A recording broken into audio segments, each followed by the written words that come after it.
Chapter 613. Jiang Zhulu had not eaten anything for an entire day and night. He only drank a few cups of coffee provided by the police to keep him awake. Therefore, he only vomited out the brownish-yellow coffee juice. He bent over, screamed at the top of his lungs, and vomited over and over again. His appearance was so exaggerated that people were worried that he would vomit out his liver, lungs, and bile. The witness's words reminded him of that day. He remembered how he had sat in the bumpy car to pick up his father, his useless and arrogant father-in-law, in order to maintain his powerful image and not be looked down upon by those arrogant martial artists. He had resisted the urge to vomit. He had held it in until today, but he finally could not control it anymore. He had used up all of his tolerance that day and vomited everything that he had prepared to vomit that day. It was also from that day onwards that he turned into a demon. It was also from that day onwards that his relationship with his wife Shangxin fell to the freezing point. It was like a reincarnation cycle. He had returned to the original path, and all the hard work he had put in between was meaningless. He was a complete failure, and he could not change his fate. "Give him a cup of water," Chen Aiyang said. A policewoman went out and quickly returned with a cup of warm water. Chen Aiyang placed the cup in front of Jiang Zhulu and said, "Rinse your mouth with water." Jiang Zhulu picked up the cup of water and gulped it down. Then, he placed the cup on the table and said, "I don't know him, and I don't know what he is saying." The witness was furious and said, "Jiang Zhulu, I am the Eagle King. I am the driver who sent you to pick someone up that day. Do you remember who I am now?" "No. I don't know who you are." Jiang Zhulu denied. It was impossible for him to admit that he knew this man, even though he had recognized him at first sight. He looked at Chen Aiyang with a sharp and sensitive gaze and said, "Take him away, I don't know him, and I don't know what he is saying." "Jiang Zhulu, you are really stubborn. Do you think that you can just deny it? You definitely don't know that I'm equipped with the most advanced fly-eye electronic camera, right? Originally, I recorded the scene of you killing people to report to others, but I didn't expect to use it on you." Jiang Zhulu struggled to charge at the Eagle King. Just as his body moved, two strong men pounced on him and pinned him to the chair. "Cuff him," Chen Aiyang said. Kacha, with a crisp sound, a steel shackle appeared on Jiang Zhulu's wrist. "You bastard," Jiang Zhulu gritted his teeth and roared. He didn't expect to be destroyed by his own people. This was a betrayal to him. The Eagle King looked at him coldly and said, "If we were outside, I would have blown your head off with a single shot. In my eyes, you are just a pitiful ant." As if someone had poured a bucket of ice water on his head, Jiang Zhulu instantly became quiet. Since when did these thugs, who only had brute force, start to look down on him? When did this start? Remember, he was one of the four prodigies of Huacheng who was envied by countless people. How did he end up in such dire straits? Jiang Zhulu felt a wave of sadness in his heart. His vision darkened and he fainted. He felt his body sinking. It was a black hole that could swallow everything. Pa pa pa. It was a sound that could make one's imagination run wild. Lu Chaogo was sitting on a high chair in front of a floor-to-ceiling window, working. In front of her was an Apple laptop, her hands quickly typing on it. She was working on a feasibility plan. Chaoyan Technology was prepared to invest in their own cell phone research. Chaoyan Technology's core product was the Little Flame energy product. In the past, part of their products were supplied to the military, becoming an important part of increasing Huaxia's military strength. The other part was supplied to the market. Of course, this was mainly reflected in various large-scale machines. For example, ships, planes, hybrid sports cars, or energy vehicles. This was the first time Chaoyan Technology was preparing to put their energy products into civilian products on a large scale. Moreover, it was in the most competitive product field in the cell phone market. What was the most unsettling thing in modern social situations? It wasn't that you couldn't find a toilet when you wanted to pee, nor was it that you couldn't buy a dark beer when you wanted to drink. It was that when you were swiping your phone, the battery of the cell phone beeped and the energy bar turned red. At that time, it was really unsettling, as if there were 1,000 steel needles sitting under your butt. Whether it was Apple's cell phone with the largest market share, or other international or domestic cell phone giants, they all had to face the same problem: the battery life was too poor. Chaoyan technology started with energy, and they didn't lack the continuous use of energy. Therefore, Lu Chaoga targeted this business opportunity and prepared to produce a cell phone with energy. When you used an Apple phone, you could only use it for a day on a single charge. When you used Chaoyan's cell phone, you could use it for a week on a single charge. Which one would you choose? Nonsense, of course it would be Apple. Because the Apple phone looked more pretentious. The functions of the cell phones were almost the same, and there wouldn't be much difference in technology. Even the battery life had been solved. Then, there was only one problem that Lu Chaoga had to solve: could the phone produced by Chaoyan improve the user's pretentiousness? Now there were two plans. One was for Chaoyan to make his own cell phone and start all over again from the model to the internal configuration. The other plan was to acquire a second-rate cell phone company that already existed. He only needed to improve the quality of the hardware and software and install Chaoyan's energy battery. Lu Chaoga was busy with her work when she saw the gate of the courtyard open. Then she saw Fang Yan, the little man she hadn't seen for a while. Lu Chaoga stopped what he was doing and walked outside. Fang Yan came back with Snake Lord. Seeing Lu Chaoga waiting at the door, Fang Yan said with a smile, "I haven't heard your cooking for a long time. I miss it." Lu Chaoga nodded and said, "Are you hungry? I'll cook a bowl of noodles for you." Fang Yan shook his head and said, "I've already eaten before I came back." He pointed to Snake Lord, who was standing behind him and didn't dare to come forward, and said, "His name is Fang Wend, and he's my friend." Fang Wend was the name Fang Yan had just given to Snake Lord. He wanted him to understand the principle of giving up something to gain. The reason why his surname was Fang was that Snake Lord wanted to cut off the past and separate himself from everything in the past. Therefore, Fang Yan asked him to follow his surname. Snake Lord himself was also very happy. Fang Wen said that he liked the name very much. "Hello." Lu Chaoga took the initiative to reach out to Snake Lord. Snake Lord hid his hand behind his back, not daring to shake hands with Lu Chaoga. In the past, when he still thought of himself as Snake Lord, he was careless, bloodthirsty, and didn't care about anything. But now it was different. He hoped to become friends with Fang Yan and become brothers. He hoped to become a family with Fang Yan's family, so he began to be afraid. He knew what his hand looked like. It was like a layer of snakeskin, and it was prickly to the touch. He was like a monster in a normal society, like a poisonous snake that could walk normally. He was afraid that he would scare Lu Chaoga, and he was afraid that he would ruin everything he had just obtained. It wasn't easy for him to obtain it, so he cherished it very much. His only family member in the world had betrayed him, and now he had very little. Fang Yan looked at him with a smile and said, "Fang Wend, a lady took the initiative to extend her hand to you. You must shake hands with her to be a polite gentleman dash. Snake Lord chewed on this strange name. He was a snake, and he lived with poisonous snakes and beasts all day long. No one had ever taught him to be a gentleman. Even his dead master had never said such a word to him. No one thought that he could be a gentleman. Try it." Fang Yan said with a smile. Beautiful women like gentlemen. Lu Chaoga was quick-witted. She knew what kind of person he was when she saw Snake Lord's hiding eyes and his hand hidden in his sleeve. She took the initiative to take a step towards Snake Lord, and once again reached out her snow-white, slender hand, and said, "Hello, I'm Lu Chaoga, nice to meet you dash." The Snake Lord gulped a few times before he carefully took out his hand from his sleeve. He shook Lu Chaoga's little hand and said, "I'm Fang Shida. I'm very happy. I'm also very happy to see you." Lu Chaoga smiled and said, "Fang Yan's friend is also my friend. If you need any help, just tell me." "Okay. I don't need any help." Snake Lord stammered. It was the first time he held such a beautiful woman's hand, the first time he was so close to a goddess, and the first time he smelled something so good.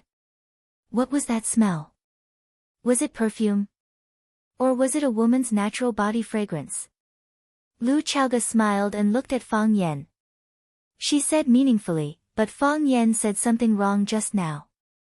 Not all beautiful women like gentlemen, and some like rascals. Snake Lord became anxious, and his forehead began to be covered in sweat. He hurriedly explained, I'm not a rascal. Chapter 6:14. A man in love has 0 IQ.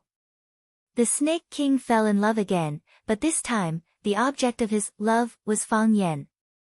He knew that he was strange, and he also knew that he was not very sociable. He was like a lone wolf, no, a lone snake, walking in the crowd, but it was difficult to blend in with the crowd. He rarely looked at himself in the mirror, but in his heart, he knew that he was definitely not the type of handsome man that women would like, nor was he a man with a six-pack. If a man with no looks, no height, no penis, and no ability to live a good life wanted to win the favor of women, then he could only spend money. However, the Snake King did not have money. No one wanted to look at the Snake King's sharp triangular eyes, and no one wanted to look at his pitted face for a few minutes.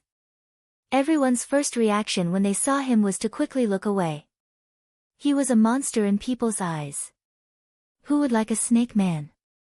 Fang Yan did not despise him and took him in when he was in the most pain and despair.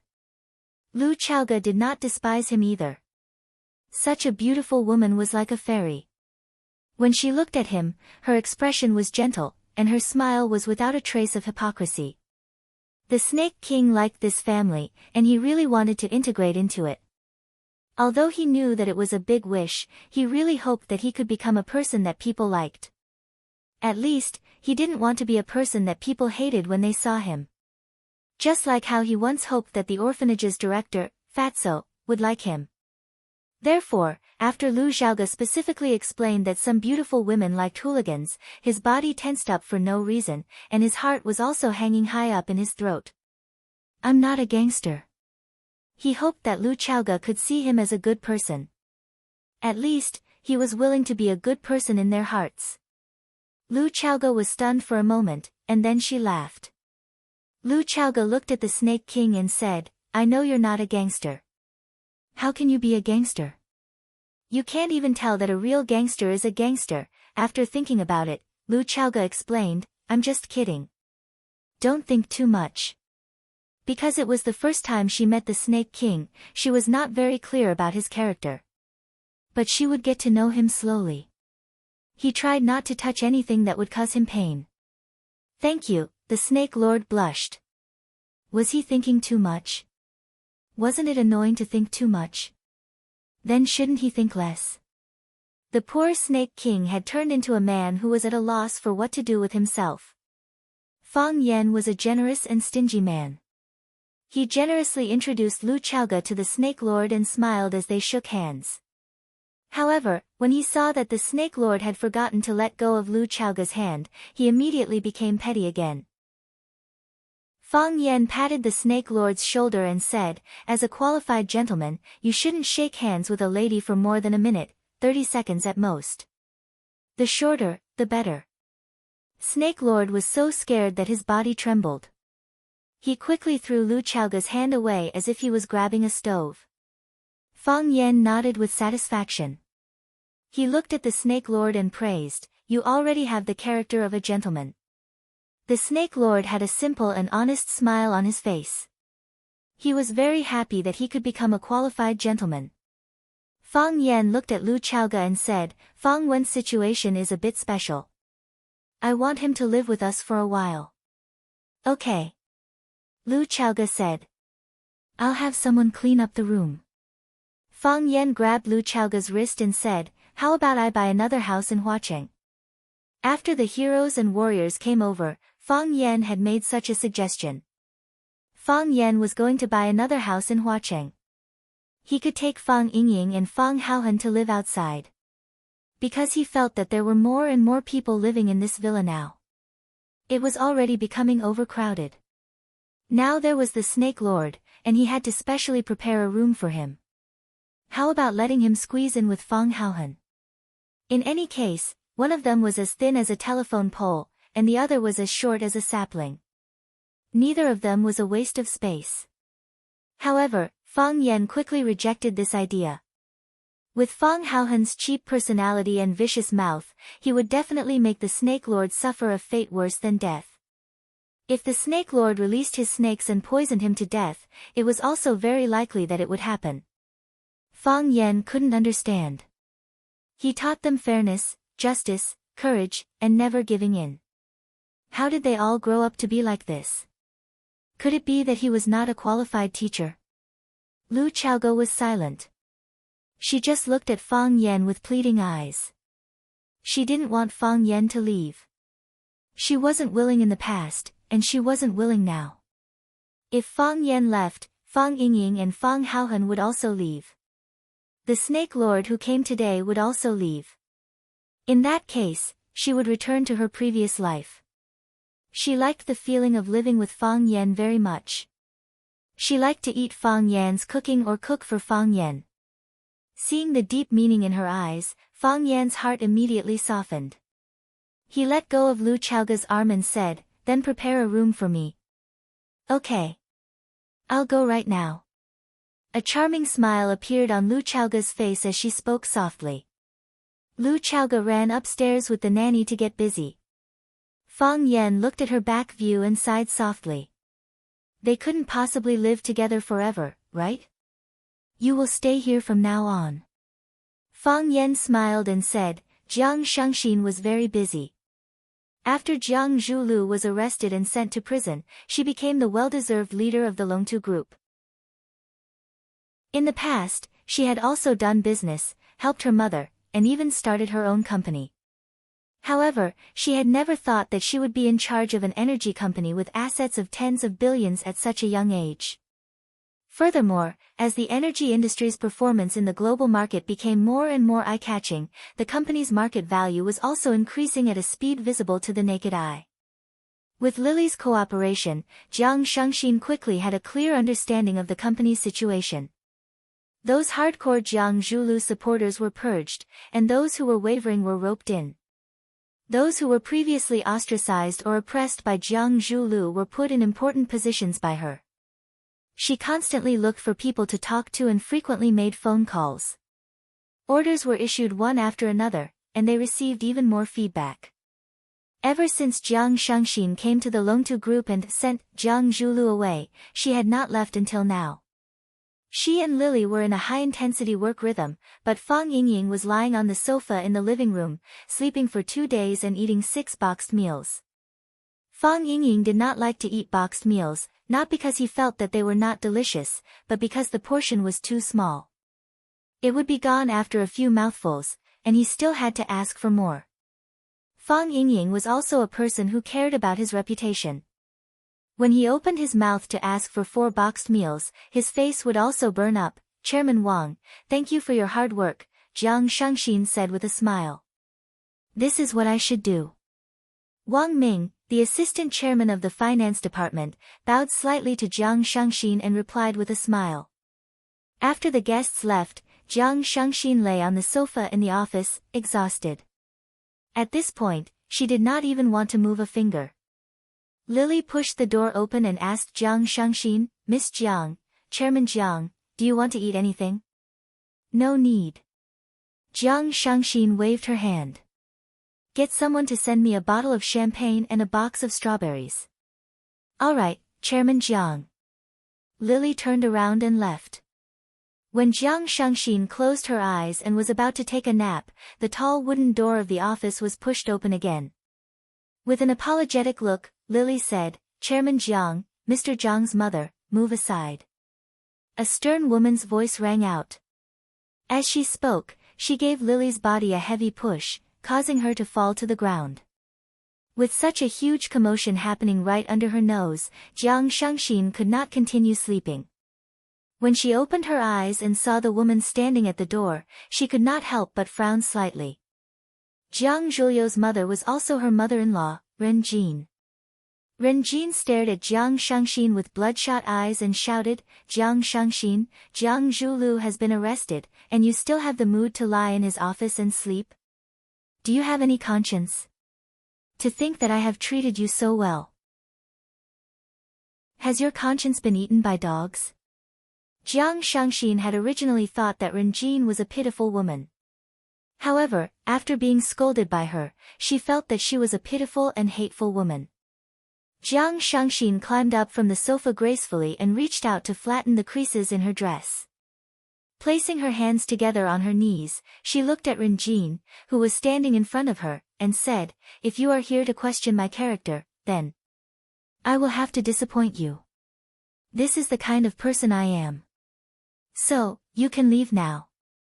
Jiang Shangxin, you. Renjin did not expect Jiang Shangxin to be so resolute and almost choked to death by her words. After being stunned for a while, she said angrily, Jiang Shangxin, there has been no news of Zhu Lu since he was taken away by the police. How can you not care about it? Even if there is a problem between the two of you, you should at least get the company's lawyer to check on it. I went to the police station to ask, but none of the lawyers in the company went to see Zhu Lu. What if he was tortured by them? Shangxin, quickly help Zhu Lu. Jiang Shangxin looked at Renjin and said, I got it. I will communicate with the legal team. When will you communicate with them? At a later date. When is the later date? Jiang Shangxin, get lawyer Zhang here now. I want to talk to them personally. Zhu Lu has been taken away for so long, but you have not reacted at all. Renjin stared at Jiang Shangxin with a sharp gaze and said, You are willing to do anything just to get more assets? Smack. Jiang Shangxin smashed the glass cup on the coffee table and the porcelain cup smashed against the wall. Jiang Shangxin jumped up from the sofa and hollered at Renjin, You said that I am willing to do anything for some assets. Who is the one who is willing to do anything for some benefits? I'm Jiang Zhuliu's wife, his legitimate wife. In order to curry favor with his master, he actually personally killed my father. He's the one who's unscrupulous. He is not a human, he is a beast. Do you know that your son is a beast? Chapter 6:15. The relationship between a mother-in-law and daughter-in-law was a difficult problem in the world. Renjin's attitude towards Lu Chaoge was one of concern and suppression. She saw Lu Chaoge as the best candidate for her daughter-in-law. She was willing to take care of her, but she also looked down on her psychologically. She had strict requirements for Lu Chaoge's words and actions. In her eyes, Lu Chaoge was an orphan. She was a child who was adopted by them. Other than them, she had nothing. Renjin's attitude towards Jiang Shangxin was one of love and flattery. Jiang Shangxin was not an orphan. Not only did she have both parents, but she also came from the wealthy Jiang family in the capital. If her son was married to Lu Chaoge, it was a low status, then marrying Jiang Shangxin would be a high status. Therefore, it was true that Renjin treated Jiang Shangxin well. She had never mistreated Jiang Shangxin. Jiang Shangxin had a high EQ and would give her mother-in-law gifts from time to time to please her. As a result, the mother-in-law and daughter-in-law got along well. Renjin was shocked by the glass cup that Jiang Shangxin threw. She did not expect her daughter-in-law, who had always been polite, smart and elegant, to do such a crazy thing. She thought that the glass cup would be thrown at her face. She only relaxed a little when the cup went past her head and smashed against the wall. She stood motionless for a moment, and then, like a bull enraged by red silk, or a firecracker that had been set ablaze, she broke into a rage. Jiang Shangxin, are you crazy? Do you know what you are doing? Is this how your parents taught you to be a person? Renjin slapped Jiang Shangxin's face. She tilted Shangxin's head to the side and dodged this fierce attack. How dare you throw a glass at me?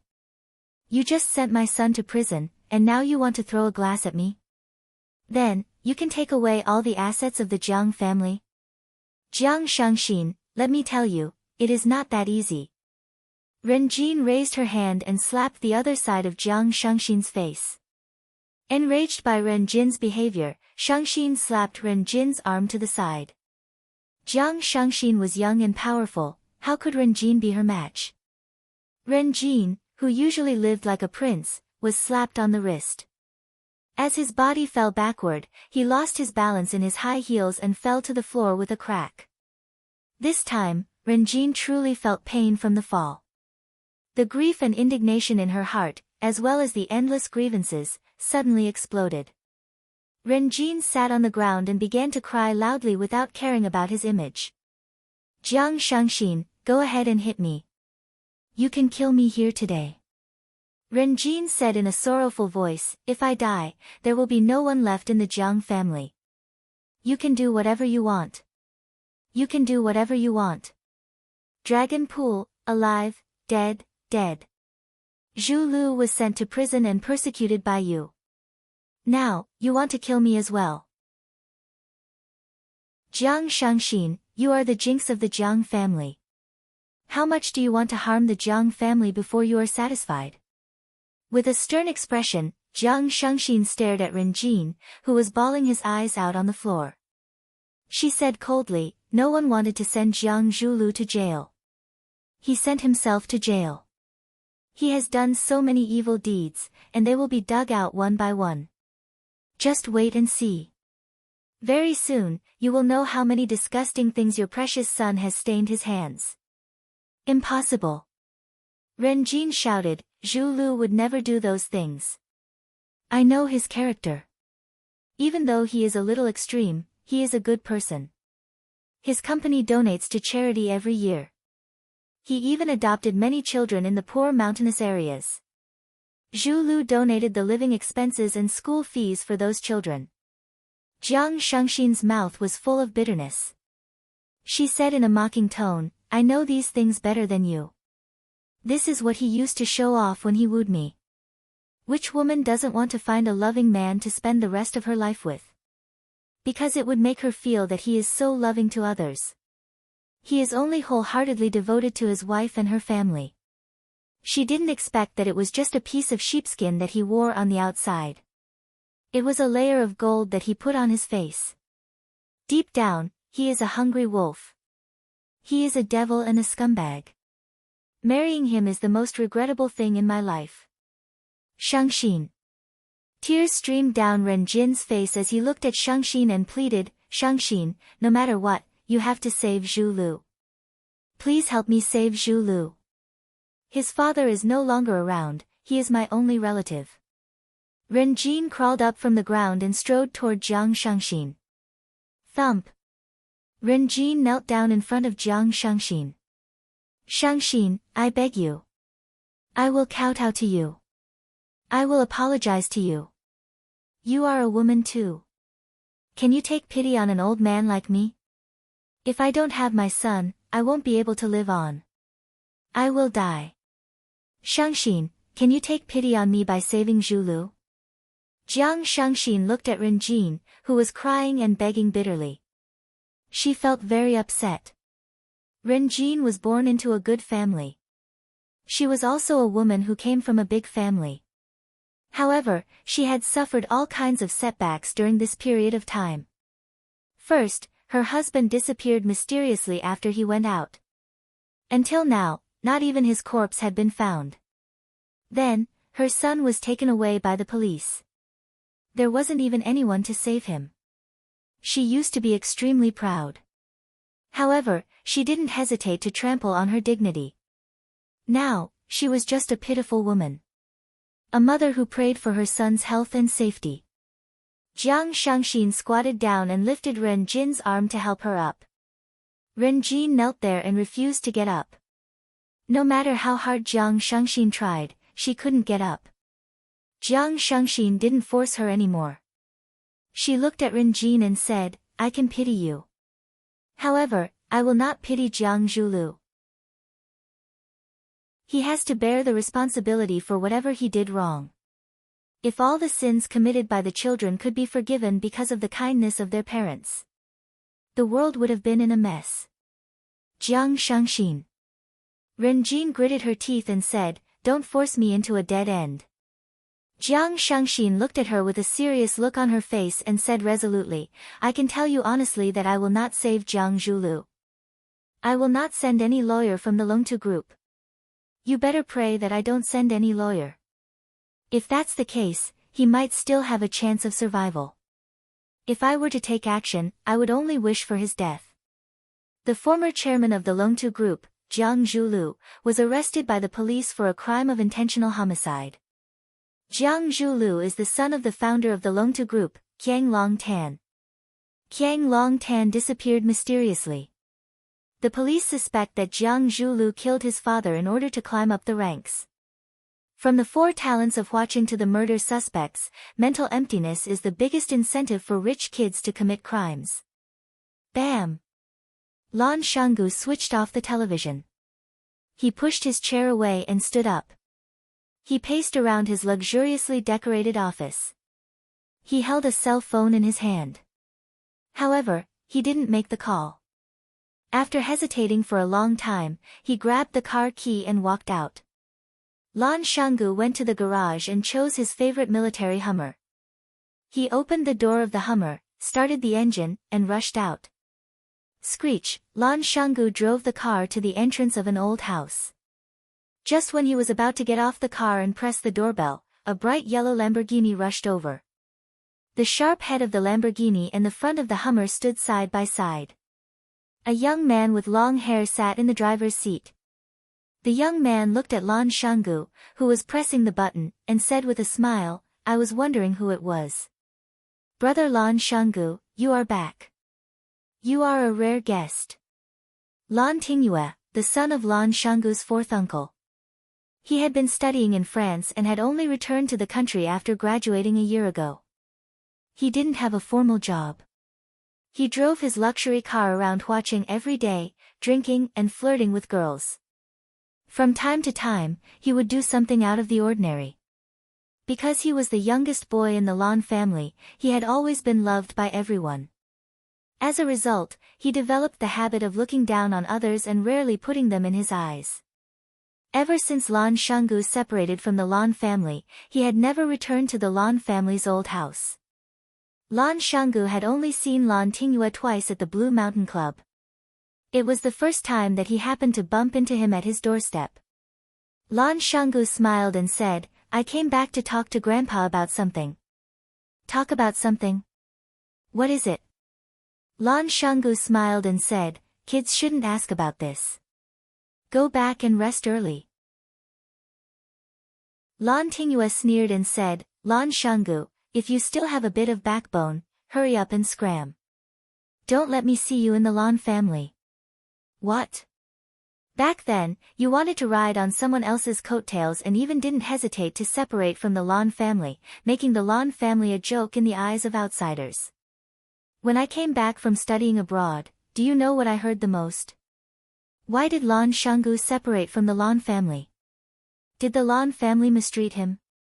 Lan Shanggu, don't you have any shame? Back then, in order to earn more money, you cried and shouted that you wanted to separate from the Lan family. Now that you've separated from the Lan family and you're in trouble outside, you come back to ask for help.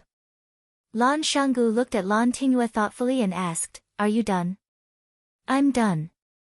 You're no longer a member of the Lan family. So, go wherever you want to go. Whether you live or die, whether you eat meat or drink porridge, it has nothing to do with the Lan family. Lan Shanggu nodded and started the Hummer again. After pressing the reverse gear, the Hummer quickly backed off. I used to say how powerful the Lan clan's Lan Shanggu was, but now it seems that it's just a spineless coward. Seeing that Lan Shanggu was reversing the car and preparing to leave, Lan Tingyue's heart swelled up infinitely as if he had just won a battle. The Hummer that was reversing suddenly accelerated. The tall front of the Hummer ruthlessly rolled towards the sexy butt of the Lamborghini. Chapter 6:16. People who don't attract jealousy are mediocre. Lan Shanggu wasn't mediocre.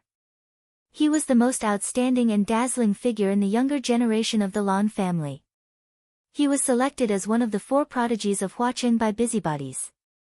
It was also because of Lan Shanggu's excellence that he became the target of love and special care by all the elders of the Lan family. Whether it was the old man of the Lan family or the other elders of the Lan family, they all nurtured him as the successor of the Lan family. Unexpectedly, Lan Shanggu actually fell out with his family because of an investment. He didn't even hesitate to betray the Lan family. In the eyes of some people in the Lan family, his behavior was a betrayal. Big families naturally had their pride. No one had ever dared to take the initiative to propose a separation from the family. Lan Shanggu tore apart the Lan family for his own benefit. In the eyes of many people, he was a shameful traitor. When Lan Shanggu was doing well in the Lan family and monopolizing power, the younger generation in the family admired him.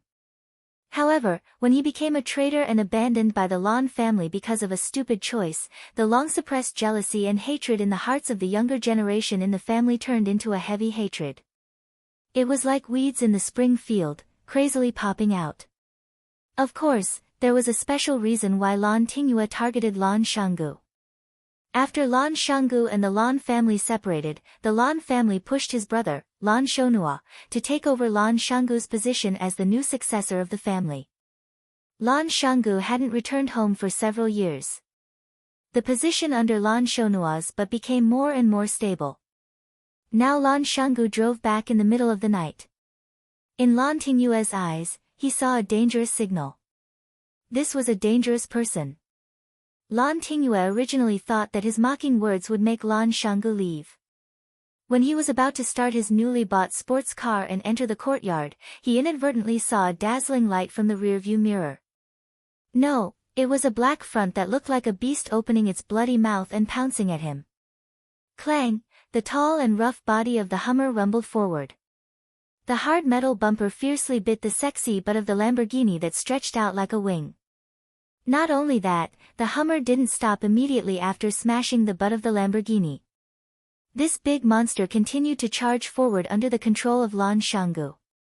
Kacha kacha, the back half of the Lamborghini was rolled up by the mouth of the big monster. The Hummer opened its mouth and continued to roll over Lan Tingyue in the driver's seat.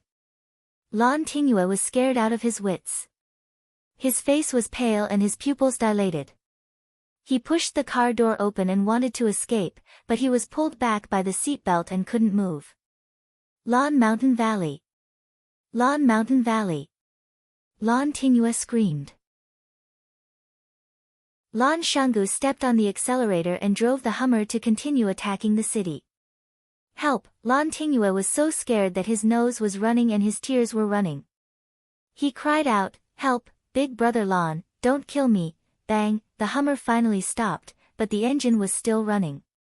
The Lamborghini's weak body, which was pressed under his body, was shaking non-stop. Lan Shanggu looked down and stared at Lan Tingyue, who was sitting in the front passenger seat. He said arrogantly, "Now, can I go in?" Lan Tingyue couldn't say a word. He was so scared that he peed his pants. The hot air from the front of the Hummer poured on Lan Tingyue's back. His body was already soaked in sweat. "You called me a coward." "I'm not angry at all."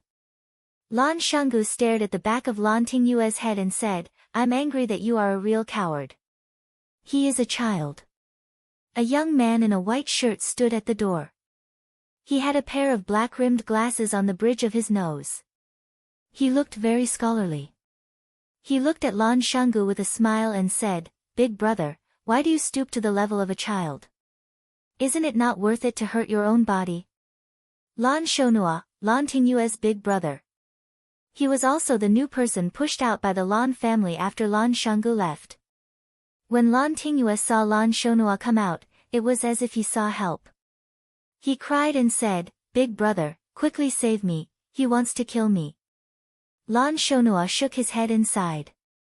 He walked over to help Lan Tingyue untie the seatbelt and said, "Big brother rarely comes back. How did you make him angry? Also, what nonsense are you talking about? Big brother is our big brother. How could he kill you? You must have said something you shouldn't have said, there was such a big commotion outside. Even Grandpa was woken up by you guys.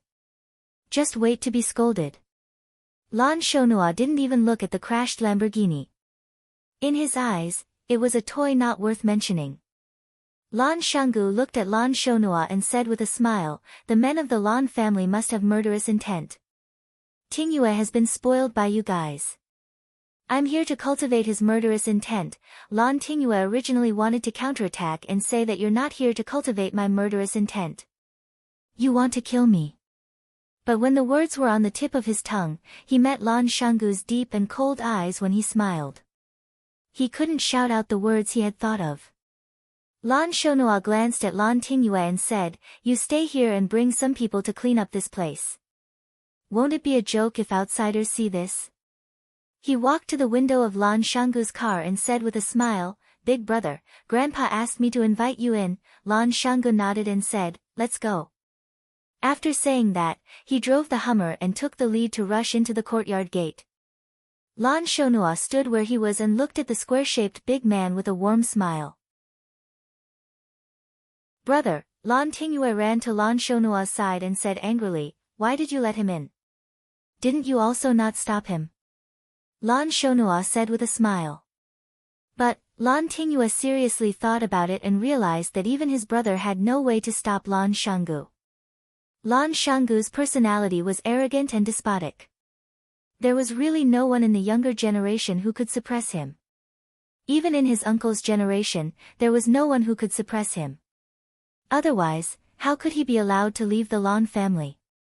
And even take away such a big piece of the cake? The old man of the Lan family had a habit of sleeping early.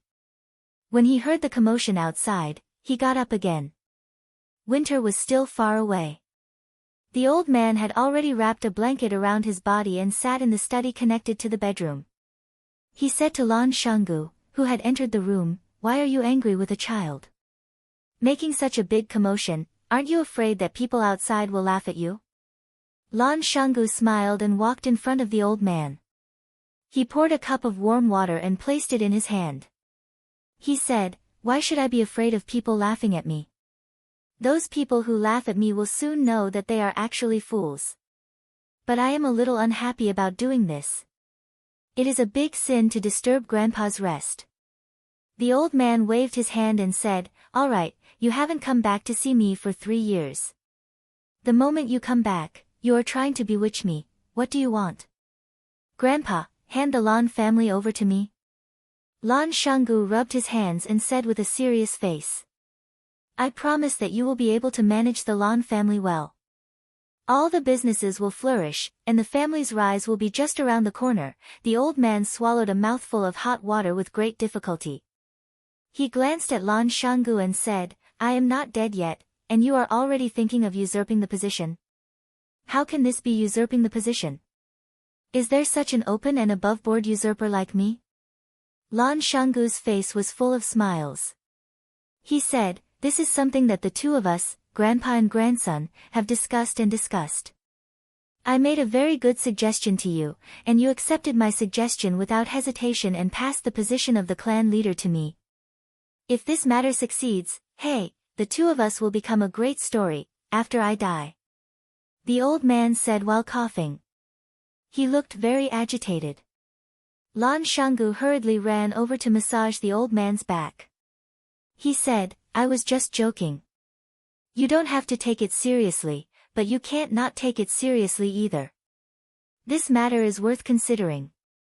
After all, you know those children and grandchildren of yours. There are a few good ones among the sons, but among the grandchildren, only I am outstanding. Lan Shonhua is a little too sissy. I have bullied his own brother to this extent, but he still doesn't dare to rush up and fight with me. Can such a person become the clan leader of the Lan family? You have been in the military your whole life. You can't let this kind of sissy ruin your foundation, right? Old Master Lan started coughing again. He pointed at Lan Shanggu and scolded, is this how you evaluate your brother? I am just speaking the truth. Lan Shanggu was worried that he had angered old Master Lan to death, so he really didn't dare to spout nonsense. Grandpa, since you are not willing to hand the Lan family over to me, then you have to give me some compensation, withdraw the Lan family's shares in the Longtu group, right? Old Master Lan stopped coughing and stared at Lan Shanggu with a piercing gaze. He asked, "Did that fellow with the surname Fang ask you to look for me?" "I didn't expect this. I really didn't expect this. That little loach has really grown up and actually has the position of authority in this Huacheng. You won the bet and came back to flaunt your strength?"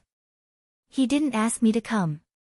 Lan Shanggu sat down in front of Old Master Lan again and said, "Jiang Junling has disappeared and Jiang Zhulu has been arrested and imprisoned. Who is the person in control of the Longtu group now?" "It's Jiang Shangxin, Jiang Zhulio's wife. You must have known long ago, right?" "Jiang Shangxin has become Fang Yan's woman since a long time ago." Old Master Lan's eyes widened and he said angrily, "The two of them got together? Disgraced, truly disgraced. These people can do anything shameless." The elderly valued the relationship between a man and a woman the most. From his point of view, Fang Yan was worse than a beast for getting together with someone else's wife. Lan Shanggu stared at Old Master Lan with his eyes wide open and didn't know whether to laugh or cry. He said, "Old Master, aren't you a little too open-minded? I only said that Jiang Shangxin has become Fang Yan's woman. I didn't say that she has become Fang Yan's woman." Chapter 617.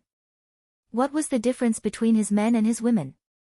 Lu Shu was Fang Yan's man, Lan Shanggu was Fang Yan's man, Du Qing was Fang Yan's man, and Jiang Shangxin was Fang Yan's man. They were comrades in arms, an alliance. They were like grasshoppers on a boat. However, his women had another meaning. Lu Chaogo was his woman. The little princess of the Qin clan was also his woman. Although Old Master Lan was old, he was still very clear about this. He looked at Langu Valley and asked, "Busybodies have named you kids as the four prodigies of Huacheng. Even though it's a little childish, it still represents the four most powerful clans in Huacheng. The Jiang family has fallen to such a state, it really makes one sigh. If the Jiang clan is gone, will the other clans really be able to protect themselves? Grandpa, can you protect them?" Lan Shanggu asked back. Old Master Lan was furious. He raised something in his hand and wanted to throw it at him. He shouted, "Why can't I protect them? Could it be that in your eyes, that fellow is already unstoppable?" Lan Shanggu sighed softly and said, "Grandpa, I don't think that he is unstoppable, and it's not because I'm inflated after winning. Think about it, how many resources and connections does Fang Yan have now? He has the support of the Lu clan, the support of Lan Shanggu, the support of Du Qing, he has the powerful Chaoyan technology, Longtu is under his control, and the support of the Qin clan. Grandpa, if he really wants to make a move against the Lan clan, how do you think we can fight back?" Old Master Lan laughed coldly and said, "The Lan clan is doing business properly. Would he dare to take it by force? Grandpa, nowadays, no one is stupid enough to do things like taking things by force. The risk is too high, and the loss outweighs the gain. He only needs to use the resources under his banner to force the living environment of the Lan clan. As long as he makes a move, countless people under him will follow suit. By then, what will the Lan clan do? The Lu clan isn't on his side either, right? Won't the Mei family stand up and say something? Of course, the Lu family won't be on his side. However, the Lu family will make a wise choice, to follow the Wolf King and eat the meat and drink the soup, or to become the prey that the Wolf King leads the wolves to attack and devour. They will make a wise choice.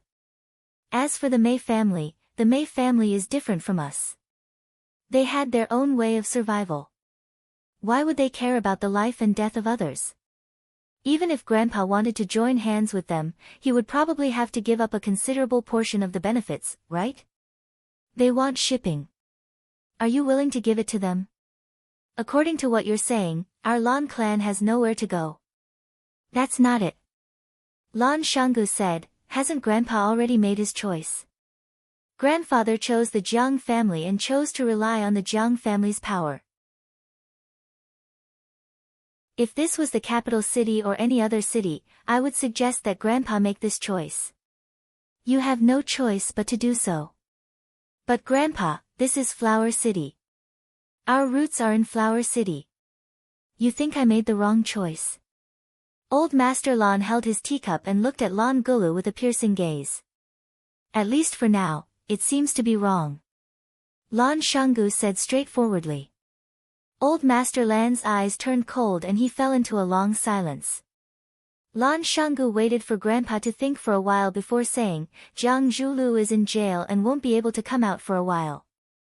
Fang Yan didn't let anyone else control Longtu. He didn't even use his most trusted person, Lu Chaoge. Instead, he sent Shangxin in. This means that he doesn't want Longtu to be separated. He wants to use Shangxin's identity to take over Longtu. If the Lan clan still wants to have a share of the loot, there will be a huge feud. Old Master Lan looked at Lan Shanggu and asked, are the things that Jiang Zhulu did true? They should be. Lan Shanggu nodded with a serious expression. Even though a tiger is ferocious, it doesn't eat its cubs. How is this behavior different from that of a beast? This time, it was Lan Shanggu's turn to remain silent. Old Master Lan looked at Lan Gulu and said, father and son killing each other and brothers fighting each other, this is a tragedy. I don't have any other requests from you. I only want you to keep this family and prosper in everything you do. No matter what, Lan Shanggu nodded and said, Grandpa, I understand. Old Master Lan nodded in satisfaction and said, what you mean is that we can't keep the shares of Longtu no matter what. We can't, Lan Shanggu said. Old Master Lan took a sip from his teacup and said, you're the eldest son and grandson of the Lan clan. Splitting up in a fit of pique, the things you brought out with you are ultimately still too little. This is a little unfair to you. I'll give you the little bit of shares that the Lan clan has in the Longtu Corporation. Think of it as some compensation to you. Lan Shanggu stared at Old Master Lan with his eyes wide open and said, Grandpa. Old Master Lan sighed softly and said, you and Fang Yan will advance and retreat together. He can't possibly forcefully take over his own brother's shares, can he? If that's the case, how is he different from a beast? Who would dare to work with him in the future? Lan Shanggu felt that he had fallen into a huge pit. A bottomless pit. Someone knocked on the room door. Lan Shanggu looked outside with a smile and said, I guess it must be Lan Shonhua. He raised his voice and shouted outside, come in. The room door was pushed open. It was indeed Lan Shonhua standing at the door. Lan Shonhua carried a tray in his hand and walked in with a smile on his face. He said, Grandpa, big brother, I knew that you two would talk until midnight, so I asked the kitchen to make a bowl of sweet distiller's grains for you two to eat while it's hot. Fill your stomach. He placed the tray on the table and placed a bowl in front of Grandpa and Lan Shanggu each. He said, you two take your time, I'll go out first. With that, he carried the tray and walked out. Lan Shanggu looked at Old Master Lan and said, a scholar who has been away for 3 days has changed my opinion of him. Old Master Lan had a smug look on his face. He said, spring is when 100 flowers contend. Mo Qingdi and Ice Dragon were living together. Just like a loser who had met the Ms. Perfect in his life, Mo Qingdi's life in the land of extreme coldness had undergone a complete change. He lived in a large, unique, and luxurious house with icicles hanging from the ceiling. He ate all kinds of rare and precious celestial fruits that he had never eaten before. Even the place where he slept at night was covered with red feathers. A red feather was a red bird on the glacier. Because Mo Qingdi had not seen anyone else in the land of extreme coldness, no one had told him the name of this bird. Mo Qingdi had been in this glacier for many years, but he had only seen this bird a few times. There was a large pile of bird feathers in Ice Dragon's cave. Mo Qingdi tidied it up. It was much more comfortable than the down quilt he used in Yanjing. It had to be said that his current life was much better than living in the igloo that he had carved out with a knife. Life was so blissful and comfortable, but Mo Qingdi could not help but worry about one problem. How could he get Ice Dragon's blood and tendon? If he could not get Ice Dragon's blood and tendon, would he have to stay in this land of extreme coldness for the rest of his life and become a pair of dragons of life and death with Ice Dragon? The Azure Dragon had met the Ice Dragon. His ice-cold heart couldn't help but ripple after ripple. It was dinner time now. Ice Dragon gave Azure Dragon a look, signaling him to wait for a while. Then he wagged his tail and ran into the deep cave. This was the only thing that Azure Dragon was not satisfied with Ice Dragon. Every time it was time for dinner, Ice Dragon would give Azure Dragon a smug look, meaning to say, "Wait for me to get you something to eat." After a while, he had piled up in front of Mo Chingdi with all kinds of food in his mouth.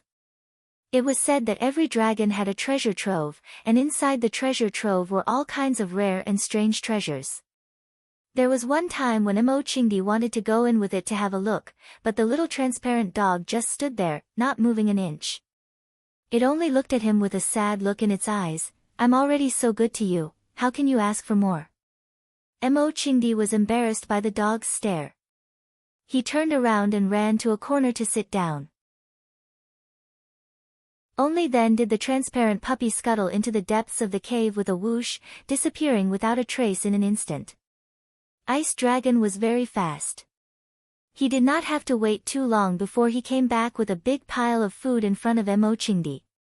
There was snow snake meat, red silk fish, 9 petals snow lotus, baby ginseng, and red lava fruit. Ice Dragon held a red lava fruit in his mouth and put it in front of Mo Chingdi. Then, he rolled his tongue into a baby ginseng and chewed it. Mo Chingdi pushed the red lava fruit back, then reached out his hand to touch the thick 9-petal snow lotus. Ice Dragon saw Mo Chingdi's action and once again held the red lava fruit in his mouth in front of Mo Chingdi. He even winked at Mo Chingdi, as if saying, "I know you like this, don't be shy with me." Mo Chingdi shook his head and pushed the red lava fruit away again, then reached out to touch the red silk fish. Ice Dragon used his claws to pull the red silk fish under him, and once again pushed the lava fruit to Mo Chingdi. After doing this, Ice Dragon glanced at Mo Chingdi with a reproachful look. "Eat it, don't waste my good intentions." "I mean," Mo Chingdi looked at Ice Dragon and said awkwardly, "can we change it?" Ever since Mo Chingdi ate the lava fruit on the first day he came to the Ice Dragon's lair as a guest and expressed high praise for the food, the Ice Dragon would push a lava fruit in front of Mo Chingdi every time it was time to eat. For the first few days, Mo Chingdi enjoyed the food quite a lot. The meat was crispy and juicy, and it was a rare and precious fruit in the world. After eating for half a month, Mo Chingdi could not stand it anymore. He needed a change of taste, right? Chapter 618. The more he tried, the further he went wrong. Mo Chingdi wanted to eat something else. He wanted to eat a ginseng, a snow lotus, a red silk fish, or even a snow snake. After eating lava fruits for more than 10 days and 30 meals, Mo Chingdi even began to miss the disgusting and nauseous flame rats he used to eat. However, Ice Dragon could not understand Mo Chingdi's thoughts. The first time it met Mo Chingdi, the image of Mo Chingdi's eyes shining when he saw the lava fruit in its mouth was still engraved in its mind. Later on, whenever it placed the lava fruit in front of Mo Chingdi, he would eat it cleanly with a face full of joy and delight, not even spitting out the core of the fruit. Only the dragon race would be so extravagant as to think that it was necessary to spit out the core of the lava fruit after eating it. In this world of ice and snow where not even a blade of grass grew, it was an extravagant hope to see a small flower or grass.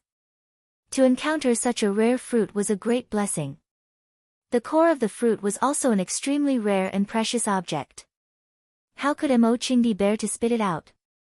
The idea that Mo Chingdi liked to eat lava fruits was deeply ingrained in Ice Dragon's heart. Ice Dragon was a hospitable host. Since there was a guest in his territory, he naturally had to offer his best and favorite food. "Don't you like to eat lava fruits?" "It's okay, I have plenty at home." In Ice Dragon's eyes, Mo Chingdi's act of pushing the lava fruits to him was humble and embarrassed.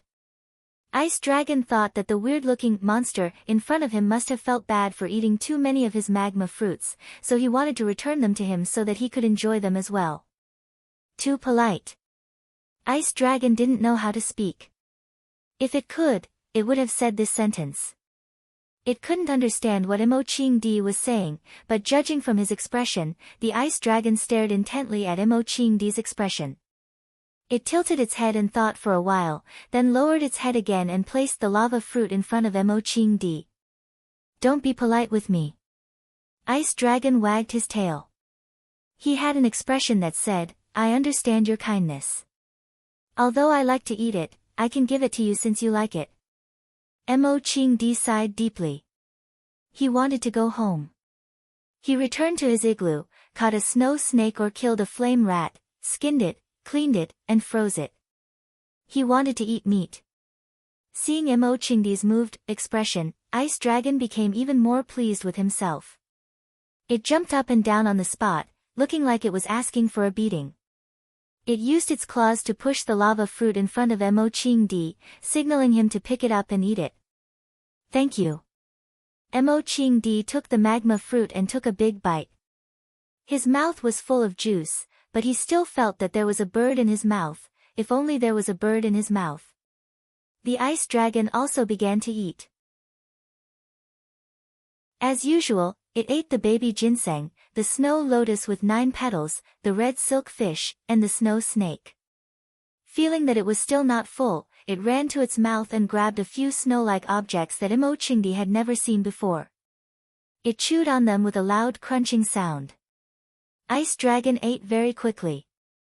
After finishing the pile of heaven and earth treasures, Mo had only eaten half of a lava fruit. Ice Dragon looked at Mo with a face full of blame. Why are you eating so slowly? Look at how good I am. After Mo had finished eating the lava fruit, he washed his hands and face with the icy water in the cave pool. Then, he began to practice his martial arts. Mo had to practice.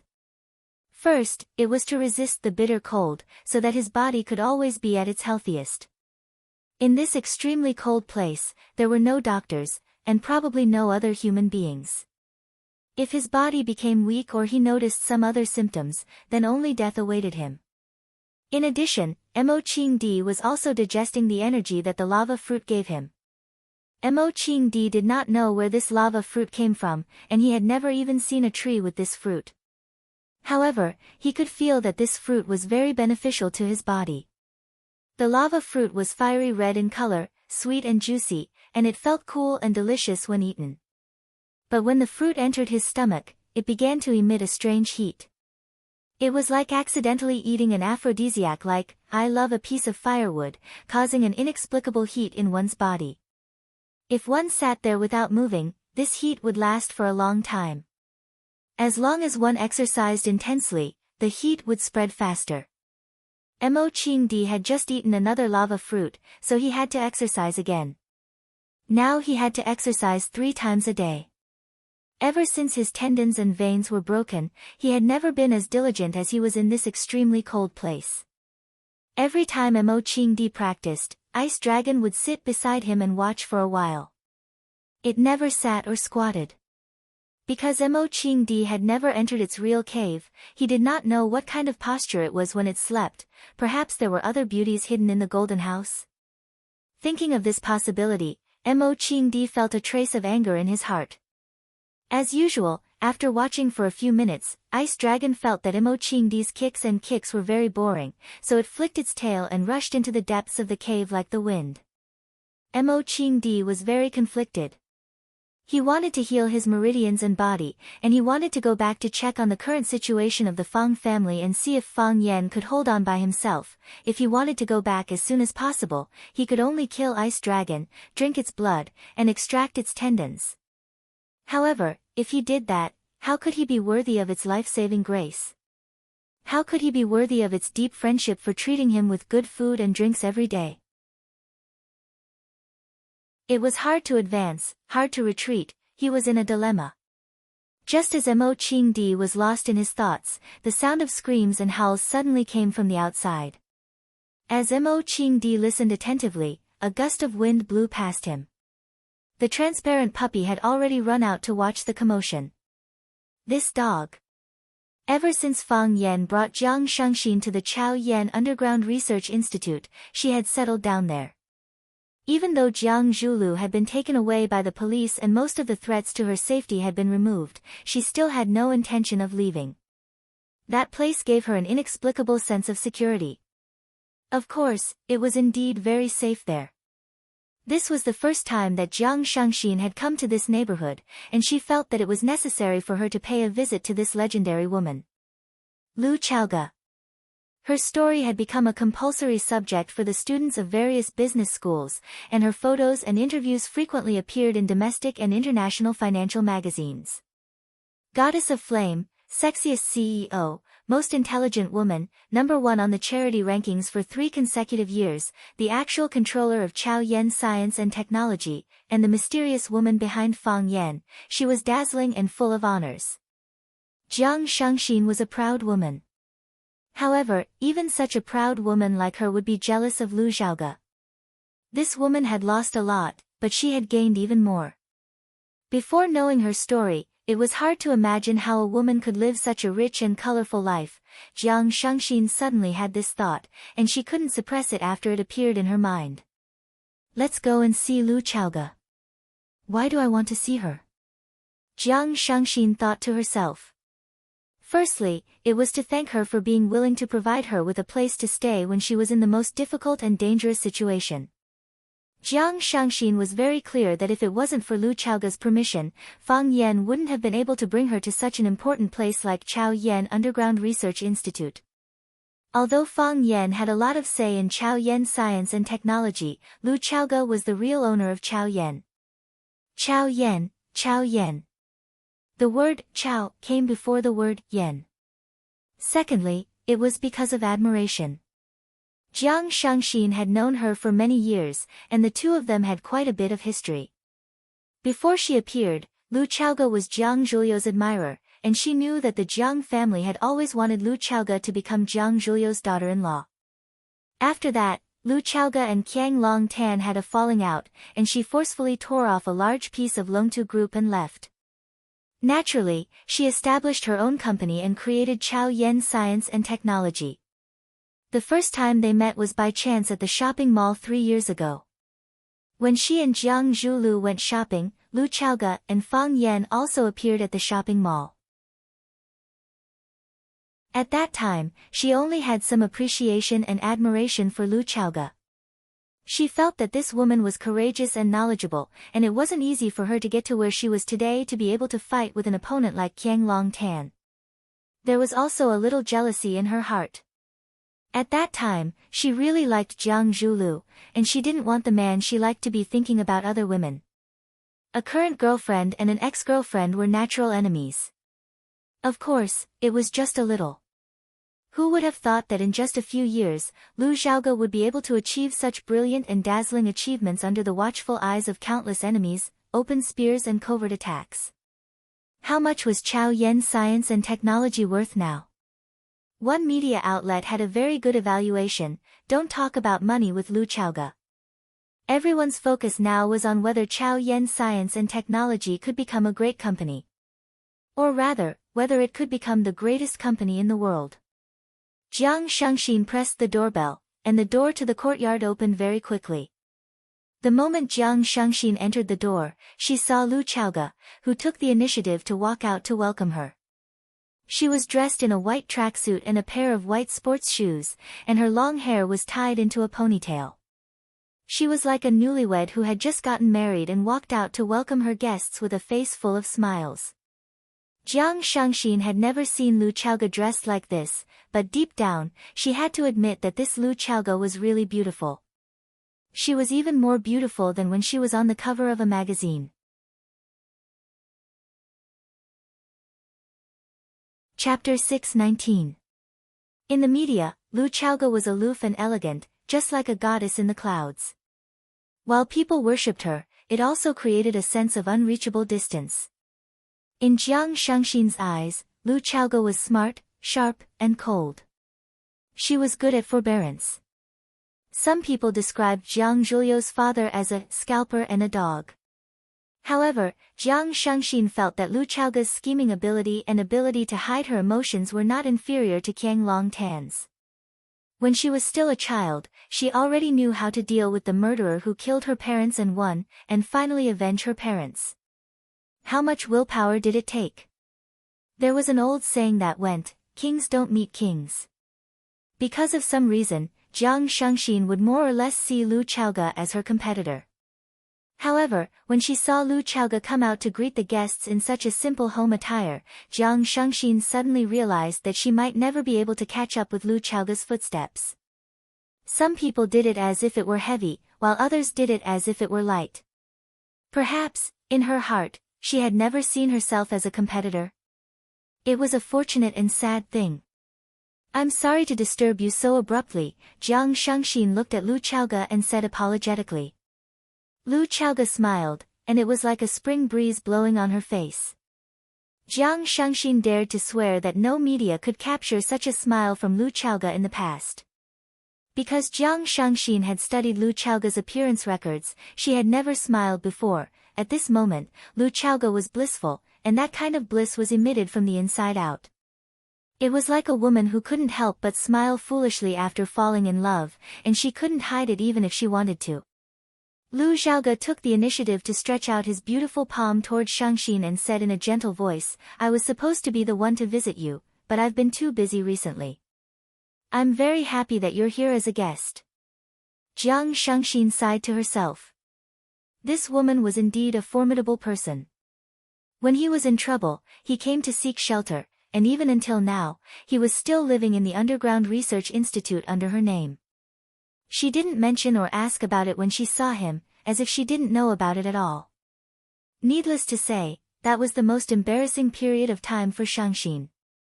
A spike in her bone, a scar on her face. If it weren't for Fang Yan who pulled down the plane to Paris in time, the news of her accident would have spread to China. Lu Chaoge's way of handling things made her feel very comfortable, and she felt that she was respected. Why did best friends end up fighting each other to the death? Because he asked too many questions. Jiang Shengxin held Lu Chaoge's hand tightly and said, I saw an interview about you in the World Finance and Economics 2 years ago. You said that you like to study recipes during your free time at work and cook a delicious meal for yourself. I wonder if I will have the fortune to do so. Lu Chaoge made an inviting gesture and gestured for Jiang Shengxin to follow him into the house. She said, when you participated in the Midnight Storm interview, you said that your ideal life is to be a full-time wife who takes care of your husband and children. I guess your culinary skills are pretty good, right? How about we each cook 2 signature dishes? Isn't there still soup? Jiang Shengxin looked at Fang Yan, who was standing by the window on the 2nd floor, and said, Mr. Fang should be able to make soup, right? No problem. Lu Chaoge said. The fish soup that Mr. Fang makes is superb, you should try it. It's definitely not to be missed.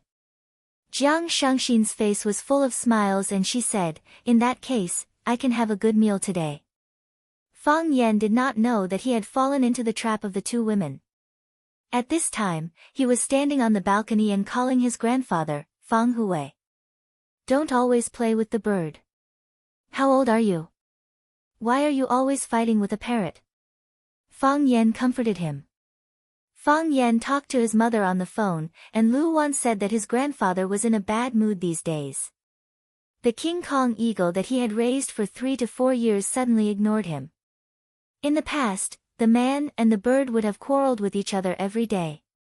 The King Kong eagle suddenly stopped talking, which made Fang Hui very anxious. He kept provoking it, wanting to hear it fight back as usual. However, the King Kong eagle seemed to have lost its voice. No matter what Fang Hui said or did, it just stared at him blankly without saying a word.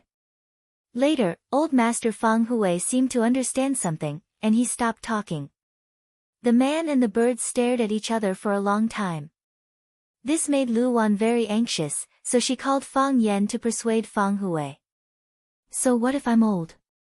Old people are not allowed to play with birds. Which family's rule is this? If I don't play with birds, what should I do? I want to hunt bears in the mountains and catch turtles in the sea, but I need him to listen to me.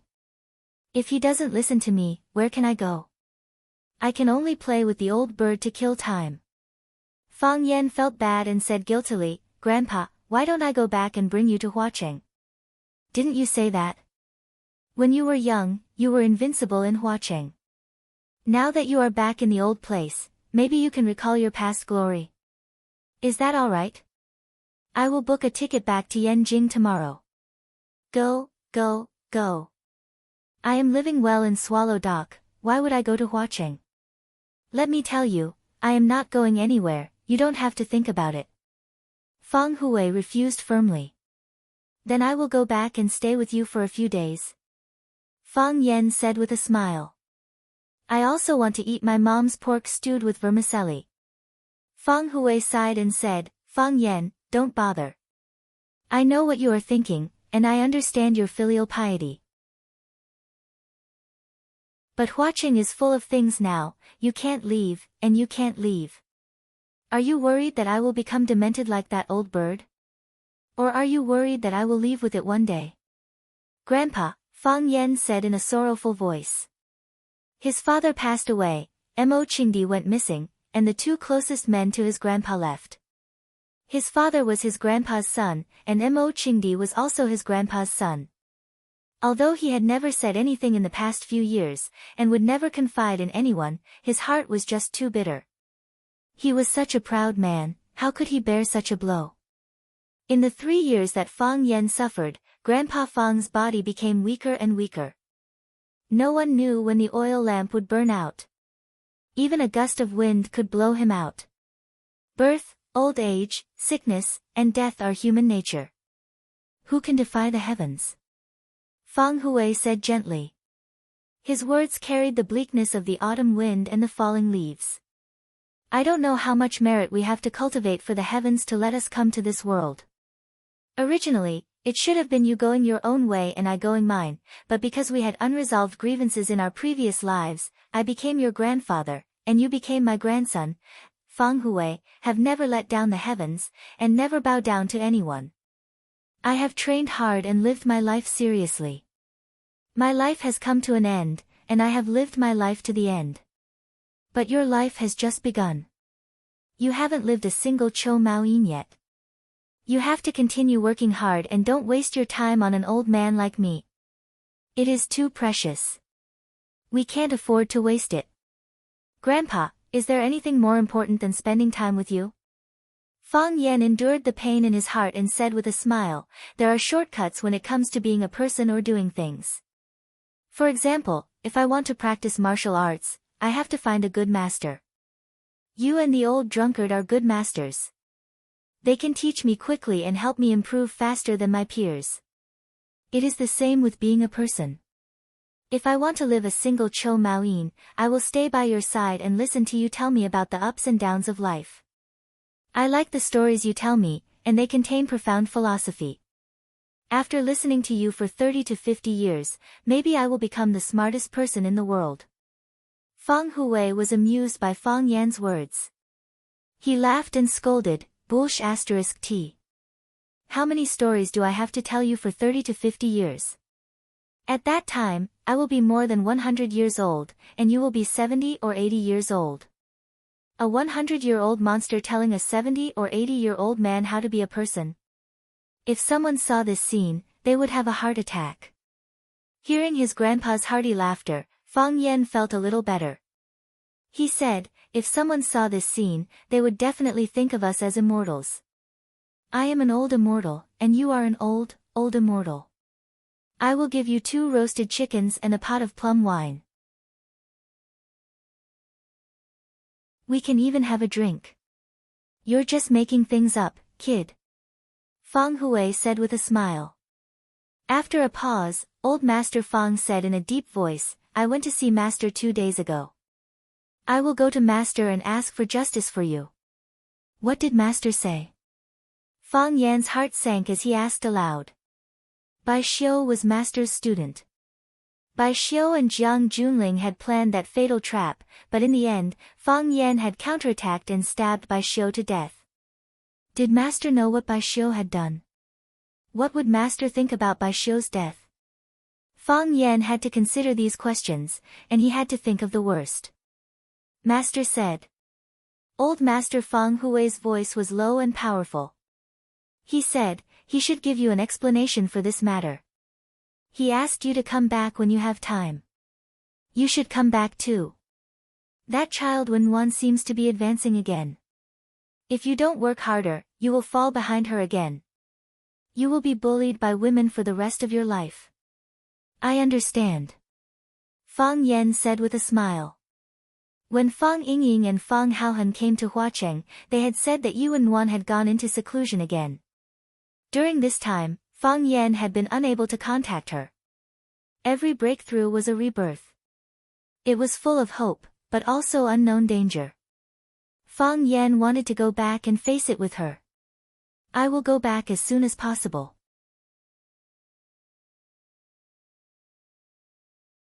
Chapter 620. Every moment in the business world will not repeat itself. The next Bill Gates will not develop an operating system, and the next Larry Page or Sergey Brin will not research on search engines. The next Mark Zuckerberg will not create a social network. You have a better starting point, you have better resources, and you are much richer and stronger than they were when they started. Why must you make a cell phone? When Jiang Shangxin heard Lu Chaoge say that Chaoyan Technology wanted to make its own cell phone brand, she looked at her in disbelief and said, the competition in the cell phone market is intense now, and more than 90% of the market is occupied by cell phone giants like Apple, Samsung, and Xiaomi. How much effort will you have to put in as a newcomer? How much attention can you attract? There are countless people who want to overthrow the hegemons, but almost all of them have been wiped out. You could have done something that changed the world. From 0 to 1, Lu Chaoge said. This is the business logic of Peter Thiel, the founder of PayPal and the first external investor of Facebook. He is the greatest investor, and he believes that innovation is not from 1 to n, but from 0 to 1. Are you his believer? Yes, this is a great person, and he always wants to do something that will change the world. He believes that the greatest mediocrity is imitation. Jiang Shangxin did not hide her admiration and respect for that venture capital emperor. She said, so, he did it. He became a god in the hearts of countless entrepreneurs.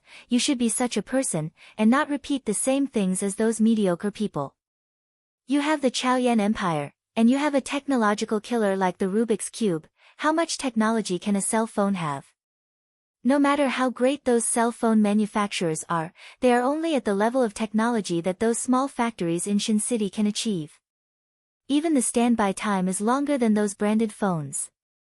I think it is a waste of resources for you to make a cell phone. Lu Xiaoge held on to the fragrant tea in his hands and looked at Jiang Shangxin with a smile on his face. He said, Grim Gale once said that from the perspective of practical economics, an enterprise must first survive before it can think about innovation, but your business is already doing very well, and you don't lack money at all. No, it is not strong enough. Lu Chaoge's voice was gentle, but there was a burning ambition in her eyes. I said that I want to make a strong business empire, and I want it to be the strongest backing. Everyone in the world needs a cell phone, and I will not let go of this market. I know that Apple and Samsung are very strong, and I know that they have occupied more than 90% of the market, but, no matter what, I am willing to fight for it. Jiang Shangxin stared at Lu Xiaoge with a burning gaze and asked, everything that you have done, is for Fang Yan, right? Lu Xiaoge took a sip of tea and said with a smile, Lu Xiaoge said, Fang God. For others, for myself, this is what I want to do, what I am willing to do. We have to chase after something in life. Making Chaoyan the most powerful business empire is my life's pursuit. Jiang Shangxin nodded her head seriously and said, yes, it feels so good to work hard for your dreams. Have you made up your mind? What? Lu Xiaoge looked at Jiang Shangxin in confusion. If you have made up your mind, bring me along, Jiang Shangxin said. I don't want to miss the birth of a great cell phone, no matter if I invest in Longtu Group or in my own name. Lu Xiaoge extended his hand to Jiang Shangxin and said, welcome. Jiang Shangxin shook Lu Xiaoge's hand and said, so, have you thought of a name for the cell phone that is going to turn the world upside down? Lu Xiaoge shook her head and said, I haven't decided yet. I have a suggestion, Jiang Shangxin said. Fang Yan happened to come downstairs and saw Lu Xiaoge and Jiang Shangxin shaking hands and chatting happily. He smiled and said, did I see something that I shouldn't have? Jiang Shengxin then let go of Lu Chaoga's hand and asked Fang Yan, "What kind of content do you want to see? Tell us, we might be able to satisfy you." Lu Chaoga blushed. She didn't want to explain anything and just lowered her head to drink her tea. The moment Fang Yan imagined the scene of Shengxin and Lu Xiaoga tearing each other apart and rolling around, he felt as if his nose was going to bleed profusely. He switched the channel hurriedly and sat down opposite Shengxin. "Why are you here?" Jiang Shengxin was very dissatisfied with Fang Yan's question. She looked at Lu Chaoga and said, "Sister Lu, Fang Yan doesn't welcome me." Lu Chaoga rolled her eyes at Fang Yan and scolded him for talking nonsense. She comforted Jiang Shengxin and said, "Treat this place as your home. Come and talk to me when you have time, Sister Lu is so hospitable, much better than some people," Jiang Shengxin said with a smile. Fang Yan was secretly surprised. Based on his understanding of these two women, this was the first time that they were sitting so close to each other and chatting. In such a short time, they were already addressing each other as sisters. They didn't like each other in the past. "You couldn't wait to fall out with me and I couldn't wait to scratch one of your eyes, okay?" Women's feelings were really inexplicable and frivolous. Lu Chaoga placed the teacup on the coffee table and said to Fang Yan, "Shengxin and I have already discussed it. We will each make 2 of our specialties and we need someone to make a soup." Fang Yan nodded and said, "I will call Fang Yingying in. His tomato and egg soup is very good." Sister Lu said that the fish soup you make is the best. Jiang Shengxin squinted her eyes at Fang Yan and said, "Mr. Fang, we are so busy doing this and that because of you. It shouldn't be a problem for you to make a bowl of soup to reward us, right? Both of you have already discussed it. Do I still have a chance to reject?" Fang Yan said with a bitter smile. Jiang Shengxin made 2 dishes, crispy pork ribs and fried bean skin with oil. Lu Chaoga made her specialties, steamed fish with black bean sauce and tofu with spring onions. Fang Yan made a fish soup. During the meal, Fang Yingying would come in from time to time to take a look. He would praise Lu Chaoga for being more beautiful than 2 hours ago and Jiang Shengxin for having such an outstanding temperament. He would even go against his conscience and say that Fang Yan was gentle, generous, and a good uncle master. Of course, Fang Yan still chased him out. There were a total of 4 dishes and 1 soup. He would only be 80% full even if he ate all of them. If he came in, Qining might also shamelessly follow him in. If the 2 of them were to clean up the place, what would the others eat? After the meal, Lu Chaoga cleared the dishes and Fang Yan accompanied Jiang Shengxin for a walk in the backyard. "Jiang Zhuliu's secretary is now my subordinate. With her help, I can quickly understand the internal situation of the Longtu group. I have talked to all the senior management in the group and roped in a group of people. I have also warned and dealt with a group of people. I have already taken a preliminary control of the situation. Now, the work of the Longtu group is being carried out in an orderly manner." Jiang Shengxin reported some of the affairs of the group to Fang Yan. "However, I am worried about the counterattack of the others. You also know that the Jiang family and the Lan family have just made a large-scale investment in the Longtu group. They still hold a large share of the shares. Although the ratio of the shares held by both of us is the dominant one, if they want to do something, it will still be very disadvantageous to the Longtu group." Fang Yan looked at Jiang Shengxin's thin side profile. He had pushed this woman to a prominent and dangerous position.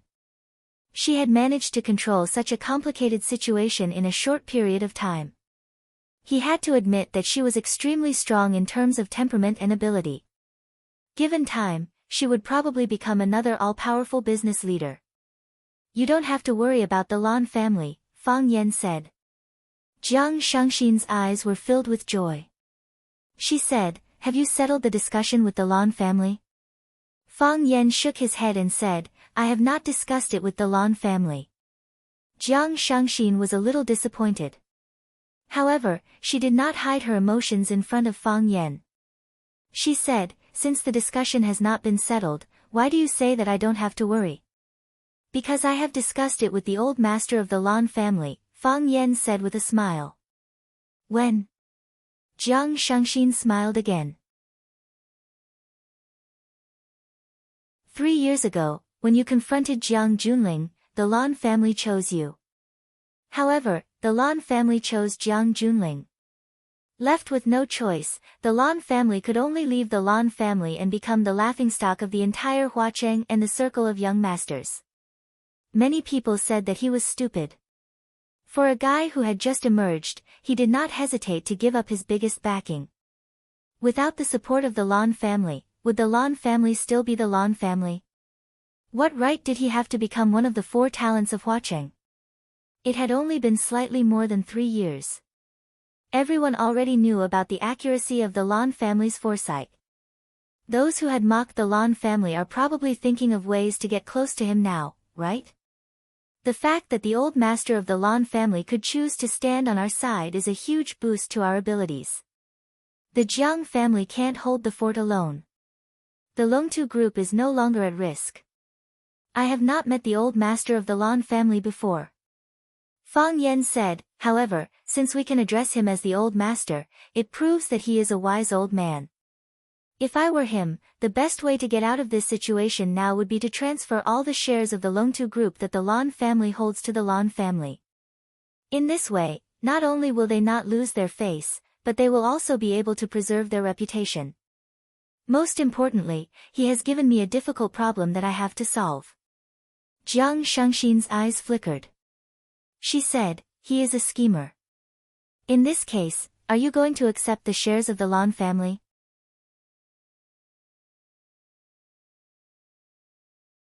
Chapter 621.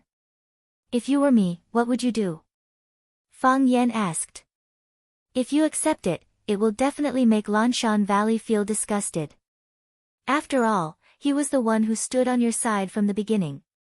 If you don't accept it, these shares will fall into the hands of Lanshan Valley, which is no different from still being in the hands of the Lan family. If the Lan family makes use of this to create trouble, it won't be a good thing for Longtu, you, and me. It's a dilemma. Jiang Shangxin analyzed and said. Fang Yan squinted his eyes and smiled. He said, actually, it's not that difficult. You already have an answer in your heart. I believe in him, Fang Yan said. Lanshan Valley is Lanshan Valley. Even if he returns to the Lan family in the future, he will still be Lanshan Valley and my friend. Jiang Shangxin's eyes lit up and she said, you're not worried at all? I prefer to turn my worry into confidence in them. Fang Yan smiled and said, this world is full of darkness, but we still have to choose some people to believe in. What about me? Jiang Shangxin asked. Am I someone you trust? Of course, Fang Yan said. Otherwise, why would I still let you stay in Chaoyan's Underground Research Institute until now? You should know what that place means to me and Chaoyan. It's far more important than me pushing you to the front desk of Longtu Group. I understand. Jiang Shangxin nodded solemnly. Fang Yan, although you never mention it, and Lu Chaoge is also unwilling to mention it, no one knows better than me that my life was saved by you. You can't imagine how depressed and desperate I was when I went through all that, when Jiang Zhulu bit my finger. Thank you. Fang Yan waved his hand in embarrassment and said, actually, I wanted to make use of you when I saved you, of course. In a world like this where everyone is so busy, who would suddenly treat someone so well if they had no desires? Jiang Shangxin said with a smile. Moreover, you won by being honest. I'm really not a good person, Fang Yan said. But I'm not a bad person, you are my benefactor, Jiang Shangxin said. That's enough. Women's understanding of good and bad is very vague. What they care more about is, to her, what kind of person you are. Fang Yan nodded and said, is there any news about your mother? I'm still waiting, Jiang Shangxin said. Without the protection and help of the general family, I'm just a weak and pitiful woman. What can I do? I've talked to Du Qinggo. He's already sent people out to search. If there's any news, he'll contact me immediately. Don't worry, it'll be fine. Jiang Shangxin looked at Fang Yan with a face full of gratitude and said, Fang Yan, thank you. She is my only family. Don't worry, we'll save her, Fang Yan said with a serious expression. Jiang Shangxin looked at Fang Yan's clear and sincere eyes at this moment and said, I've always wanted to repay you, but I don't know how to do it. Maybe you don't need anything now. But when you need something, you must think of me first. Fang Yan smiled, turned around and shouted, Fang Yingying, come out. Fang Yingying walked out from behind the dense bushes and said awkwardly, Junior Marshal Uncle, I didn't mean to eavesdrop on your conversation. You heard it by accident, right? Yes, that's right. Fang Yingying nodded his head vigorously. Fang Yan couldn't be bothered to argue with this rascal and said, send Miss Jiang to Chaoyan Research Institute, no problem. Fang Yingying nodded his head and agreed. This was the brightest moment, but it was also the most dangerous moment. Fang Yan heard that Jiang Zhuliu's mother had gone to look for Jiang Shangxin and even said some threatening words. He didn't want anything to happen to Jiang Shangxin, as it would ruin his overall plan. No one was more suitable than Jiang Shangxin to help him control the Longtu group. Even Lu Chaoge wasn't as legitimate as her. Fang Yan, the fish soup you make is very delicious, Jiang Shangxin said, I'll come and try your cooking when I have time. Just once or twice a year. Fang Yan said, I don't usually cook. Sister Lu said that you cook often. Seeing that Fang Yingying had driven Jiang Shangxin away, Fang Yan returned to the living room and saw that Lu Chaoge was washing the dishes in the kitchen. Fang Yan rolled up his sleeves and said, let me do it. A woman's hands are delicate, it won't look good if they get hurt by the detergent. Lu Chaoge rejected him and said, I'm wearing gloves, it's fine. You agreed to make a cell phone with her? Fang Yan looked at Lu Chaoge and asked. Since she wants to join us, Lu Chaoge turned to look at Fang Yan and said, why should we reject her? She is a capable woman, she can help you. Most importantly, I can tell that she really wants to help you. Otherwise, she wouldn't have offered to make a cell phone with me. You trust her? I trust you more. Lu Chaoge said, I believe that she won't betray you after you did so much for her. Which woman can bear such kindness? Fang Yan sighed softly and said, Li Yun's whereabouts are unknown, she is ultimately a threat to us. If they're using her as a card, then let's just wait for them to show their hand, Lu Chaoge said. Compared to a dead person, it's more meaningful to keep her alive. That's right, Fang Yan agreed. There are too many temptations in this world, let's see who can last until the end. Mo Qingdi found that he was surrounded. He was surrounded together with the transparent puppy. Standing in front of them was a group of ferocious white animals. They were the rulers of this land of extreme cold, the snow wolves. Snow wolves are pack animals, they eat and sleep together, they come and go like the wind. Not to mention, no matter if their prey was one or a group, they would always fight together, a bit like humans' shameless style of fighting against a group of them or a group of them. Because of their numbers, as well as their ferocious nature, no one on this land of glaciers, no, not even animals are willing to fight against them. Mo Qingdi met them once in the White Sea, when they were tearing apart an ice bear. Their strong bodies, running speed, and ferociousness in battle left a deep impression on Mo Qingdi. Mo Qingdi used the hermit breath technique to seal his breath and buried his entire body in the deep snow to avoid a direct confrontation with them. Mo Qingdi didn't like eating wolf meat, and he didn't like being eaten by wolves even more. However, he didn't expect that after hiding in this cave, he would still be found by this group of glacier gangsters. Their target is, the transparent puppy. I can't let them eat the ice dragon, Mo Qingdi thought. Even he couldn't bear to eat it, how could he let a group of wolves eat it? With that thought in mind, Mo Qingdi took 2 steps forward. He used his huge body to block in front of the transparent puppy, and looked straight into the wolf lord's crimson eyes. Mo Qingdi's fists were clenched tightly as he pondered over the method and direction of his attack. In the middle of the pack of wolves stood an extremely tall and big snow wolf. Its white fur was longer and its eyes were redder, as if its pupils were filled with blood. Mo Qingdi thought, I'll start with it in a moment. He understood the habits of these animals, they bullied the weak and feared the strong. If he killed the wolf lord first, they would probably scatter in disarray. Mo Qingdi missed his spear a little. If only he could drag it along when he ran for his life during the earthquake. With a spear in hand, the world is mine. Now that he didn't have a spear, his prestige as a man was also weakened. Just as Mo Qingdi was thinking about this, the Wolf Lord's eyes were also fixed on Mo Qingdi. After glancing at Mo Qingdi, it actually moved its eyes away. Mo Qingdi was no match for it. The transparent puppy was very dissatisfied with Mo Qingdi's reaction. Its little feet stepped on the solid ice, and it trotted in front of Mo Qingdi. Mo Qingdi was afraid that the transparent puppy would have some mishap. If it was eaten by these wolves, then he wouldn't have to hesitate about whether or not to eat the transparent puppy. At that time, he wouldn't even have the chance to hesitate. Mo Qingdi had to protect the transparent puppy from harm. So, Mo Qingdi once again stood in front of the transparent puppy. This time, the transparent puppy was angry. It bared its teeth, and used its head to gently nudge Mo Qingdi's buttocks. After that, it once again rushed in front of Mo Qingdi. Because this man and dog were constantly trying to stand up for each other, they were getting closer and closer to the position of the wolf pack. Just as Mo Qingdi was wondering if standing in front of the transparent puppy again would arouse its strong resentment and prevent it from giving him food again, the transparent puppy moved. It actually took the initiative to attack the Wolf Lord in the middle of the pack. Its body leaped up, and as if there was wind under its feet, it floated in front of the Wolf Lord.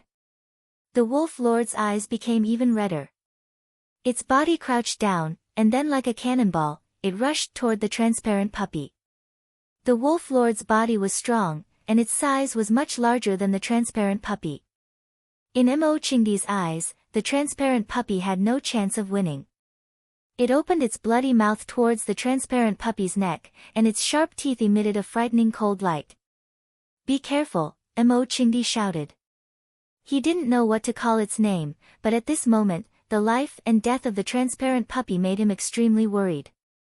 It was just like how it was Fang Yan, the closest family member to him. In this glacial land, it was indeed his only family.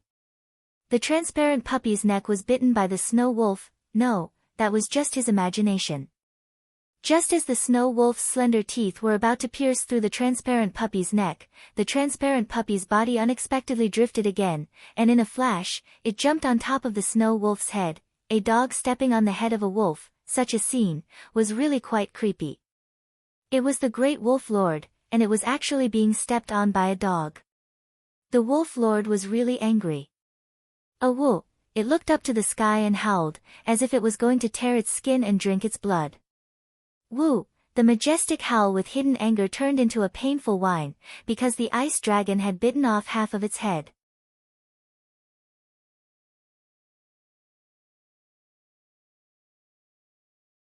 Chapter 622. The whole body of the puppy was translucent, and its snow-white skin looked like it would crack at the slightest touch. Its eyes were so innocent, and its body was so thin and weak. It looked a little proud, and a little proud. It looked so pitiful that people couldn't help but want to protect it. It was obviously the little submissive dragon of the ice dragon world. If it was a dog, then it would be a little submissive dog. The roar at the front turned into a sad whine at the back. The huge body of the Wolf King, which was majestic and arrogant a moment ago, fell to the ground. The change in style was too fast for people to accept. Half of the Wolf King's head was in the sharp mouth of the little transparent dog. When the Wolf King fell to the ground, the dog had already floated in front of Mo Qingdi like a gust of wind. The little transparent dog spat out the Wolf King's head in disgust, and used its tongue to roll up a ball of ice and snow on the ground and put it in its mouth. After it spun a few rounds, it actually spat it out with a "pu" sound. It actually knew how to rinse its mouth. Mo Qingdi blushed. He couldn't brush his teeth after coming to this land of glaciers.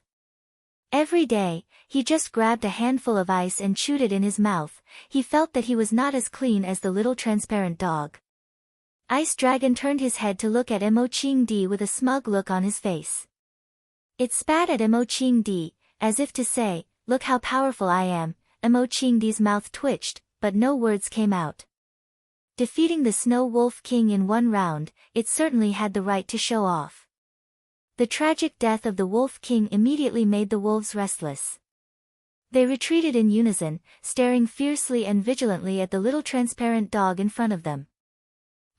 Soon, another huge snow wolf walked to the center of the pack, letting out a long howl. Hearing its howl, the pack of snow wolves also howled. They had chosen a new Wolf King. The new Wolf King pounced and chewed off half of the head of the previous Wolf King that the little transparent dog had spat out.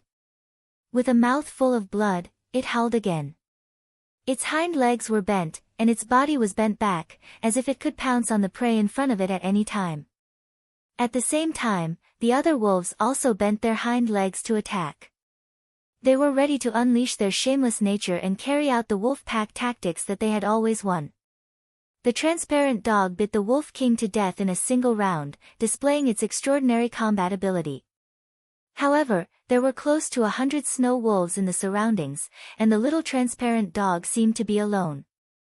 Mo Qingdi clenched his fists and prepared to fight alongside the transparent puppy. The transparent puppy was not afraid at all. Not only did it not retreat, but it also took the initiative to take 2 steps towards the wolves. It opened its mouth and sneezed violently. Hoochie, a gust of wind blew past, but there was no so-called dragon breath. Mo Qingdi was a little disappointed. Was this really an ice dragon? The transparent puppy was obviously a little embarrassed as well. It turned around and glanced at Mo Qingdi again. It opened its mouth, and suddenly, a thunderous sound came from its throat. Awoo! The wind howled and snow flew everywhere. His voice was like a great bell, resounding through the entire glacier land. Hearing this extremely shocking voice, the Wolf King's eyes were filled with fear, and he couldn't help but take a step back. As the Wolf King retreated, the pack of wolves followed suit. Whoosh! The transparent puppy was impatient, and it took the initiative to pounce on the Wolf King. Its body stretched out like a dragon, and its movements were as fast as lightning. The transparent puppy seemed to have the ability to ride the wind, and its body kept floating in the air. However, every time it fell, it would tear a snow wolf into pieces.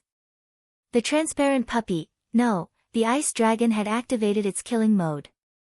The fresh blood made the snow wolf's eyes even redder, and the transparent puppy's fierceness enraged the wolves.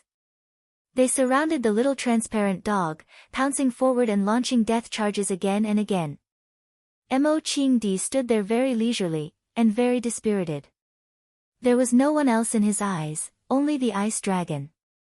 The wolves regarded the transparent puppy as their only opponent. As for Mo Qingdi, he was only a companion after the victory. Buying 2 pounds of lean meat, they would also give you a piece of pig's offal. In the eyes of the wolves, after killing the transparent puppy, would they still be afraid that Mo Qingdi would run away? I am the Azure Dragon, the overlord of mankind. Mo Qingdi thought in his heart, feeling wronged. The battle was over very quickly. When the transparent puppy killed the new Wolf King, and tore apart the thick fur and hard flesh of dozens of snow wolves, the pack of snow wolves finally collapsed. The first snow wolf ran away, and then more and more wolves left the battle. When the last wounded snow wolf fell to the ground with half of its face bitten off by the transparent puppy, there were no more snow wolves left standing on the ground.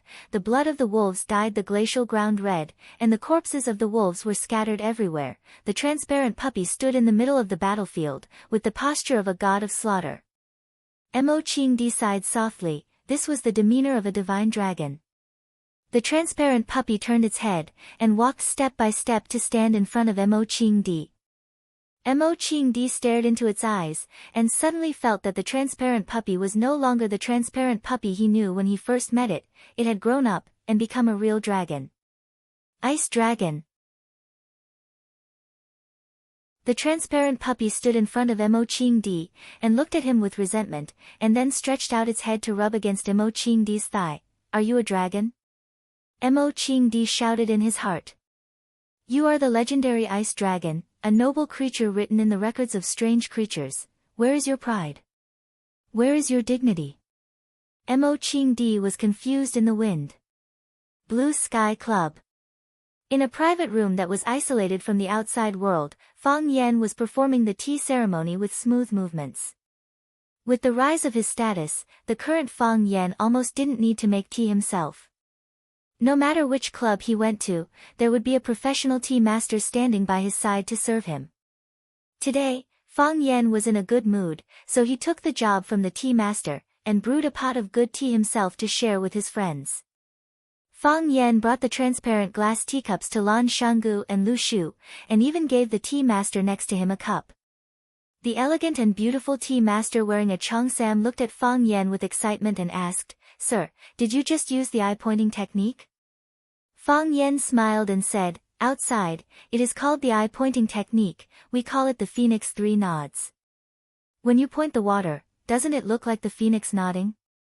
Of course, it also looks like a chicken pecking rice, so some people call it the chicken eating rice, 3 points of water, and each one is very particular. The angle, the temperature, and the bearing are all indispensable. I heard that this eye-pointing technique is very difficult to master. I didn't expect to see it today."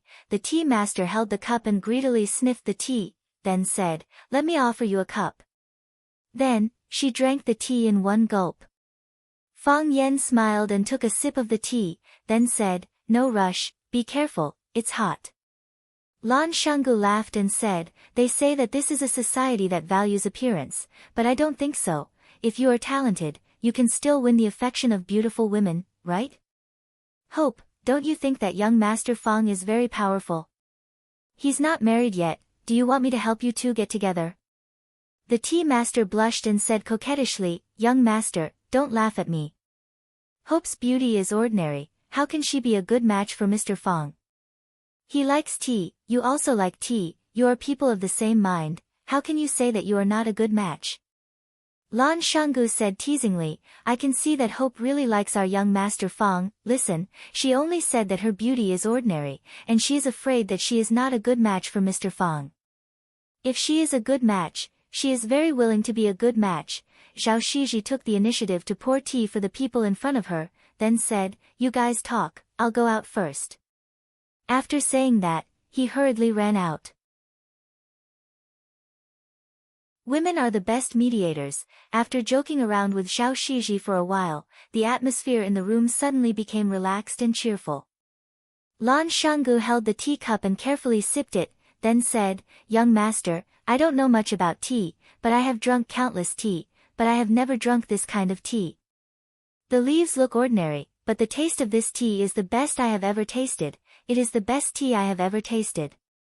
Fang Yan smiled and said, "This is ambergris, it is not famous in the outside world, but it is a first-class tea, how can such a good tea not be famous?" Lan Shanggu asked strangely.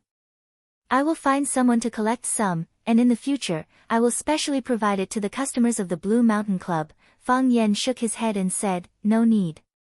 "Why?" "There are only 3 mature dragon trees in the world, one is inside the red wall, the other 2 are in the Taoist temple. Don't even think about the one inside the red wall, there are countless eyes watching it." "Not enough. As for the 2 in the Taoist temple, don't even think about it. If anyone dares to touch their dragon tree, those old Taoist priests will fight them to the death. Maybe before you even touch the dragon tree, you will be thrown into the deep valley." "It really is the best in the world," Lan Shanggu sighed and said, "Unfortunately, I don't have the luck to see it.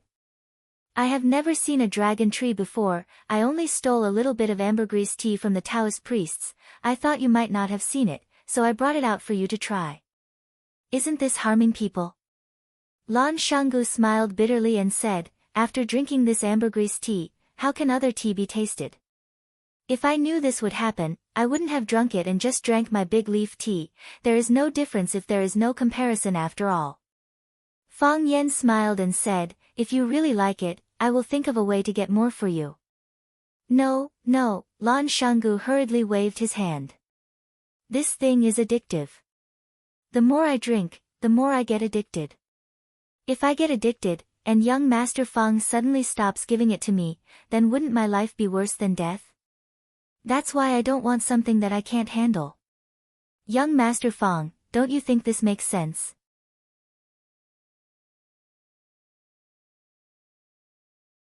Chapter 623. Lan Shanggu wasn't talking about the tea, he was talking about the person. Or rather, he was talking about the shares of Longtu Group that old Master Lan gave him. Just like the dragon birth tea, it was a good thing, but not everyone had the fortune to enjoy it. Old Master Lan knew that Fang Yan was very powerful in Huaqing now. If Fang Yan was determined to kick them out, it would be almost impossible for the Lan family to keep their shares of Longtu Group. So, old Master Lan did him a favor and directly transferred the shares to Lan Shanggu. Didn't you call Fang Yan your brother? Then let's see if you can keep this share. After Lan Shanggu received this share, it was like he had received a hot potato. He couldn't throw it on the ground because it would break into pieces. But, he couldn't just open his mouth and swallow it. That would burn his mouth and even hurt his lungs. The most important thing in this matter was Fang Yan's attitude. But he couldn't directly ask Fang Yan's attitude. If that was the case, wouldn't he be treating Fang Yan as a narrow-minded person? Using tea to judge people, using tea to explain things. It was a good move that was logical and logical. Hearing Lan Shanggu's words, Lu Shu couldn't help but laugh and said, Lan Shanggu, keep your wretched thoughts to yourself. Didn't you just want to ask young master if you can swallow the big piece of meat that Lan family gave you? If you have something to say, just say it. Is there a need to be so secretive? Lan Shanggu laughed and said to the willow tree, Brother Lu Shu is indeed a straightforward person, saying whatever comes to your mind. I was indeed asking to be humiliated by playing these little tricks in front of the young master. No wonder even Brother Lu Shu couldn't stand it anymore. Since Lu Shu and Lan Shanggu had spoken openly, then Fang Yan had to give a direct answer. Fang Yan looked at Lan Shanggu and asked with a smile, What are you worried about? The smile on Lan Shanggu's face froze. I'm sorry, young master, I made things complicated. I understand your character, but this is still my fault. There's nothing wrong with it, Fang Yan said with a smile. The portion that you obtained originally belonged to the Lan clan. Whether the Lan clan gives it to you or to others, that's their freedom. We are merchants, not enemies. Since they've given it to you, we're Longtu Group's business partners. It's the same as our cooperation on Chaoyan technology. What's there to be sorry about? Young master, I am worried that you will misunderstand my relationship with the Lan clan, Lan Shanggu said honestly. After all, this was a bomb. It was better to take the initiative to explain it to Fang Yan. How can blood ties be severed so easily? Do you think that you and the Lan clan are no longer related to each other in my eyes now that you and the Lan clan have separated? Fang Yan narrowed his eyes as he sized up Lan Golu. On the contrary, you will make me wary and vigilant. If you treat your own parents and family like this, how good can you be to others? Young master, the Lan clan is your home in Lan Golu. It's natural for you to have connections and cooperate with them. I won't be so heartless to the point where you have to make a choice between me and your family. Do those women who do such things have a good ending? You don't have to do something like not going home for 3 years anymore. That doesn't prove your loyalty, it only proves that you're cold-blooded and heartless. I know what you're worried about. Your worries are unnecessary.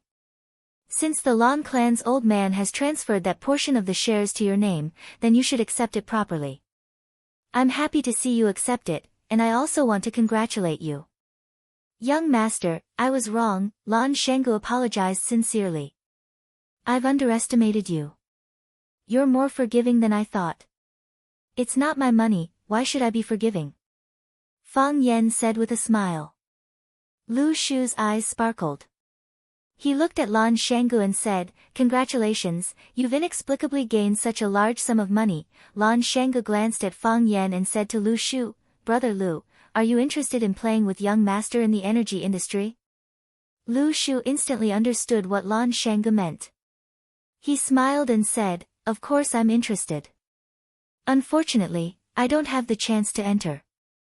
Lan Shanggu smiled and said, I got those shares for free anyway. Why don't we split them in half? Lan Shanggu received Fang Yan's forgiveness and immediately helped him win people's hearts. Now, Fang Yan owned more than half of Longtu Group's shares and controlled the management of Longtu Group. Lan Shanggu received the Lan clan's gift and became Fang Yan's partner again. Only Lu Shu was an outsider. Longtu Group had nothing to do with Lu Shu. Lan Shanggu gave half of his shares to Lu Shu to thank Fang Yan and also to help Fang Yan rope in Lu Shu and the Lu clan behind Lu Shu. If Lu Shu accepted Lan Shanggu's proposal, then the three parties would once again be tied together by benefits. Did he have a reason to reject? I'm more than happy to accept something that doesn't require money, even brothers should settle accounts clearly. I'll still accept the money, but I'll pay you according to the price when the Lan clan bought the shares. How about it? You've gotten a great deal, right? For the willow tree, it was indeed a great bargain. First, the Lu clan finally had the opportunity to enter the energy industry. Everyone knew the future development trend of the energy industry and the market potential of the energy industry in the future.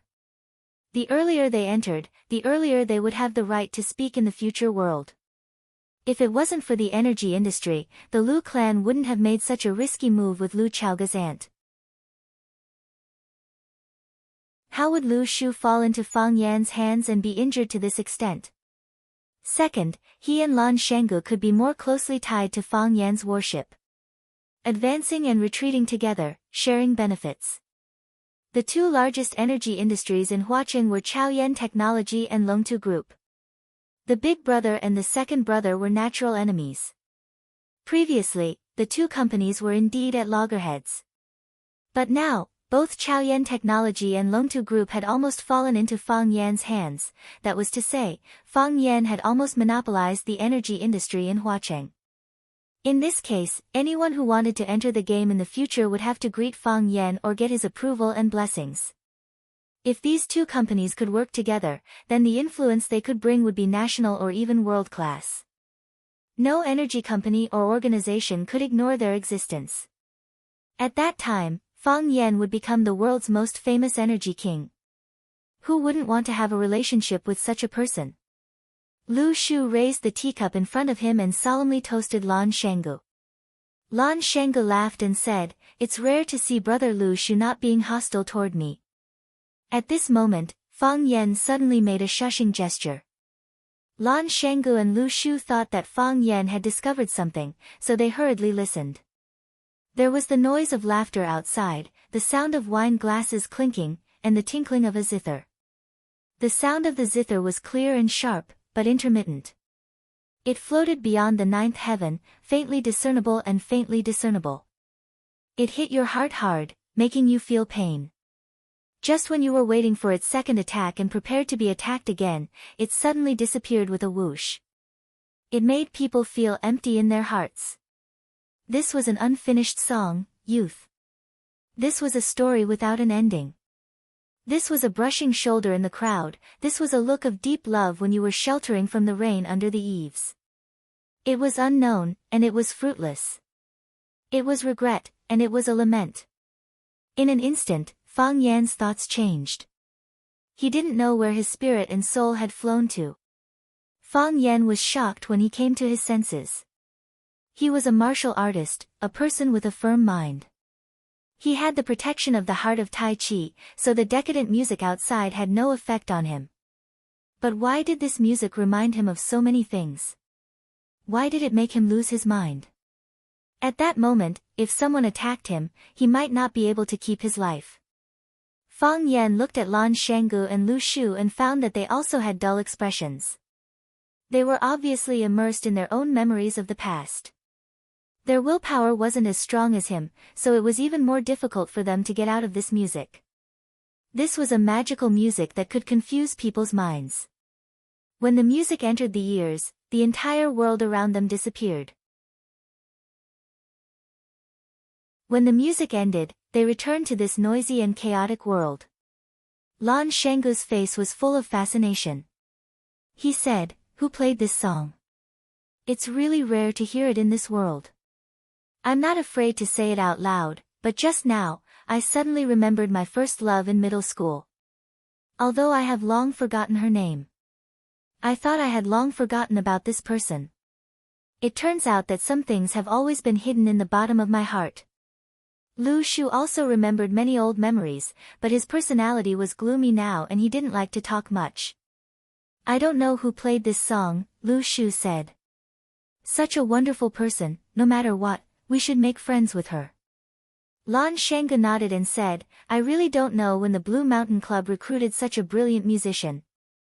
Wait a moment, I'll find someone to ask. No need, Fang Yan said. Lan Shanggu and Lu Shu looked at Fang Yan curiously. Lan Shanggu asked, Master, you're not interested in her? I already know who it is. Fang Yan said, only her music can make people's souls leave their bodies and become intoxicated. I can hear the celestial music, but I can't see the celestial being.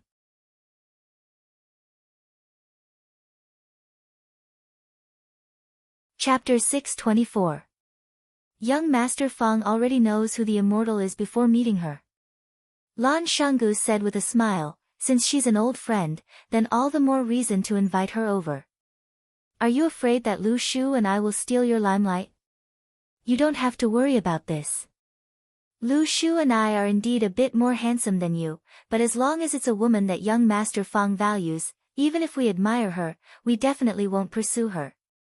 Of course, if that immortal accidentally takes a fancy to us and takes the initiative to launch a fierce attack on us, at that time, young Master Fang mustn't break us up because of jealousy. Fang Yan knew that Lan Shanggu was joking with him, using such a casual way to get closer to him.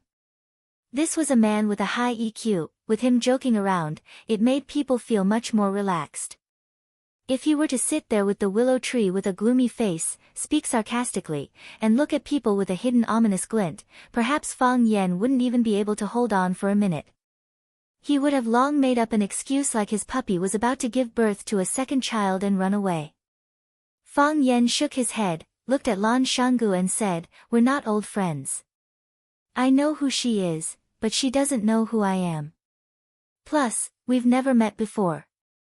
You can say that we're complete strangers. Lan Shanggu looked confused and asked, I'm getting more and more curious. What kind of person could make young Master Fang fall in love with her so much? I know that the women around young Master Fang are all beauties. Ordinary people can't enter your eyes. Someone who plays classical music. If there really is such a person, then it can only be that legendary figure. There's only one person in the whole of Huaxia. I'm afraid I won't have the luck to meet her in this lifetime. That person. Fang Yan said with a smile. Lan Shanggu's eyes widened and said, one of the 7 addicts of Huaxia, Lu Qi. That's right.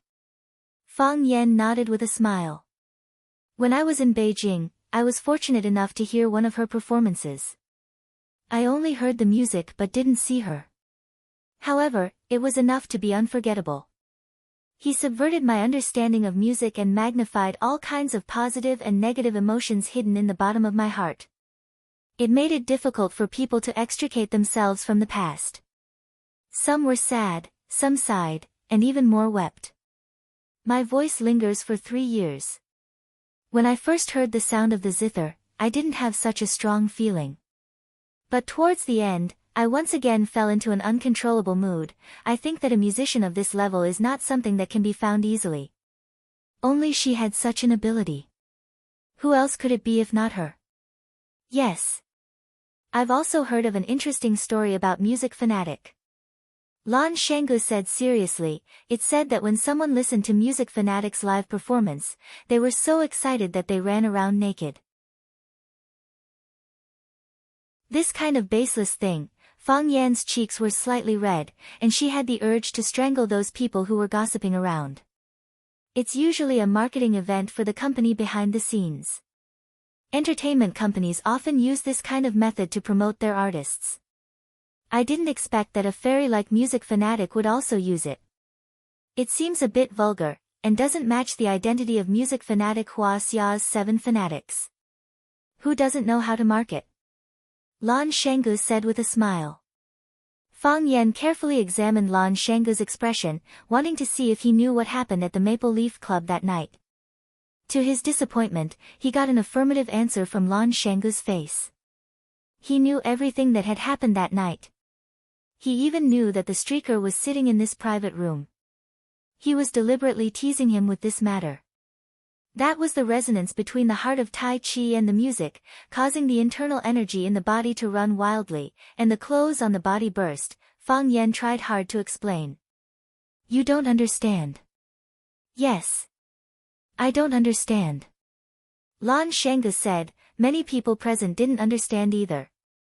That's why when I heard about that incident, people said that someone was so excited after hearing the music fanatic's performance that he took off his clothes and ran naked. I couldn't correct them. After all, I wasn't there to witness that exciting scene. Fang Yan wanted to take back Lan Shanggu's shares from Longtu Group. What was the point of letting him earn so much money? He was going to strangle him to death soon anyway. I didn't expect the mysterious music fanatic to appear in Huacheng, and to come to my Blue Mountain Club. Lan Shanggu seemed to have guessed what Fang Yan was thinking, and quickly changed the topic. Since young Master Fang hasn't seen the music fanatic, as the owner of the club, why don't I go and greet her and invite her to our private room? No need. Fang Yan rejected. I heard that the music fanatic likes silence and doesn't usually talk to strangers. She doesn't even meet the guests when she's performing. Why should we force her? Lan Shanggu gave a thumbs up to Fang Yan and said, young Master Fang Yan is also a refined scholar. No wonder your heart of Tai Chi could resonate with the music fanatic's music. I'm afraid that you won't be able to invite her even if you go. That would be embarrassing, Fang Yan said. While Fang Yan and Lan Shanggu were joking, Lu Shu sat at the side and drank his tea in silence. He seemed to be listening attentively to what the two were saying, but he also seemed to be uninterested in anything. Lu Shu, one of the four prodigies of Huacheng, was once active in the circle of Huacheng's playboys. Ever since he was disfigured in that accident, his personality had changed drastically. He was now like an eccentric monster. That's right, someone had already given him a new nickname, Wolf Head. After 3 steeps of the ambergris, just as Fang Yan was about to get up and leave, there was a commotion outside the private room. Who was the one playing the piano just now? Come out and let me see. Come out, we'll be greatly rewarded. I hope it's a beauty. If it's an old lady, it'll ruin our mood. Fang Yan's expression was slightly angry, but he didn't say anything in the end. Although he had never met Luqi before, because of these 2 songs and the telepathic resonance between them, he had already regarded Luqi as a close friend in his heart. He didn't want Luqi to encounter any injustice. The people outside were obviously here for Luqi. They could also hear the beauty of the piano sound, so now they wanted to see who the person playing the piano was. Lan Shanggu had been paying attention to Fang Yan's words and actions. Seeing Fang Yan's unhappy expression, he smiled and said, in the few years that eldest young master wasn't here, some kids appeared in Huacheng. These young people rely on the fact that their families are rich to be arrogant and domineering. They often do things that are out of line. They probably think that Mr. Luqi's piano sound is beautiful, so they couldn't help but come and say hello to her. Fang Yan nodded and said, I hope they won't make things difficult for Luqi. People who are dedicated to their work are worthy of admiration, especially those who are devoted to music. Don't worry, Lan Shanggu said with a smile. This is my turf, I'm sure they will give me some face. As soon as Lan Shanggu finished speaking, the noise outside became louder and louder. Are the people inside all dead? Open the door, we're going in. B*TCH, are you going to open the door or not? If you don't open the door, I'm going to smash the door. Do you know what this place is? This is the Lan family's turf. I'm telling you, if you don't open the door, you'll never be able to leave the Blue Mountain Club. The voices outside traveled into the private room. Fang Yan looked at Lan Shanggu with a smile. Lan Shanggu's face was so gloomy that water was about to come out. He had just bragged to Fang Yan that the young people outside would more or less give him some face, and now they were yelling that they would smash the door and make it impossible for them to leave the Blue Mountain Club. He felt his old face burning with pain. He had been slapped dozens of times by the kids outside. I'll go out and take a look, Lan Shanggu said in a low voice. Fang Yan nodded and said, I'm going home to sleep as well. Let's go out and see what's going on. Since Fang Yan said to go, Lu Shu naturally followed. They walked out of the private room, passed through an alley, and saw a group of young people in luxurious clothes standing in a small courtyard. There were both men and women, and they all looked very young. Because they had too much to drink, their standing posture was crooked. There was even a young couple who leaned against a pillar and kissed as if there was no one else around. At the door of a room, there were a few young people holding wine bottles. They were cursing and swearing, saying some unbearable things. There were also two young people who were a little impatient and directly ran over to knock on the wooden door of the private room. If they couldn't open the door, they kicked it with their feet. The sound of banging was endless. The wooden door creaked. If it wasn't for the fact that the wooden door was sturdy, it would have been broken by these people. A bunch of scum, Fang Yan said coldly. Seeing that Fang Yan was angry, Lan Shangu's heart sank. He strode towards the scene of the accident and shouted, "All of you stop." Lan Shangu was tall and had a strong aura. His voice was like thunder, giving people a great deterrent. There was a moment of silence. However, when those young people saw that Lan Shangu was just a big guy they weren't familiar with, they started laughing again. Damn, who is that big guy? Where did this mad dog come from? How is this a mad dog? It's clearly a big black bear, ha ha ha, I know him, he's the idiot who proposed to split from the Lan family. Lan Tingyue, your idiot big brother is here. Lan Tingyue stood at the door, staring fiercely at Lan Shangu who was walking towards him.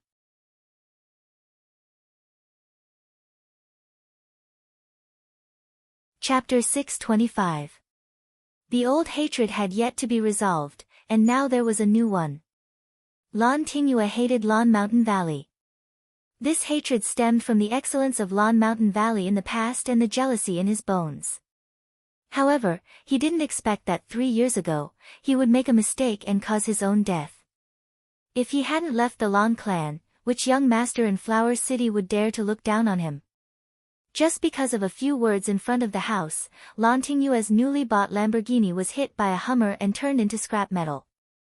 They didn't even need to drag it to a 4S shop to be repaired, because the repair money was enough to buy a new, better car. If there was a chance, Lan Tingyue wished he could put a gunny sack on Lan Guda's head, beat him up, and throw him into the Pearl River.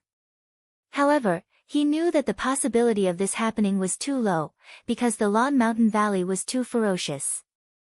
If he really fought with Lan Shangu, it was more likely that Lan Shangu would put a gunny sack on his head and beat him up before throwing him into the Pearl River. Although Lan Tingyue didn't like Lan Gulu, he liked the Blue Mountain Club established by Lan Gulu. It gave him a sense of security. He could proudly tell others that this was the Lan family's territory. Of course, the staff of the Blue Mountain Club did treat him like a master. Today, when Lan Tingyue was drinking with his friends in the outfield, he suddenly heard a very strange sound of the zither. They didn't know what was going on.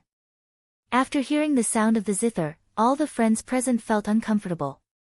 However, even when they were in a bad mood, they still hoped that the music would not stop. While they were hurt and looking forward to it, the sound of the zither slowly disappeared. Their hearts were filled with regret. How could these young people understand the beauty of regret?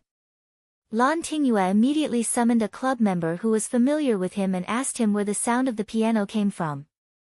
The club member would not hide anything from the cousin of the big boss. Therefore, Lan Tingyue took this group of second-generation masters of Zihua City to find the person who played the zither. He called the door, but it didn't open. Just when he was about to show his hooligan style, Lan Shangu appeared like a ghost again. Murphy's Law said that whatever you were afraid of would happen. Lan Tingyue felt that it was necessary for him to have a good talk with the guy named Murphy. Lan Shangu walked in front of Lan Tingyue and stood still, staring into his eyes coldly. Lan Tingyue was a little guilty, but he was more angry. He felt that Lan Shangu was humiliating him. He was using his aura to oppress him. Lan Shangu did not speak, neither did Lan Tingyue. Lan Tingyue stubbornly looked at Lan Shangu. He wanted to use practical actions to prove to Lan Shangu and the surrounding companions, Lan Tingyue, am also a man of iron blood. Let's go back. Lan Shanggu said. Lan Tingyue straightened his neck and said, Why? Because I want you to go back, said Lan Shanggu. I'm not going back. Lan Tingyue sneered. Who do you think you are? What right do you have to control me? My dad doesn't even care about me. Who do you think you are? You have already left the Lan clan. You are nothing after leaving the Lan clan. What are you looking at? Do you have the ability to hit me? Pa! Lan Shanggu slapped him. This slap was extremely sudden, fast, and ruthless. Lan Tingyue couldn't react in time, and the right side of his face was hit. His feet kept retreating, and if it weren't for someone behind him, he would have fallen to the ground. Lan Tingyue covered his face and wanted to curse back, but Lan Shanggu had already rushed over and kicked him. Clang! Lan Shanggu's stomach was kicked. His body couldn't support it anymore, and he rolled to the ground with a companion who was behind him. Their bodies collided. Lan Tingyue's head hit the hard stone steps. His forehead broke a piece of flesh, and blood seeped out.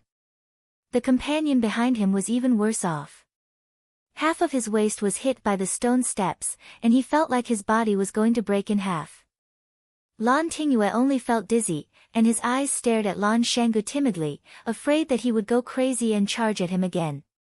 You dare to hurt people for no reason. A middle-aged man with amber tortoiseshell glasses on his nose stared at Lan Shanggu with unfriendly eyes. Tortoiseshell was highly toxic and couldn't be eaten, but it could be used as medicine. Its effect of clearing heat and detoxifying was comparable to that of rhinoceros horn. It was an expensive traditional Chinese medicine that had the miraculous effect of clearing heat, detoxifying poison, calming convulsions, and lowering blood pressure.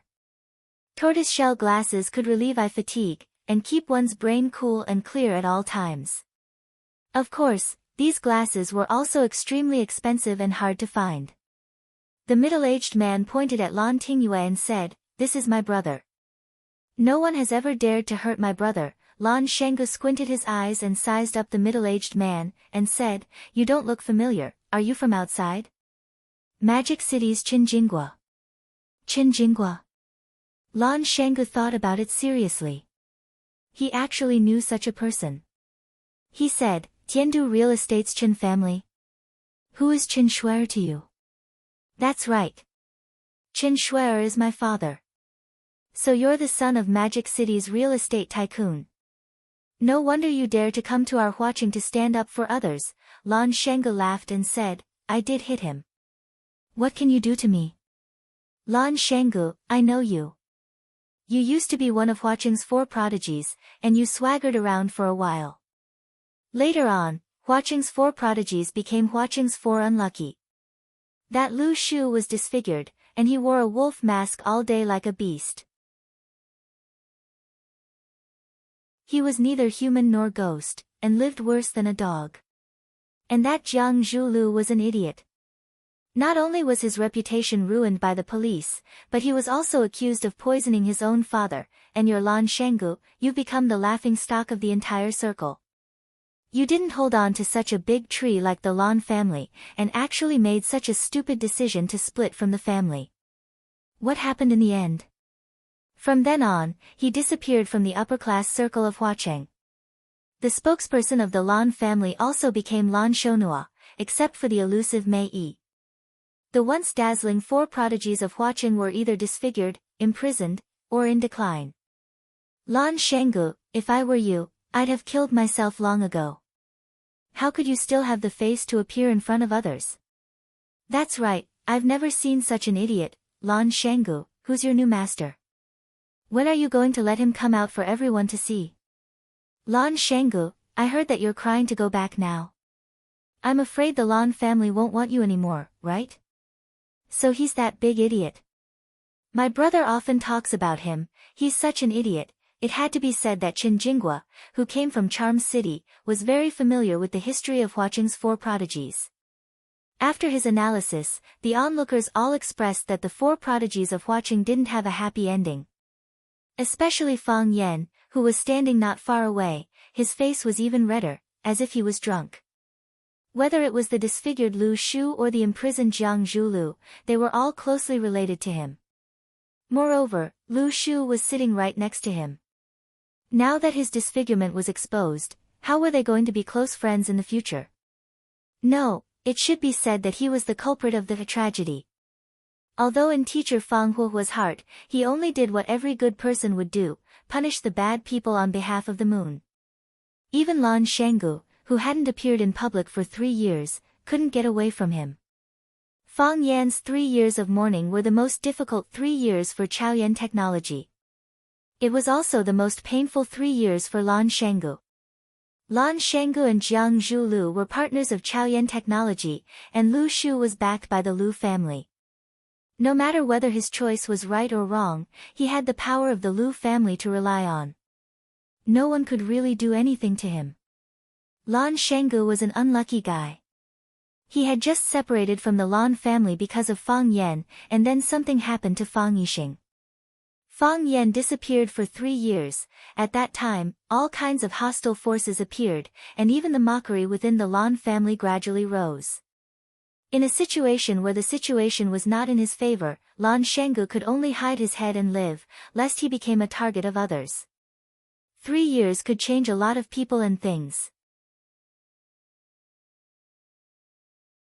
Many people thought that Lan Shanggu's disappearance was because he stood on the wrong side, and that he was abandoned by the Lan family. But they didn't know how much benefit Lan Shanggu had gained from standing on the wrong side. It was also because of Lan Shanggu's 3 years of silence that the young people who had just emerged in Huaqing didn't really care about him. Even some of the young people who couldn't be compared to the 4 prodigies in the past began to order him around in front of him, very arrogant. Chen Jinghua came from Shanghai, and his background was extraordinary.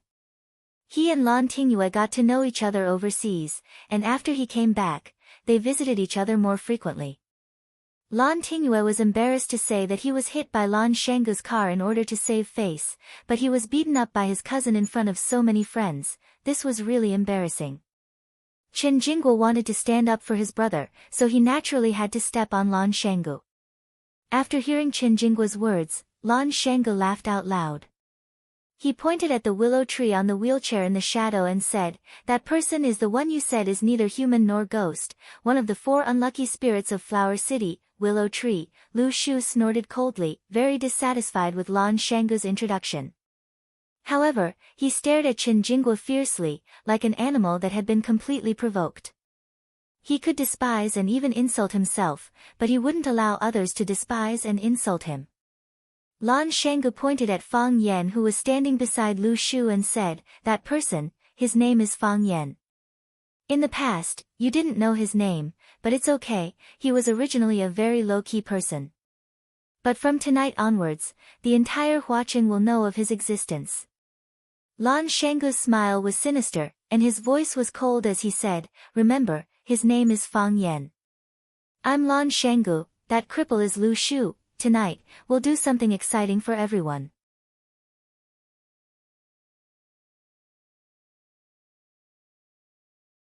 Chapter 626. Something hot-blooded and exciting? What hot-blooded and exciting?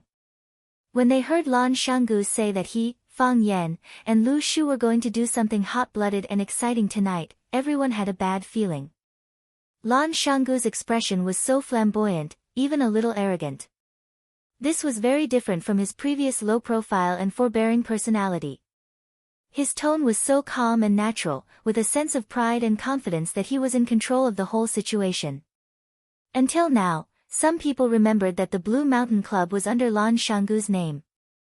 He was the leader of this land, the king of everyone. If he wanted to make people unhappy, it wasn't a difficult thing to do. Lu Shu had been sitting there with an indifferent expression all this while. Even when others scolded him for being a disfigured monster wearing a wolf mask, or even a beast that was neither human nor ghost and lived worse than a dog, other than his pupils constricting slightly and the red blood vessels in the whites of his eyes becoming redder, he did not show any extreme reaction. He was like a bystander, a witness. Everything that happened today had nothing to do with him. But now, Lu Shu had the desire to speak. "Lan Shanggu. His voice still carried a strong sense of mockery, as if he didn't like anyone or anything. He's not willing to be lonely. He wants to prove to Flower City that he's back, that he's the final victor. This person's personality has always been so radical. Fang Yan's sharp eyes looked at Lan Shanggu, who was standing in the middle of the crowd, but the smile on his face was somewhat calm. He didn't seem to care about what Lan Shanggu was about to do, and he didn't care about the results. Originally, I thought that we could wait a little longer, at least until the Longtu group becomes a whole in our hands, until we put all the meat on our plates, until we eat the roasted duck into our stomachs. Fang Yan replied softly, but, since Lan Shanggu feels that today is the best time, and this is the best place, then let him stand up and make a declaration. Let him tell everyone in Flower City that we're back. It was also to let those enemies, detractors, belittling people, and neutral onlookers understand this matter. We are the final victors, and we will soon rule over Flower City. Lu Shu looked at the side of Fang Yan's face in astonishment. This was a gentle man, a refined man, a man who would not say such arrogant words as "I am the only one in the world," even when he was using violence. He had never heard Fang Yan say something like that, saying that they were the final victors and that they were going to dominate Flower City. Needless to say, this kind of feeling was really quite exciting. Do you think it's strange? Fang Yan asked with a smile. There were a few accidents, the willow tree said. This has always been your goal, it was an inn on your way. You have been working hard towards this goal, but you have never said that you didn't want to become the ruler of this city. Fang Yan grinned and said, I've never thought about becoming the ruler of this Flower City. What I've obtained today isn't the goal I've been working so hard for. I'm not afraid of you laughing at me for saying this. When I returned to Swallow Dock 3 years ago, I even wanted to go back to Flower City after the new year and quit my job as a teacher at Rosefinch Secondary. I wanted to go back and be with a very barbaric but also very beautiful girl. In the morning, I accompanied her to practice martial arts on the Green Mountain 1-foot platform.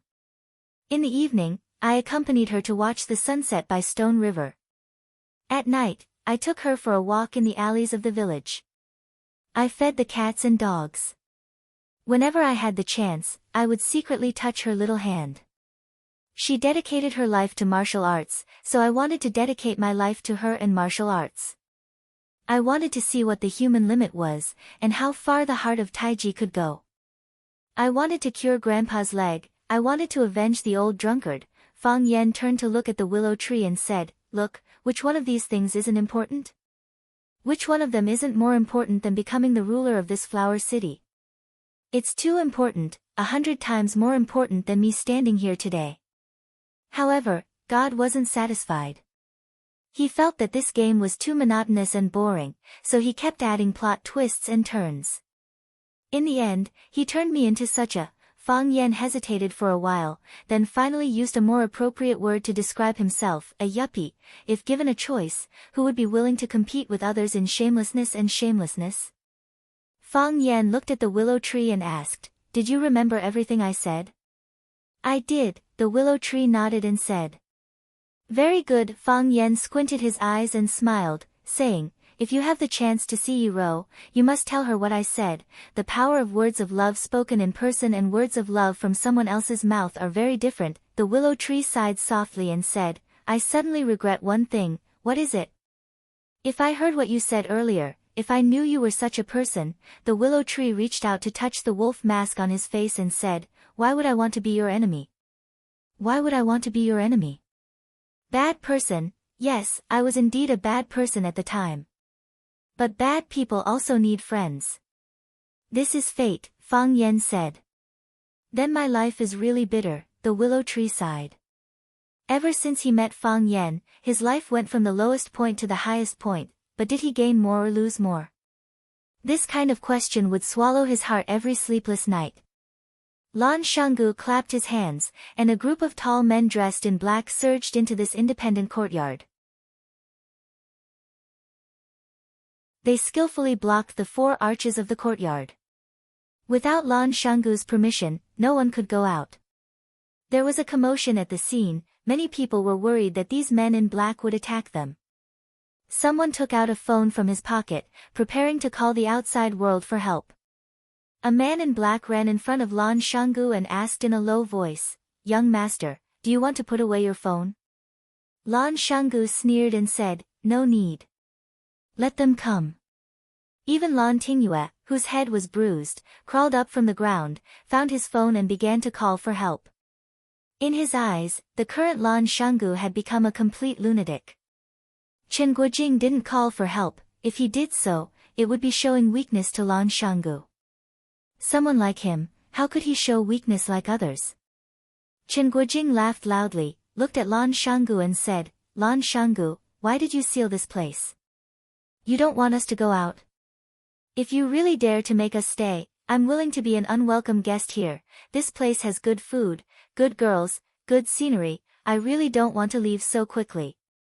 Chen Guojing turned to look at the young masters who were making calls and said, "What? Are you afraid that young Master Lan will starve everyone to death?" "Don't worry, our young Master Lan is a famous person in Huacheng. He won't do things like murder or arson. If one or two of us really die, he won't be able to get away with it, right? Why don't you open your eyes and take a look? Where are we standing right now? This is the Blue Mountain Club. This is young Master Lan's place. If he doesn't take responsibility, who will?" After listening to Chen Guojing's words, everyone thought that it made sense. Even if this was Lan Shanggu's place, he could do whatever he wanted. Could he kill or starve his brothers to death? Thinking of this, they were like balloons that had been filled with air, and suddenly became aggressive again. "That's right. Lan Shanggu, what do you want to do to us? Do you want to scold us or kill us with your eyes? Lan Shanggu, I'm warning you, based on what you did tonight, we can charge you with imprisonment and restriction of personal freedom. Lan Shanggu, I've already called the police. If you're smart, hurry up and apologize to us. If we're in a good mood, maybe we won't stoop to your level." Lan Shanggu turned to look at Fang Yan, chuckled and said, "Do you know why I can't wait to do this? These bastards just don't remember the pain. They're born to be despicable. If you talk to them nicely, they'll think that you're easy to bully, that you don't have a strong background, that I'd be letting you down if I don't bully you, so you came to please me, only by beating them up so that they remember that we beat them up, that every bone in their body hurts when they see us, then they'll talk to us nicely and maintain the respect they deserve." Chen Guojing's face was full of mockery as he said, "Lan Shanggu, I'm standing here today, I don't believe. What can you do to me tonight? Lan Shanggu, I'm in Xinyang, I'm standing here today, I don't believe, that you dare to beat me up? Lan Shanggu, I'm Li Shaohua, my father is Li Xinhui, if you don't beat me up today, you're my grandson. Pfft, I don't want a grandson like you." More and more people stood up. They were all young people, and they all thought they were respectable young people. They were surrounded by Lan Shanggu, bullied by Lan Shanggu, and this stimulated their arrogance and courage. They were prepared to fight to the death with Lan Shanggu. Lan Shanggu didn't disappoint them. He waved his hand, smiled and said, "Don't beat them to death." Thus, the surrounding men in black held wooden sticks in their hands and started to beat the heads of the young masters in the courtyard.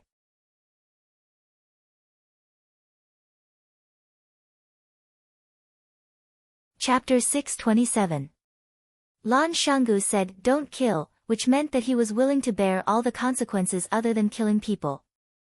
Since they got the authorization from the big boss, how could the tall and strong men in black not use all their strength?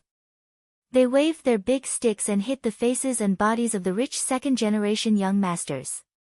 "You dare to hit me? Do you believe that I won't find a few hundred brothers to kill you? Ouch, help, I'm beating people to death. My dad is Li Mingliang, he is Huacheng. Brother, name a price, I'll give you money, I'll give you a lot of money." At first, those young masters were still stubborn and wanted to pretend to be heroes in front of these small fries that they didn't even look at before. They thought that Lan Shanggu was just saying tough words and didn't dare to really beat them up. When they were whipped by the wooden sticks, when their foreheads were cut, their cheeks were swollen, and some of their bones were broken, when the unbearable pain struck them again and again, they finally realized a serious problem. Rangoon Valley had gone mad. This kid really dared to deal a killing blow to them. Pa pa pa, the sound of the wooden sticks hitting the human body. Ah, the screams of the young masters and socialites. Whether it was the young master of the Zhang family or the young lady of the Li family, whether it was a man or a woman, as long as it was those guys who wanted to smash the door, they were attacked indiscriminately by the men in black. Of course, the women still had some advantages. Even those tough men with hearts of stone, they used a lot of strength when they beat these young masters, but when facing those beautiful young ladies in cheongsams or dresses, they still couldn't do it. Some of them were almost instigated by the pitiful eyes of those young ladies. Lan Tingyue was the person who understood Lan Shanggu the most. When he heard Lan Shanggu say, "Don't kill," he felt a sense of trepidation. That lunatic dared to drive a Hummer to run over his sports car in front of his house and almost killed him. Blue Mountain Club was his territory, what else did he not dare to do? He didn't believe that this guy would suddenly become soft-hearted or timid. So, the first thing he did was to lie on the ground and pretend to be dead. In the end, when chaos broke out, many people thought that he was really dead. The fleeing boys stepped on his back, and the high-heeled shoes of the ladies almost nailed a hole in his head. Fortunately, he noticed it and dodged in time. Even so, he was still covered in wounds, lying there motionless, as if he was really going to die. When a bald man swung a wooden stick at his head, Chen Guojing knew that Lan Shanggu was playing with them for real. This bastard, this idiotic brute, this, before Chen Guojing could finish cursing, he was slapped hard in the face. Chen Guojing felt dizzy and his cheeks were burning with pain. He could no longer feel whether his face was still there. However, Chen Guojing was unwilling to admit defeat just like that. He was a high and mighty young master. Lan Shanggu, who had lost the support of the Lan family, was just a lowly little bumpkin. They were not qualified to talk to him on equal footing. Lan Shanggu, how dare you hit me? Chen Guojing covered his face, turned around, and finally found where Lan Shanggu was standing. His eyes stared fiercely at his target, and said fiercely, "Lan Shanggu, prepare to pay the price in blood. I want you to die, I want you to die without a burial place." Smack. The bald man once again raised his rod and ruthlessly smashed it on Chen Guojing's head. Crack, the wooden stick broke into two, and Chen Guojing's forehead was overflowing with dark red blood. When the blood flowed to the corner of his mouth, Chen Guojing finally couldn't stand anymore, and his body fell heavily on the lawn of the courtyard. After Chen Guojing fell, the group of arrogant and despotic young masters and young ladies no longer had anyone who could stand up. Lan Shanggu waved his hand, and the group of men in black scattered in all directions with their wooden sticks. Once again, they silently guarded the four arched exits of the small courtyard. "My head is bleeding, I'm going to die, send me to the hospital, Mom, they hit me, I want to go home, I want to go home, ouch, my leg is broken," wailing like ghosts and howling like wolves, miserable and miserable. Lan Shanggu passed through the group of people lying on the ground, and stopped where Chen Guojing fell. He squatted down and looked at Chen Guojing, whose head was bleeding and body was twitching, and smiled, "Young Master Chen, how do you feel now?" Lan Shanggu, Chen Guojing's voice was trembling, and he used his hands to grab the weeds on the ground, as if it was Lan Shanggu, and he was kneading them into grass juice. "No need to threaten me." Lan Shanggu patted his shoulder, and smiled, "You've already been beaten like this. If you threaten me again, and I happen to be a narrow-minded man, what if I can't help but beat you up again? Do you understand something now?" Lan Shanggu smiled and asked. Chen Guojing clenched his teeth and didn't answer. He understood that Lan Shanggu was a mad dog. "You already have the answer in your heart, don't you?" Lan Shanggu straightened his body and stood up. He looked at the young masters and young mistresses lying on the grass, and said arrogantly, "You understand that Lan Shanggu isn't that easy to bully. Is that so? You just don't want to admit it. Do you think that I have nothing after losing the Lan clan's protection? Do you think that I will die for sure after offending the Jiang clan? Do you think that, Lan Shanggu, am just a sick house cat that you can bully? I'm sorry, I've disappointed you. After leaving the Lan clan, I'm still living very well. I don't need the Lan clan's protection. On the contrary, I'm helping the Lan clan. I did offend the Jiang clan, but the Jiang clan couldn't suppress me. I, Lan Shanggu, am still standing here with my back straight. I'm not a house cat, not a sick dog. Whose house cat dares to beat you like this? Whose sick dog would do such a thing for the sake of the people? Lu Shu looked at Lan Shanggu, who was giving a speech in the middle of the crowd, curled his lips, and said sarcastically, "This kind of flattering method is really shameless." Fang Yan laughed as he watched, as if he didn't hear what Lu Shu said. "You're all hurt, right? Have you all learned your lesson? From this moment on, you all know who you can't offend in Flower City?" Lan Shanggu looked at where Fang Yan was standing and said, "My speech is over, now I will formally introduce a distinguished guest." Fang Yan waved his hand and said, "I'll pass.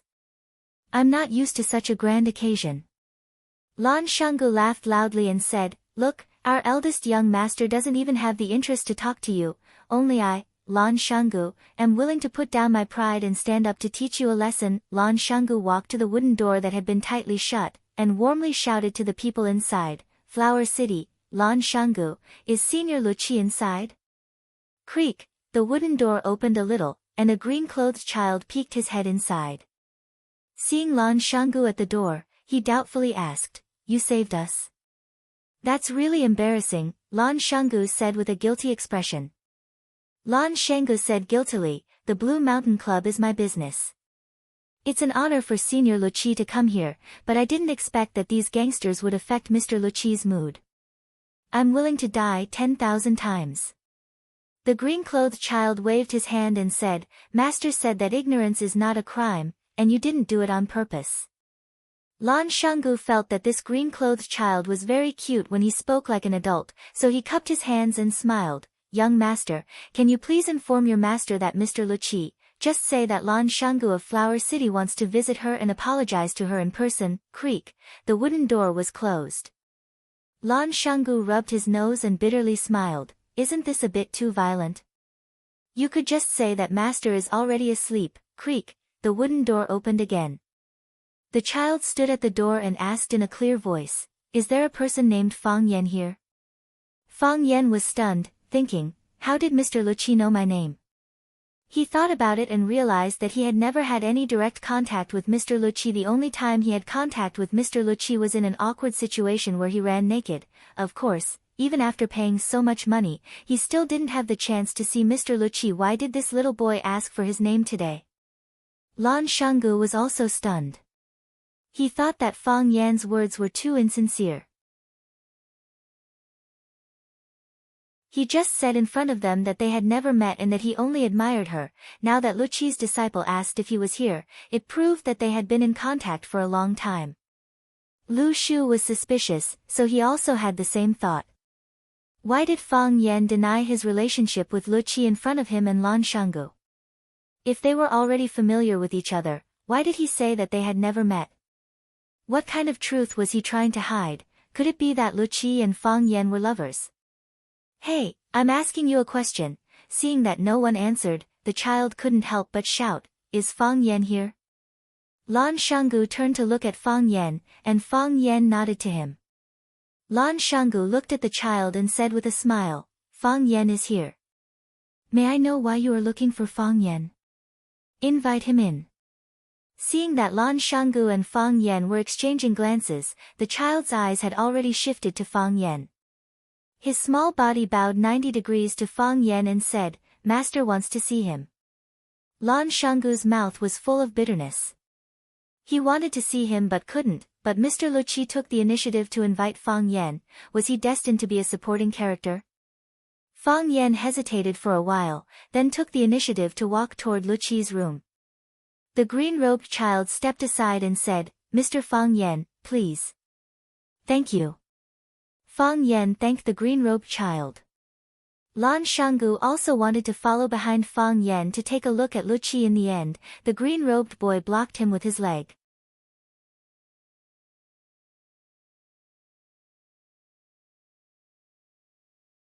Chapter 628. There were too many rumors about the music addict, so many that she became a legend in countless people's hearts. Or rather, a legend. Some said that a world-famous musician shaved his head and became a monk after listening to the music addict's performance. He said that there was no other music in the world with the music addict. Some said that a cancer patient miraculously recovered after listening to the music addict's music. She didn't take medicine or chemotherapy and lived until she was 101 years old. Some said that the blind opened their eyes when they heard it and the deaf were moved to tears. Some said that someone took off his clothes and ran naked in front of countless people after listening to the music addict's performance. Otherwise, it would be difficult to express his feelings at that time. Oh, the hero of this rumor was Mr. Fang Huohua. Fang Yan knew about the music addict for a long time, but he never had the chance to meet her. The music addict was not very willing to meet people, and there were very few people who could meet her. This was also the reason why Fang Huohua was a little excited when he heard that he could meet music addict and her friends at night when he returned to the capital. Who didn't want to have intimate contact with their idol? It had been 3 years since they parted at the Maple Leaf Club. The music addict's music skills should have improved, right? Fang Yan thought. Fang Yan thanked the green-robed boy and walked past him. He heard the sound of the door closing behind him, but he didn't look back. This was an antique room. Most of the furniture and walls were made of various kinds of wood. It was simple but not simple. Every decoration was unique. Every one of them had a great background and was worth a fortune. He couldn't see her, but he could smell the fragrance of flowers. Yes, it was the fragrance of flowers. There were roses, lilies, peonies, lilacs, hyacinths, and some unknown flowers. The room was filled with pots of flowers. The flowers were blooming, and their fragrance assailed the nostrils. It made people feel like they had entered a flourishing garden. The room was very big, and it was divided into 2 rooms. One was the outer hall, which was used to entertain guests. The other was the inner room, which was used for guests to rest. A screen that imitated the along the river during the Qingming festival painting separated the inner and outer rooms. Fang Yan stood outside and looked into the inner room. He did not know if he should walk in directly, or if he should ask first. Just as Fang Yan was hesitating, a low flute sound came from inside the room. They were like goose feathers, like flying cotton, like fine threads, like clouds and mist, and they were so thin that they were almost inaudible. If Fang Yan wasn't so close, he might not even have heard the sound. Fang Yan's mind was instantly attracted by the sound of the flute. He released all of his mind and grabbed towards the sound of the flute. He wanted to get closer to it, he wanted to hear it more clearly. The harder it was to possess, the more he would miss it. The sound of the flute was like a woman, a charming woman that made people toss and turn restlessly. The sound of the flute gradually died down. Fang Yan's heart felt empty. He really wanted to ask if there was more, or curse out loud, F***ck, it just started and it's already over. Can't you let me enjoy it? However, he resisted the urge and waited quietly. He believed that this was not the end, but only the beginning. Sure enough, Fang Yan's guess was not wrong. Suddenly, the sound of the flute suddenly soared into the sky. It was sharp, loud, and resounded through the night sky. This time, not only Fang Yan could hear it, but the people at the door could also hear it. The people in the courtyard could also hear it. Those who were drinking could hear it, and those who were flirting could also hear it, as if the entire flower city could hear it. Fang Yan turned pale with fright. What kind of music had such a strong penetrating power and vitality? He knew that this sound couldn't be heard by the entire city, but the soaring momentum it displayed made people feel that nothing could stop it. Time, space, distance, and any other factors. Between heaven and earth, there was only the sound of the flute. Different from the previous 2 performances, the rhythm this time was very cheerful and joyful. It was like a girl in love, like a young man who lost his virginity, like an uncle who won a prize, like an old man who held the hand of widow Wang at the head of the village. Everyone listened with joy, and everyone couldn't help but smile. The corner of Lu Shu's mouth that was hidden behind the wolf head mask slightly raised. Lan Shanggu laughed without a care in the world. Lan Tingyue, who had just been beaten, grinned. When he smiled, the wound at the corner of his mouth was pulled.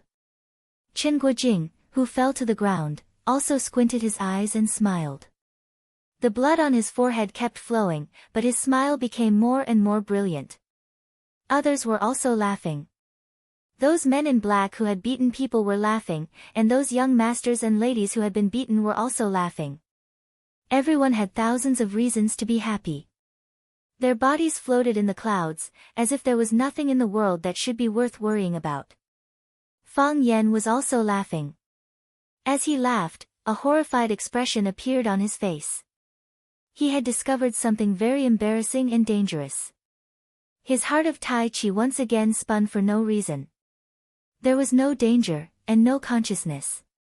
It just followed the rhythm of the music, like a wild horse that had run away from its reins. The sound of the flute became louder and louder, and the mood became more and more joyful.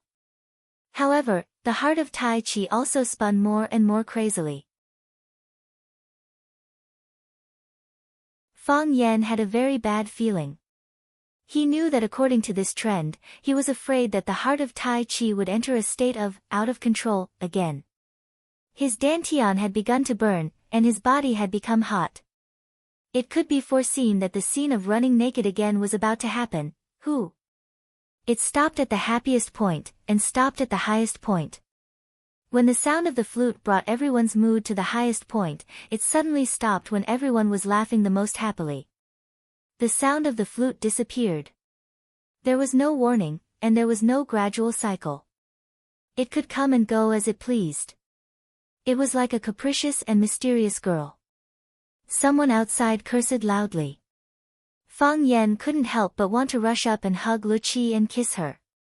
Thank the heavens, Lu Qi stopped in time. If she didn't stop at the crucial drum beat, Fang Yan would have exploded again. Fang Yan knew that Lu Qi stopped because of him. Our hearts are connected, and we can't control our emotions. A woman's elegant voice came from behind the screen. Fang Yan, I have been looking for you for 3 years. It ended just like that. Lan Shanggu said with a sense of loss. He loved tea and wine, but he wasn't usually interested in music. However, after listening to Lu Qi's performance, he realized that music was such a wonderful thing. It could move your emotions and temporarily separate your body and soul.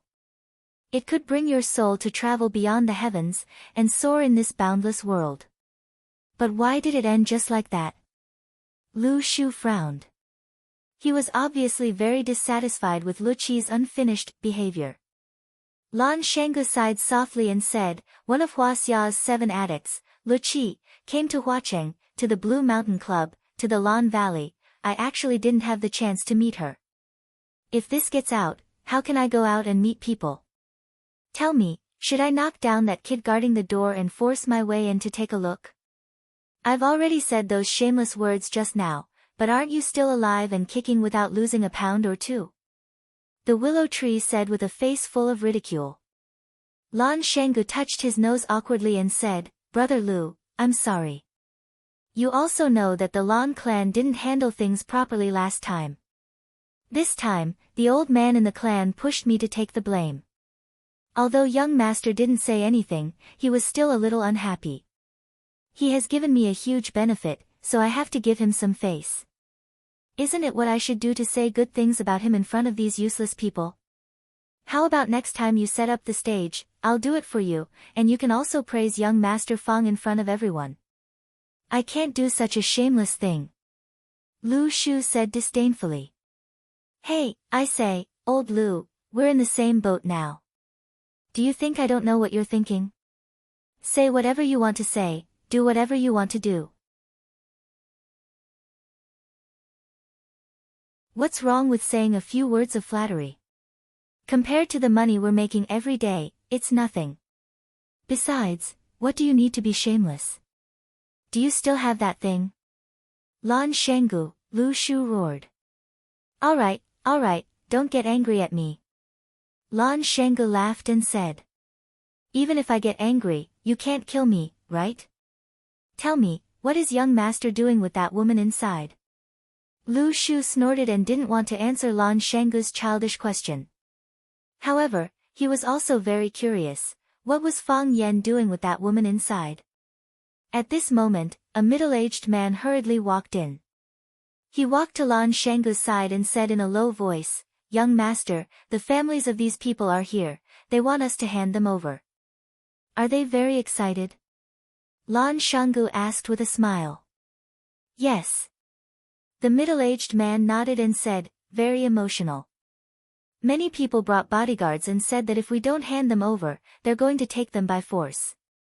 "Oh." Lan Shangu nodded and said, "Let them wait. Young master Shonua is also here," the middle-aged man said. Lan Shangu squinted his eyes and smiled and said, "Let him wait too." Big brother, a young man wearing glasses stood at the door of an arched door and smiled as he greeted Lan Shangu and said, "Big brother, did Tingyue make you angry again?" Lan Shangu waved his hand and signaled the bodyguards to let Lan Shonua in. Lan Shonua walked in front of Lan Shangu and said, "Tingyue is young and doesn't know anything. Big brother, don't lower yourself to his level." Hearing Lan Shonua's voice, Lan Tingyue finally had the courage to raise his head and shouted with a sobbing tone, "Big brother, quickly save me." Lan Shonua scanned the ground and picked up a broken wooden stick that someone dropped on the ground and swung it at Lan Tingyue's body. "You bastard, always causing trouble. Today, I'm going to beat you to death here."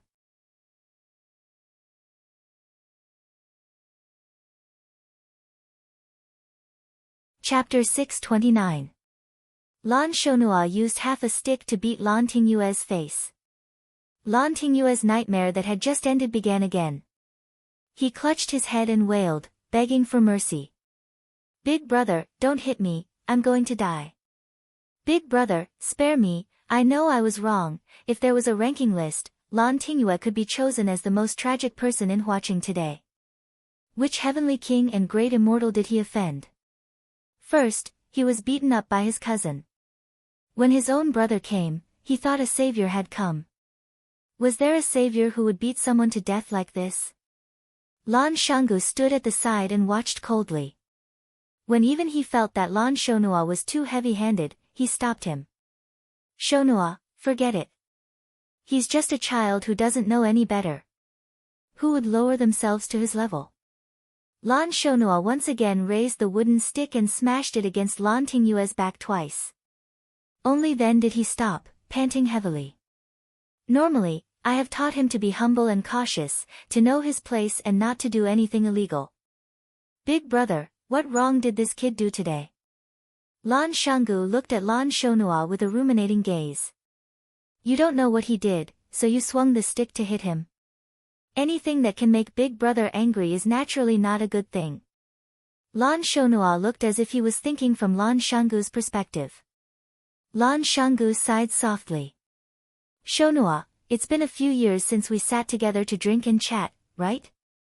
Lan Shonua nodded. "Big brother has been busy, so I didn't find the time.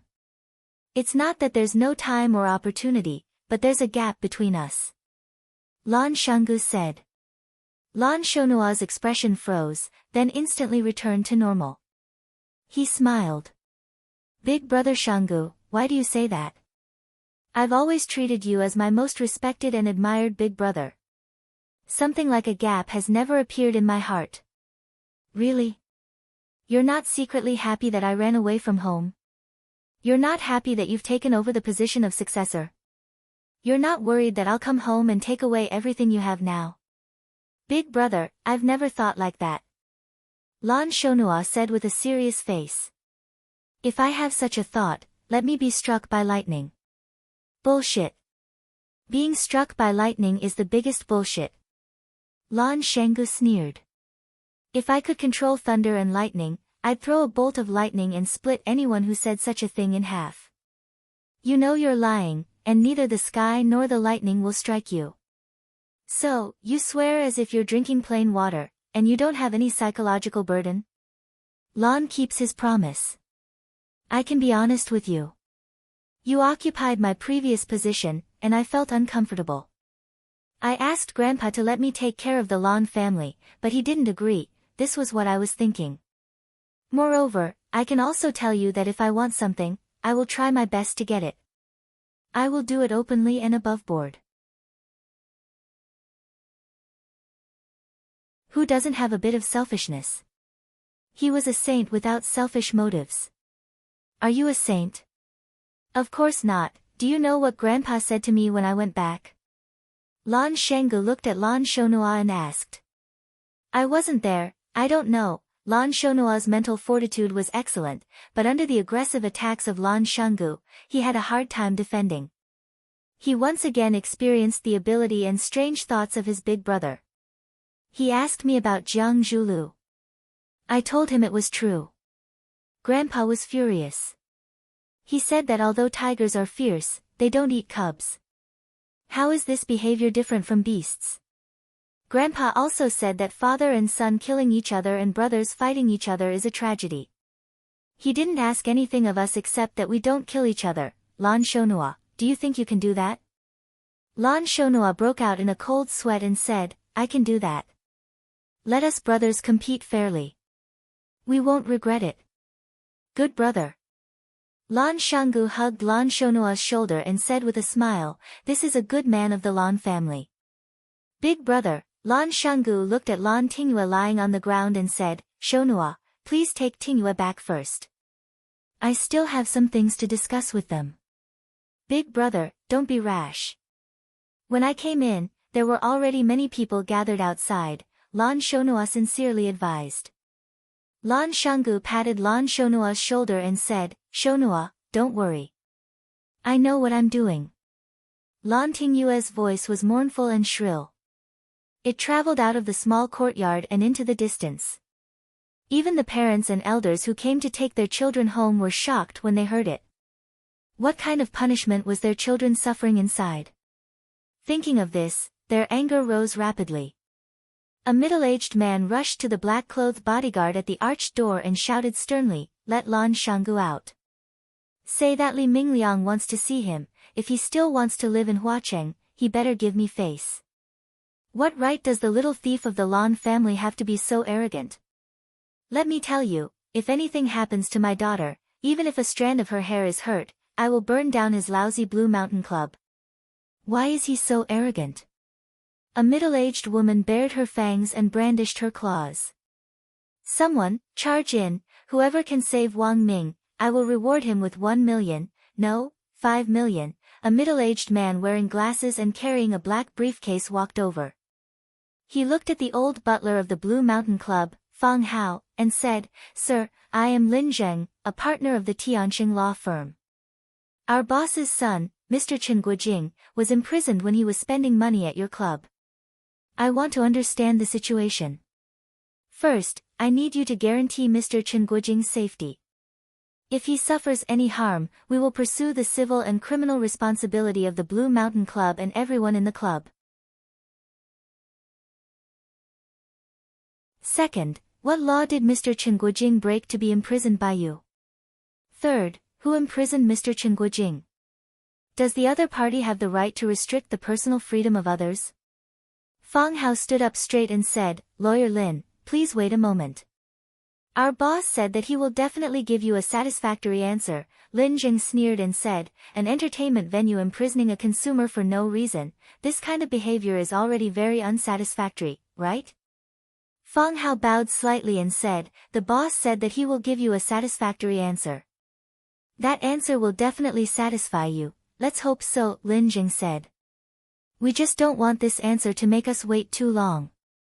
Otherwise, we won't be satisfied, of course I won't. A clear voice rang out. The men in black split into 2 rows. A tall man walked out from the middle of the crowd. Lan Shanggu, he's Lan Shanggu, he's the bastard who imprisoned our child. Lan Shanggu, hurry up and release my son. Lan Shanggu cupped his hands towards the angry crowd and smiled. Good evening everyone, I'm Lan Shanggu. I'm sure a lot of people here already know me. Lan Shanggu, what do you want? Li Mingliang angrily shouted.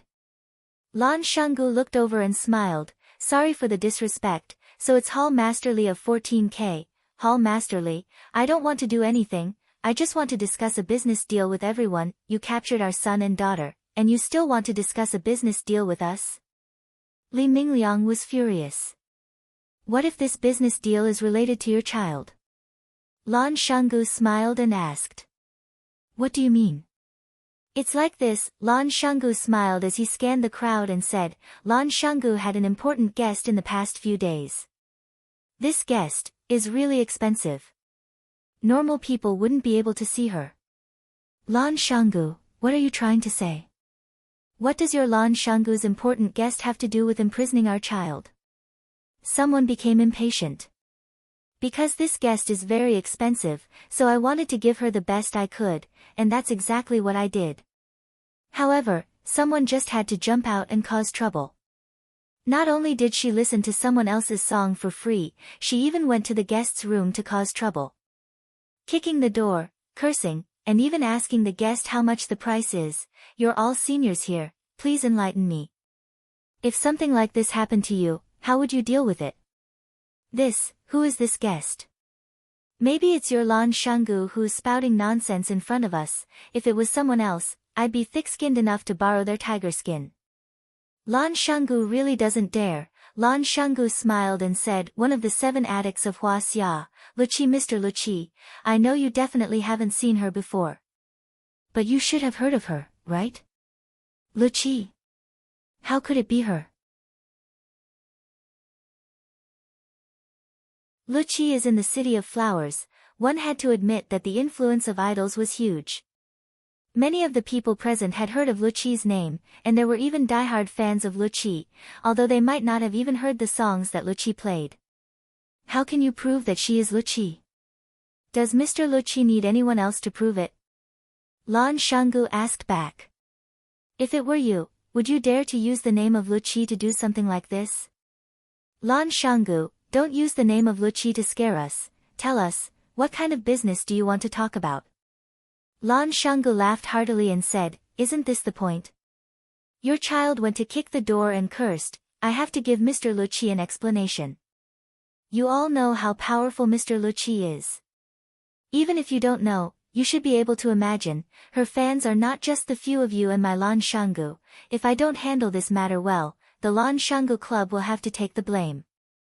So, everyone, tell us, how can we appease Mr. Luqi? Li Mingliang thought for a while and asked carefully, is 1 million enough?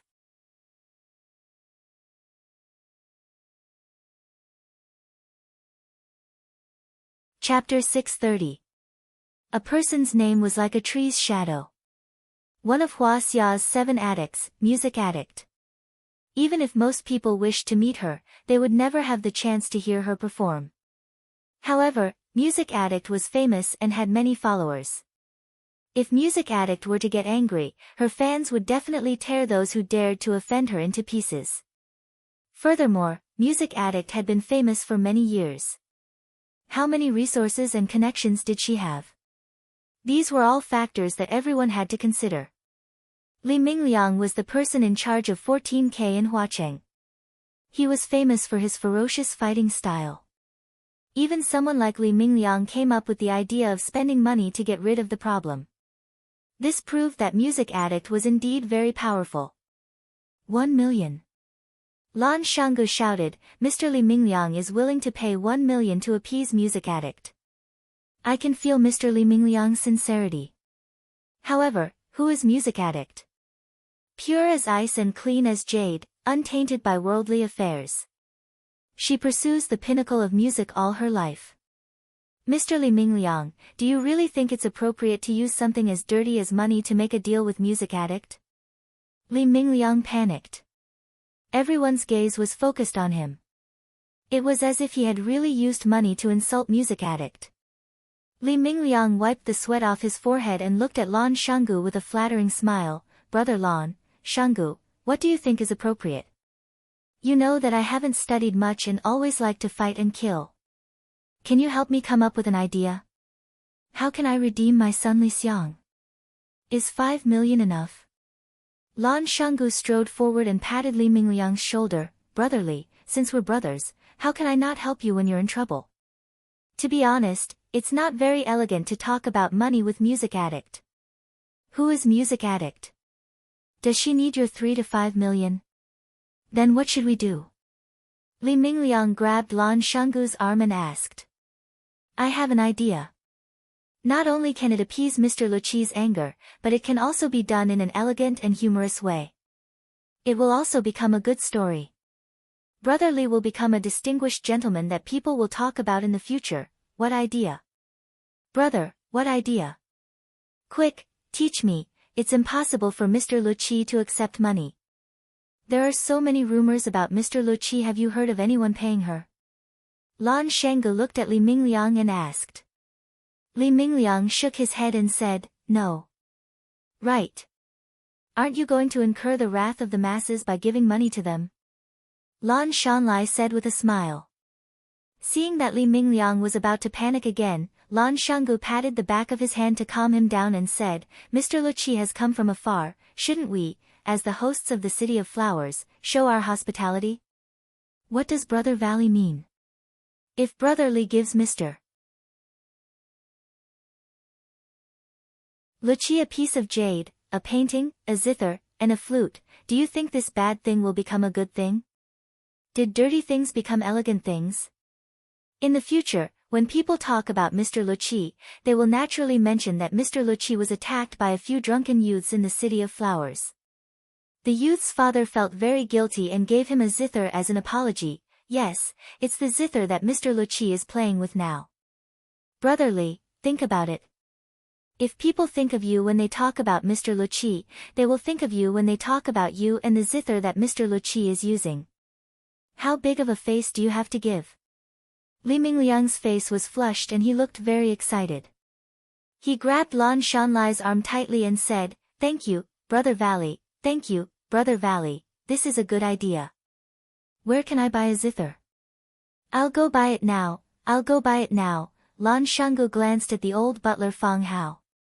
Fang Hao immediately stood up and said, Mr. Li, our Blue Mountain Club has a treasure house. It happens to have a good zither called K-Bai. Although it's not as famous as Green Damask and Jiao Wei. It's still a rare treasure, K-Bai. That's it. I'll take it. Li Mingliang said heroically. Mr. Li, this K-Bai is boss's collection. I'm afraid boss won't be willing to part with it. Li Mingliang looked at Lan Shanlai with a pleading expression and said, Brother Valley, please help me to the end. Can you help me settle this matter? Just think of it as me owing you a favor. Lan Shanggu hesitated for a while and sighed, since Brother Li has spoken, I can't refuse your request. This K-Bai is indeed part of my collection. I bought it back for 10 million, and also found a top-notch zither master to maintain it. How about this, I'll part with it for 12 million, and let it become a wonderful story between Brother Li and Mr. Luqi. When Li Mingliang heard 12 million, his expression stiffened slightly. But when he heard that he could make a legend with Mr. Luqi with just 12 million, Li Mingliang's eyes lit up once again. That was one of Hua Xia's 7 fanatics. Luqi. Not everyone had the chance to gift a zither to Luqi. He, Li Mingliang, was a famous general in the history of music. This was something that no amount of advertising money could buy. I'm taking this K-Bai. Don't fight with me. Li Mingliang shouted. Brother Valley, I'll write you a check right now. Fang Hao walked over and said, Mr. Li, you can go and inspect the goods first. You can write a check afterward. Li Mingliang nodded and said, Okay, I'll go and inspect the goods first. What about my son?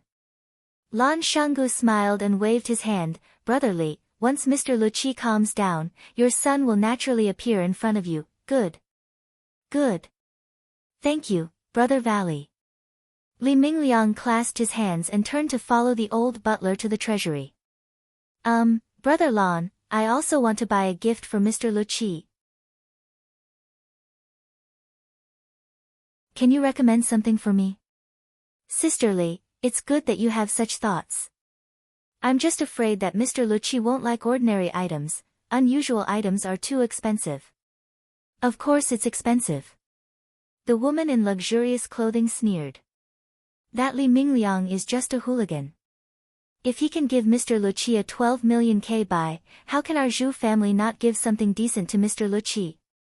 Brother Lan, don't think about saving money for our Zhu family. You have to recommend me a gift that's better than Li Mingliang's K-Bai. You have to make others mention my gift when they mention Mr. Luqi. Of course we have to mention Sister Li Mi who gave Mr. Luqi a gift, right? Lan Shanggu laughed loudly. Li Mi's expression was a bit shy. She said, I've heard Mr. Luqi's performance before. That song really belongs in the heavens and stinks on the earth. I've always thought that if I had the chance to meet her, how great would that be? Now that there's such a chance, our Zhu family naturally won't fall behind. Lan Shanggu nodded, thought seriously, then said, Mr. Luqi likes flowers. Every time he performs, he would place all kinds of flowers at his place of residence. I have a peony painting in my treasury. It was painted by a famous Tang dynasty master. How about Sister Li take a look and see if you're interested? That's great. Li Mi nodded happily. Valley, I owe you a favor today. Sister Li, you're too kind. Brother Valley, can you recommend me a gift as well? Brother Lon, where's your treasury? Can I go in and pick a couple of gifts?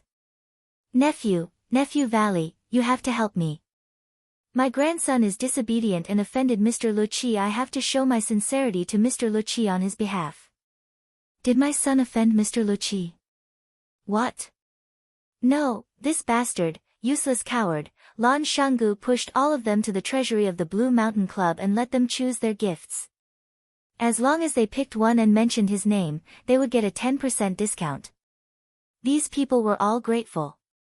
They all wanted to have an intimate encounter with their idol. Even if it was just a name, it would be good. Lin Zheng, a lawyer from the Tianqing law firm, coldly watched this scene unfold. After Lan Shanggu sent away the last, pitiful helper, Lin Zheng carried his briefcase and walked over. He said sarcastically, Young Master Lan, you're good. You use Luqi's name as a tiger's skin. No one dared to argue with you about beating people up. You even tricked them into buying your junk that won't sell for 10,000 years. You established your reputation and made money. I have to say, this is really amazing. Lan Shanggu laughed and looked at Lin Zheng. He said, after being with smart people for so long, I naturally have to learn to be smarter. In the past, I would never have done such a shameless thing. Later on, I found out that my friend not only did it, but it was also very likable. So, I secretly remembered his routine and wanted to experiment it on the spot when I had the chance. Today, I tried it out and found that the effect was really not bad. Mister, do you want me to recommend a gift for you? No need. Lin Zheng rejected him firmly. They were fooled by you. I, Lin Zheng, wouldn't do such a stupid thing. I've already stated my purpose of coming here. I want to see my client and ensure his personal safety. I like dealing with smart people. Lan Shanggu nodded. He said, who did you say you wanted to see? Chen Guojing. Lin Zheng said. Chen Guojing, the son of the big boss of Tiandu Real Estate. Oh, so it's him. Lan Shanggu thought seriously and said, you might not be able to ensure his personal safety. What do you mean? Because I've already ensured that his personal safety is very dangerous. Lan Shanggu said with a smile.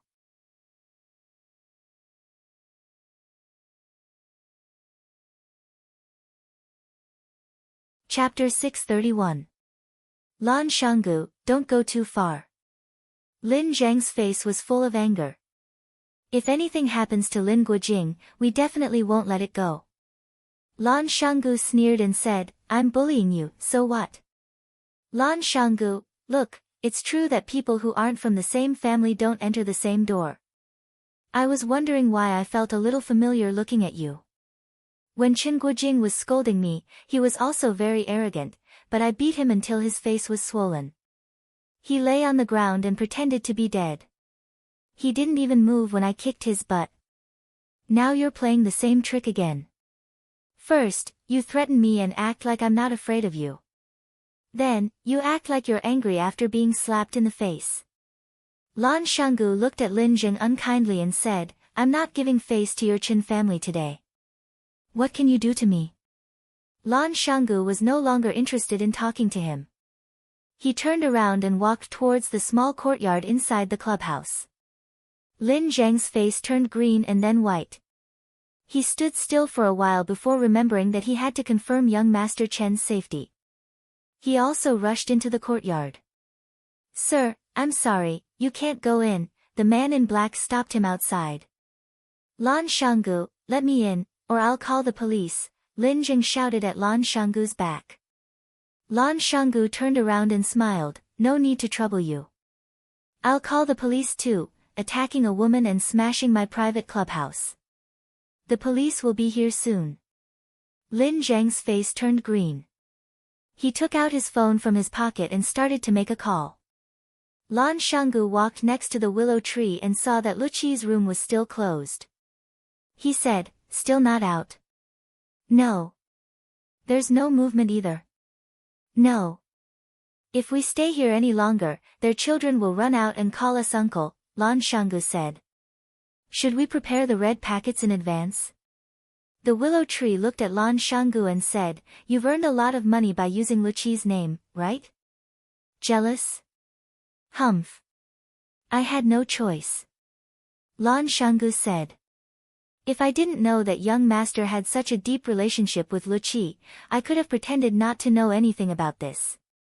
However, since I already knew that he had a close relationship with Luqi, and Mr. Luqi happened to be wronged at the Blue Mountain Club in Orchid Valley, I had no choice but to stand up for her. It's rare for Mr. Luqi to come to Huacheng. We should ask her to bring back some local specialties. Pointing at the young masters lying on the ground in the courtyard, he said, it just so happens that these idiots jumped out to make trouble, so naturally, their fathers have to make some contributions. The willow tree's face was full of disdain as he said, you just want to make some money after showing off your power. Do you really need to make yourself so great? Lan Shanggu laughed and said, I knew I couldn't hide anything from brother Lu Shu. Why don't we not give this gift to Mr. Luqi, and each of us will get half of it? I don't need this. The willow tree refused. It's better if you take it alone. However, you are the one who took the money, so naturally you have to bear the responsibility. What responsibility?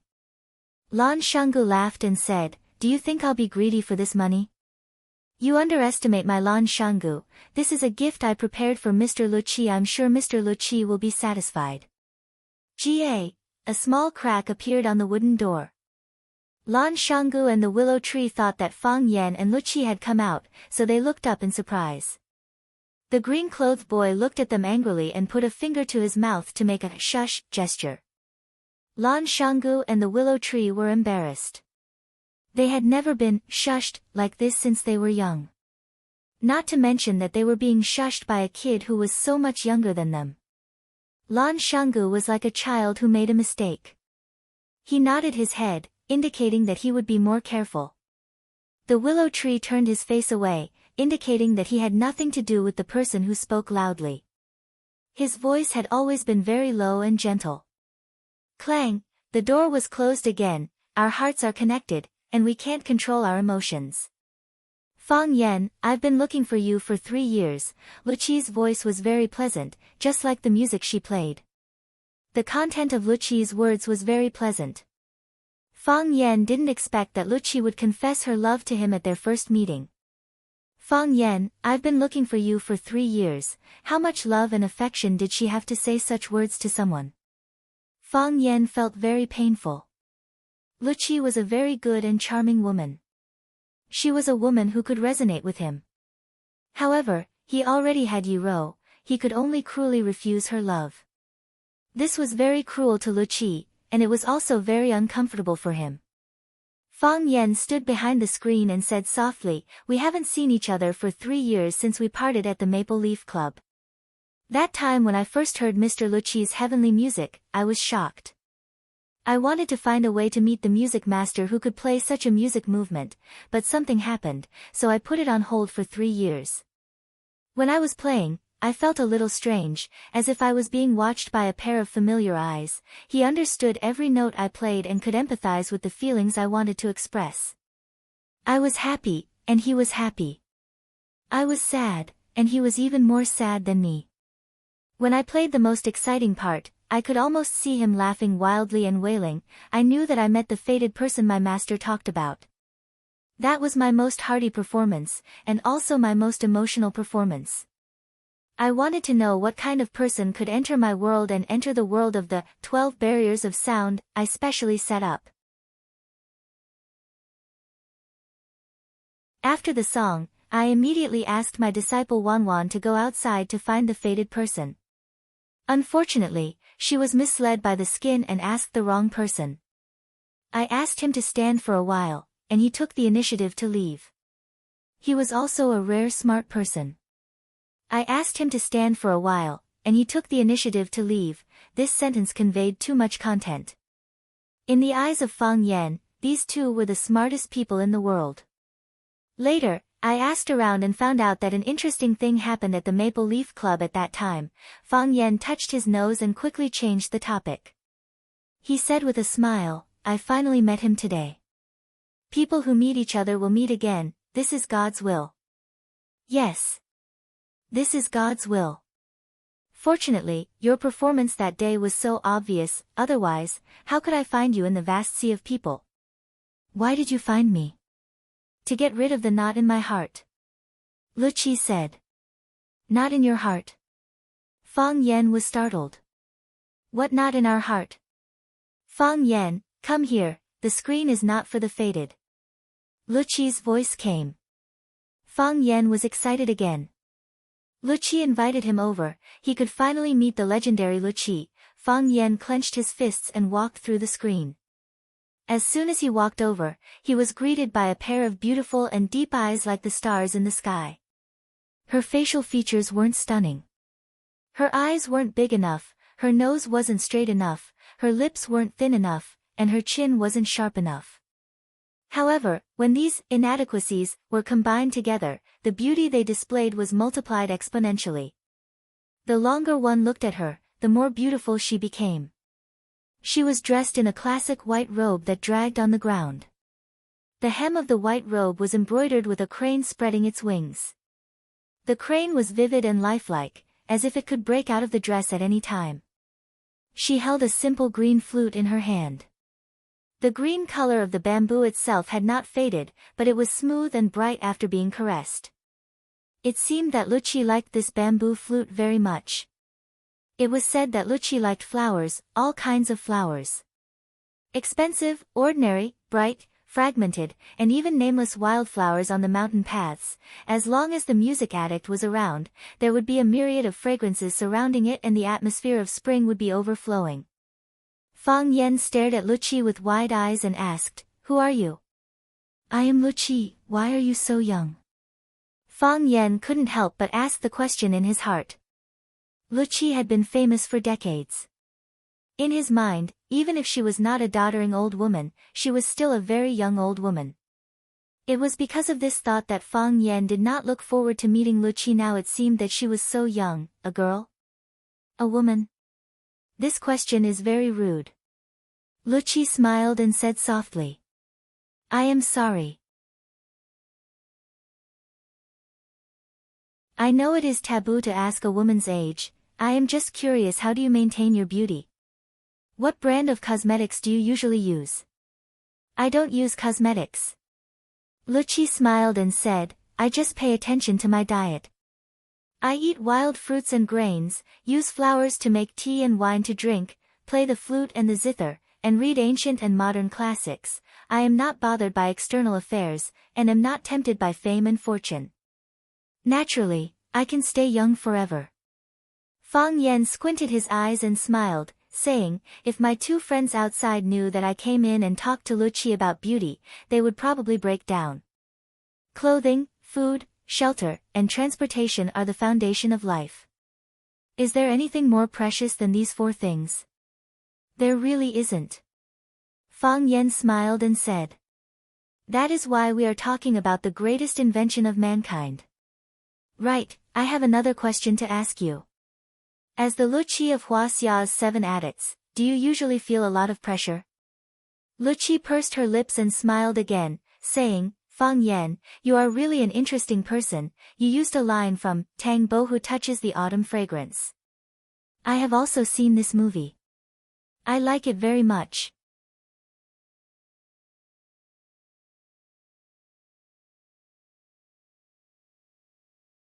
Chapter 632.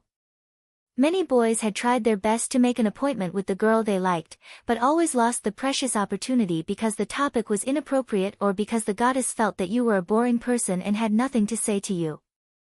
If you did not look like Wu Yanzu or your father was not Wang Jianlin, they would not give you a second chance. Therefore, the first impression was very important. Of course, Fang Yan would not make the mistakes of those rookies. As the number 1 Prince Charming of Swallow Dock, he had a lot of experience in picking up girls and being picked up. He knew what the goddesses wanted with just one look. He knew that they were not interested in this topic with just one small movement of the goddess and quickly changed the channel. Fang Yan did not want to talk about music with the music addict because he did not understand and that would expose his ignorance. Fang Yan did not want to talk about martial arts with the music addict because he did not understand and that would expose his ignorance. So, what should people talk about when meeting for the first time? Fang Yan thought about it and decided to use the old way he used to pick up girls. First, praise the other party for being young and beautiful and having good skin. Second, ask about the other party's health and maintenance tips. Whether it was a woman or a goddess, they would find it difficult to refuse others' praise. If you could compliment someone with a sense of hierarchy or freshness, it would be easier to gain points in front of the goddess. In addition, let the goddess take the initiative to talk. After throwing out a topic, quietly wait for her reply. After she had said a lot of things, he threw out a second question from what she had said. Everyone has the desire to show off. Leave the opportunity to show off to the goddess, quietly listen to her talk and give affirmation and approval in time. In this way, the chatterbox between the two was opened, and the relationship between them naturally became closer. Moreover, the goddess felt that you were thoughtful and not boring. The next time she wanted to show off and talk, you would be the first person she thought of. After Fang Yan used this trick, the effect was very obvious. The two people who met each other for the first time happily talked about health and movies. In an instant, they became infinitely closer to each other, as if they were close friends who had known each other for many years. A lot of people like Journey to the West, but I like Tang Bo Who Touches the Fragrance of Autumn more, because I feel that the characters in it are especially lively. Every time I see him draw, I feel especially excited, as if I'm the one waving the brush and splashing the ink. As the head of the 4 great talents in Jiangnan, Tang Bo Who disguised himself as a slave for the girl he liked. When the Hua family was in crisis, he stepped forward bravely and stunned the audience with his spear. He almost catered to all the fantasies of women. He played out the story of Cinderella and the domineering president in the most unconventional way. Moreover, even though he knew that the domineering president already had 7 or 8 wives before him, he did not feel the slightest disgust. Instead, he had infinite sympathy for the domineering president, in the history. Actually, Master Xing has another movie that's not bad. It's called Death Inquisitor. Although it's not as well known as the other movies, the interpretation of the human heart and the changes in the male lead's mental journey are very interesting. The biggest change in his mental journey was God of Cookery. The ups and downs of life are just like that.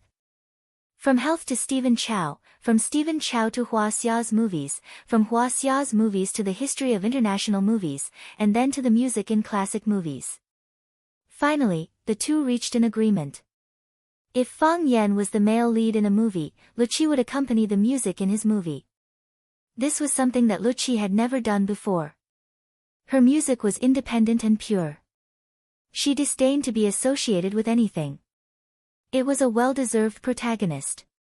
However, she agreed to do such a thing for Fang Yan. It was clear to see how far their relationship had developed. The child in green was holding the teapot and dozing off. When she closed her eyes, her master and Fang Yan were chatting. When she opened her eyes, her master and Fang Yan were still chatting. Fang Yan gulped down the herbal tea in the cup and looked at the music addict with a satisfied expression. He said, "People outside must think that we are talking about the multiple realms of music. At the very least, the topic should be the source of your creation and creative ideas." Are we getting off topic? Luchi shook her head and said, "I'm obsessed with music, but music is not everything in life. A writer's life is not always about writing, and an artist's life is not always about painting. Only by living can I create works that touch people's hearts. I'm just an ordinary person like you. I'll go shopping like an ordinary person, eat at roadside stalls, and buy a pair of jeans that cost 100 yuan. I'll try all kinds of lifestyles. But the essence of doing all of this is still for music?" Fang Yan asked with a smile. Luchi nodded and said, "If it was before, I would think that I was doing it for a living. But now, I have to confess to everyone, I'm doing it for music. When there's a true intention in your heart, everything becomes utilitarian. It's all right. My greatest ambition is to make a good piece of music. I wish you success." Fang Yan, "What?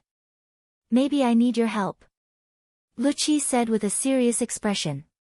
Fang Yan grinned and said, "If it's anything else, I can help."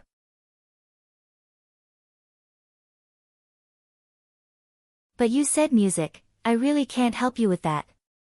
I've never had any musical talent since I was young." Luchi's expression was solemn as she said, "No, you can definitely help." Fang Yan saw that Luchi didn't seem to be joking and realized the importance of the problem. He looked at Luchi and asked, "Are you serious? How can I help you?"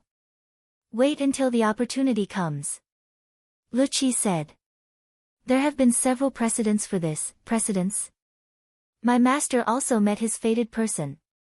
So, they created the song Su Wu Shepherds. After my master's master met his fated person, he created the song Bright Moon, which is a masterpiece that can be passed down for generations." "Your master is?" "The previous generation's Luchi." Fang Yan's eyes widened as he asked, "The title of Luchi can be inherited?"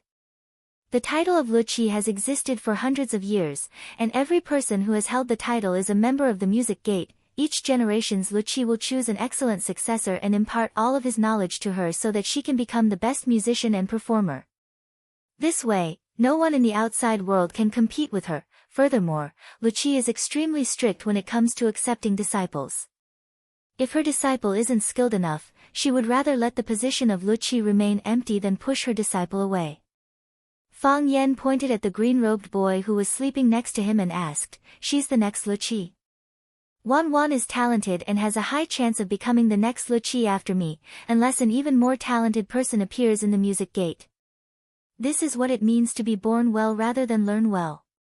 Fang Yan sighed softly. "So the title of Luchi has been taken up by people like you." Luchi chuckled and said, "That's exactly what it means to promote a virtuous person." Fang Yan thought, Mo Qingdi is one of Hua Xia's 3 dragons, should I inherit his title as well? Hua Xia's azure dragon Fang Huahua, that sounds quite impressive. "I've learned another big secret," Fang Yan said with a smile. "However, I also have a little secret to tell you." "What is it?" "I'm afraid someone wants to borrow your tiger skin," Fang Yan said. "Is it the Na Lan mountain valley outside the gate?" "That's right," Fang Yan smiled and replied. "This person's thoughts are complicated and pervasive, I'm sure he won't let a great deity like you go." Luchi nodded and said, "He stood up for me, so I owe him a favor. If he wants to borrow it, I'll lend it to him." "You're such a kind person. Isn't he your friend?" "Ah, I don't know him very well, I wouldn't do what he did." Fang Yan immediately cut off his relationship with Lan Shanggu. Luchi stood up, walked to Gu Zheng in the corner, and said, "I'll use a song called Hero to thank our friends from Flower City for their hospitality." The sound was clear, then became passionate. "A hero cherishes a hero, sending him off again and again." The blue-clothed child sent Fang Yan out. Fang Yan smiled and nodded at her. This child will be the future Luqi. This kind of thing, it's definitely done behind the scenes. Lan Shanggu came up and asked, did Miss Luqi invite us in? Fang Yan shook his head. Lan Shanggu's expression was full of regret, saying, I prepared such a generous gift for her, but I don't even have a chance to see her. She said to thank our friends from Flower City for their hospitality, so she gave us a song called Hero. Lan Shanggu laughed and said, so Miss Luqi knows me, she called me Hero. This was a man who was easily satisfied. Bang! A huge figure was thrown into the courtyard. Bang! Another black figure was thrown in. The black-clothed men guarding the arched door couldn't retaliate at all, they were silently thrown out like sandbags. Lan Shanggu's expression was gloomy, saying, the Qin family is too arrogant. While saying so, he strode towards the arched door. Fang Yan and the willow tree looked at each other, then they also followed. A middle-aged man wearing a flowery long gown strode over, casually waving his hand. The black-clothed men who tried to stop him fell to the side. One man and one horse, it seemed like they couldn't be stopped by 1,000 men. Lan Shanggu raised his sword and stood in front of the flowery-robed man, shouting, who dares to break into my Blue Mountain Club? Get the hell out of here. I'm a love-struck fool, the middle-aged man said with a gentle voice. Lan Shanggu laughed loudly, saying, ha ha ha, I've never seen someone call themselves a love-struck fool. Lan Shanggu's laughter slowly stopped, looking at the middle-aged man in disbelief, asking in a low voice, what did you just say? Who are you? I'm a love-struck fool, the middle-aged man said again.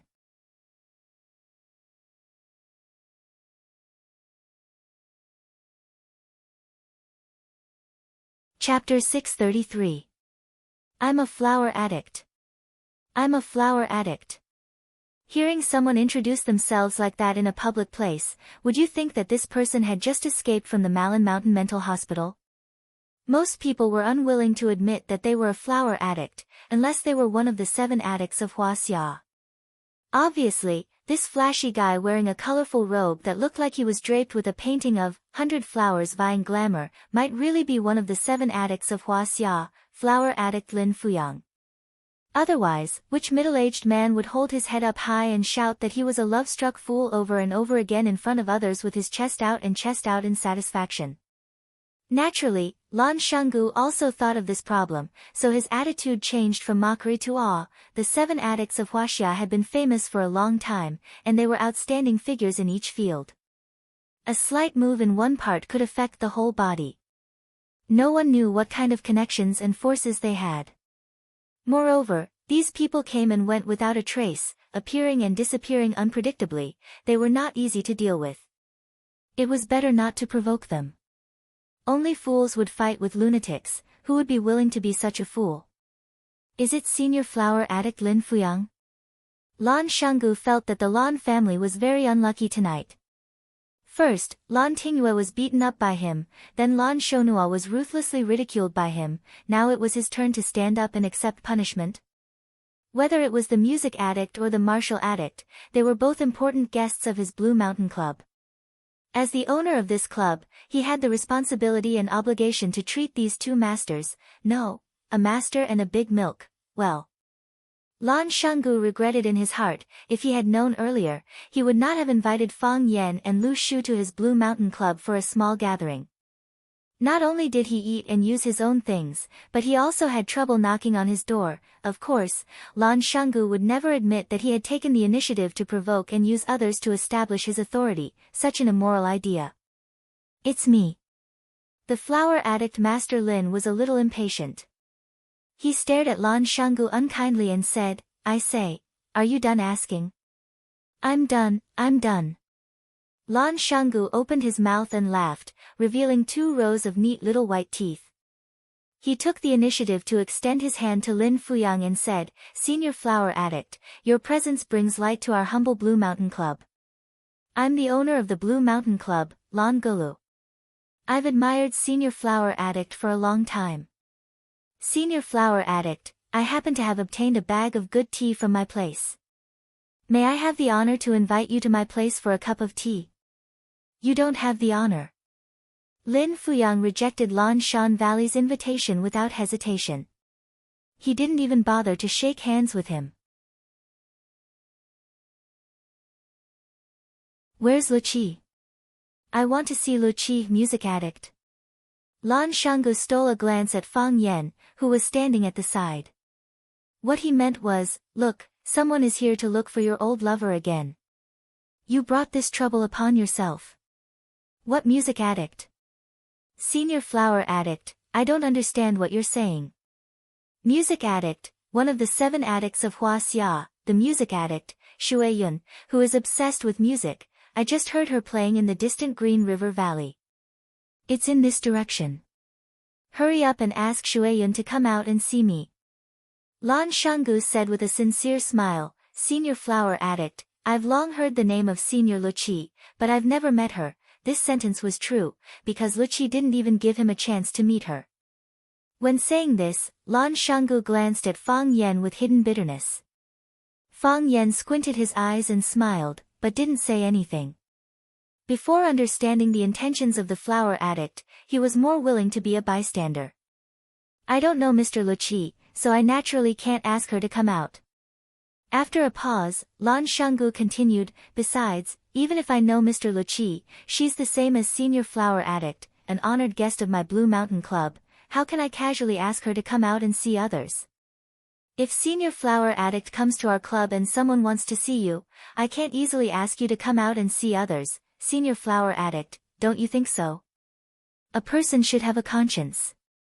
The flower addict didn't seem to have a good temper. He said angrily, I'm not asking her to come out and see others, I'm asking her to come out and see me. Senior Flower Addict, you're also a person. I've been friends with the flower addict for many years, it's naturally not a problem for her to see me. The flower addict raised his foot and rushed inside. Lan Shanggu hurriedly blocked his way. Senior flower addict, don't be impulsive, you're making things very difficult for me. Get out of my way. The flower addict Lin Fuyang shouted. The smile on Lan Shanggu's face disappeared, and his expression became gloomy. He said, Senior flower addict, are you preparing to bully a junior? The flower addict didn't take Lan Shanggu seriously at all. He rushed straight to the center of the courtyard, glanced at the surrounding rooms, and shouted loudly, Lu Shui Yun, come out, I heard your flute. An old friend has come from afar, don't you want to see me? No one answered. All the doors of the rooms were tightly shut. There was no movement at all. Lu Shui Yun, you can't hide. As the flower addict spoke, he used his nose to sniff the air. Then, following the smell in the air, he strode towards the door of a room. Standing at the door, he laughed wildly and said, Lu Shui Yun, let Wan open the door. Otherwise, I'll have to do something that's not very elegant. I smell flowers, roses, lilies, peonies, cloves, hyacinths, chrysanthemums, these are your old habits. Lu Shui Yun, quickly open the door. Creak, the wooden door was opened, and a blue-robed child stood at the door, staring at the flower addict Lin Fuyang with a displeased expression. He angrily said, You're so annoying. Master is already asleep, why are you shouting outside? Don't you know that this is very rude? I knew I was right, Lu Shui Yun really lives here. The flower addict laughed loudly and reached out to touch the child's head, but the child evaded his hand in disgust. Wan, I haven't seen you for a while, you've grown a bit taller, go and wake your master up, tell her that Uncle Lin is here. Okay. I've said it before, master is already asleep, she's already seen a guest today, so she won't be seeing any other guests. Oh, who is it that can make your master want to see you? The flower addict Lin Fuyang stared fiercely at Lan Shanggu, and said, that boy? This guy was a jealous person, and he regarded Lan Shanggu as his biggest rival in love. Who master wants to see has nothing to do with you. The blue-robed child said, go back quickly. I'm going to close the door. The blue-robed child finished and was about to close the wooden door with both hands. Pa! The flower addict Lin Fuyang put his hands on the door, not letting the child close it. He angrily shouted at the music addict in the room, Lu Shui Yun, you're too cruel. We're old friends, And you don't even give us a chance to see each other. Do you really want to be so cruel? Let go of me. The blue-robed child desperately tried to close the wooden door, but no matter how hard he tried, he couldn't do it. How could he compete with Lin Fuyang, who was tall and strong at such a young age? Lan Shanggu's heart ached when he saw the little girl's small face turn red, and the fine beads of sweat on her forehead. He said, "Senior Flower Addict, since Mr. Music Addict is already asleep, why don't you come back tomorrow? After all, it's not polite to disturb a lady's rest in the middle of the night." The flower addict turned around and stared at Lan Shanggu, and said with a displeased expression, "You, get out of my way." Lan Shanggu grinned, and said, "You see, you've insulted me again, I'll remember it all." "So what if you remember it?" Lin Fuyang's face was full of disdain, and very arrogantly glanced at Lan Shanggu, and said, "Are you going to beat me up?" Ha ha ha. Lan Shanggu was amused by the flower addict Lin Fuyang's words, and said, "You're the flower addict of Huaxia's 7 addicts, how could I beat you up? I have the heart, but I don't have the guts." Lin Fuyang snorted coldly and shouted at Luqi again, "Shueyun, you know me. If you don't come out, I won't leave tonight. We'll meet again when you come out. If you are willing to stay in this house for 1.5 years, I will stand guard outside this door for half a year and a half." Puchi, Lan Shanggu couldn't help but laugh out loud. The love-struck fool, Lin Fuyang, was very unhappy. He angrily shouted, "Brat, what are you laughing at?" "I'm laughing at Senior Flower Addict's words." Lan Shanggu laughed so hard that he couldn't breathe. Mr. Luqi has been living in this house for 1.5 years, so of course he has food and drinks. If Senior Flower Addict were to guard this door for 1 year or so, I'm afraid that she would starve into a dried corpse without food and water, right? You bastard! The flower addict was enraged by Lan Guanzhu's words and shouted, "Get lost. This is the 3rd time you've insulted me. I'll remember it." Lan Shanggu looked at the love-struck fool and said, "So what?" The flower addict didn't see Lan Guanzhu as an opponent of the same level. She once again shouted at Luqi, "Shueyun, if you don't say anything, you'll what?" Lan Shanggu asked from the side. The flower addict's expression was conflicted. She hesitated for a while and didn't know what to do to express her heartlessness. Commit suicide by cesarean section. Senior Flower Addict, you mustn't do that. Lan Shanggu tried to comfort her. Even if you want to die for love, please don't do it in my Blue Mountain Club. I can't bear this responsibility. Hearing Lan Shanggu's words, Lin Fuyang finally understood what he had to do. He took off the long robe he was wearing and took out a huge pair of scissors from his waist. Lan Shanggu and Lu Shu quickly dodged. They didn't want to be pierced by this pair of scissors. Fang Yan's eyes slightly shivered. He was already in a defensive position. If he dared to make any reckless moves, Fang Yan would beat him up so badly that even his mother wouldn't be able to recognize him. The flower addict raised the scissors and looked left and right. Those who were stared at by him couldn't help but take a few steps back. No one wanted to be the target of this madman. The flower addict finally chose a target. He waved the scissors and rushed towards the center of the courtyard. Everyone panicked and ran in all directions. Even the young masters who had their legs broken and were pretending to be dead crawled towards the arched door with all their might. "I'll kill you all." The flower addict rushed in front of a cypress pine tree in the center of the courtyard and started to cut it with the scissors. Fang Yan and his companions were all stunned by what they saw. You're tuning in to the Blissful Bookshelf YouTube channel. We're so grateful for your support, and don't forget to subscribe to join us on this incredible journey through captivating stories. Your generosity through donations truly makes a world of difference, as it's the primary source of revenue that allows me to expand and enhance this channel for you. Thank you from the bottom of my heart for being a part of this adventure.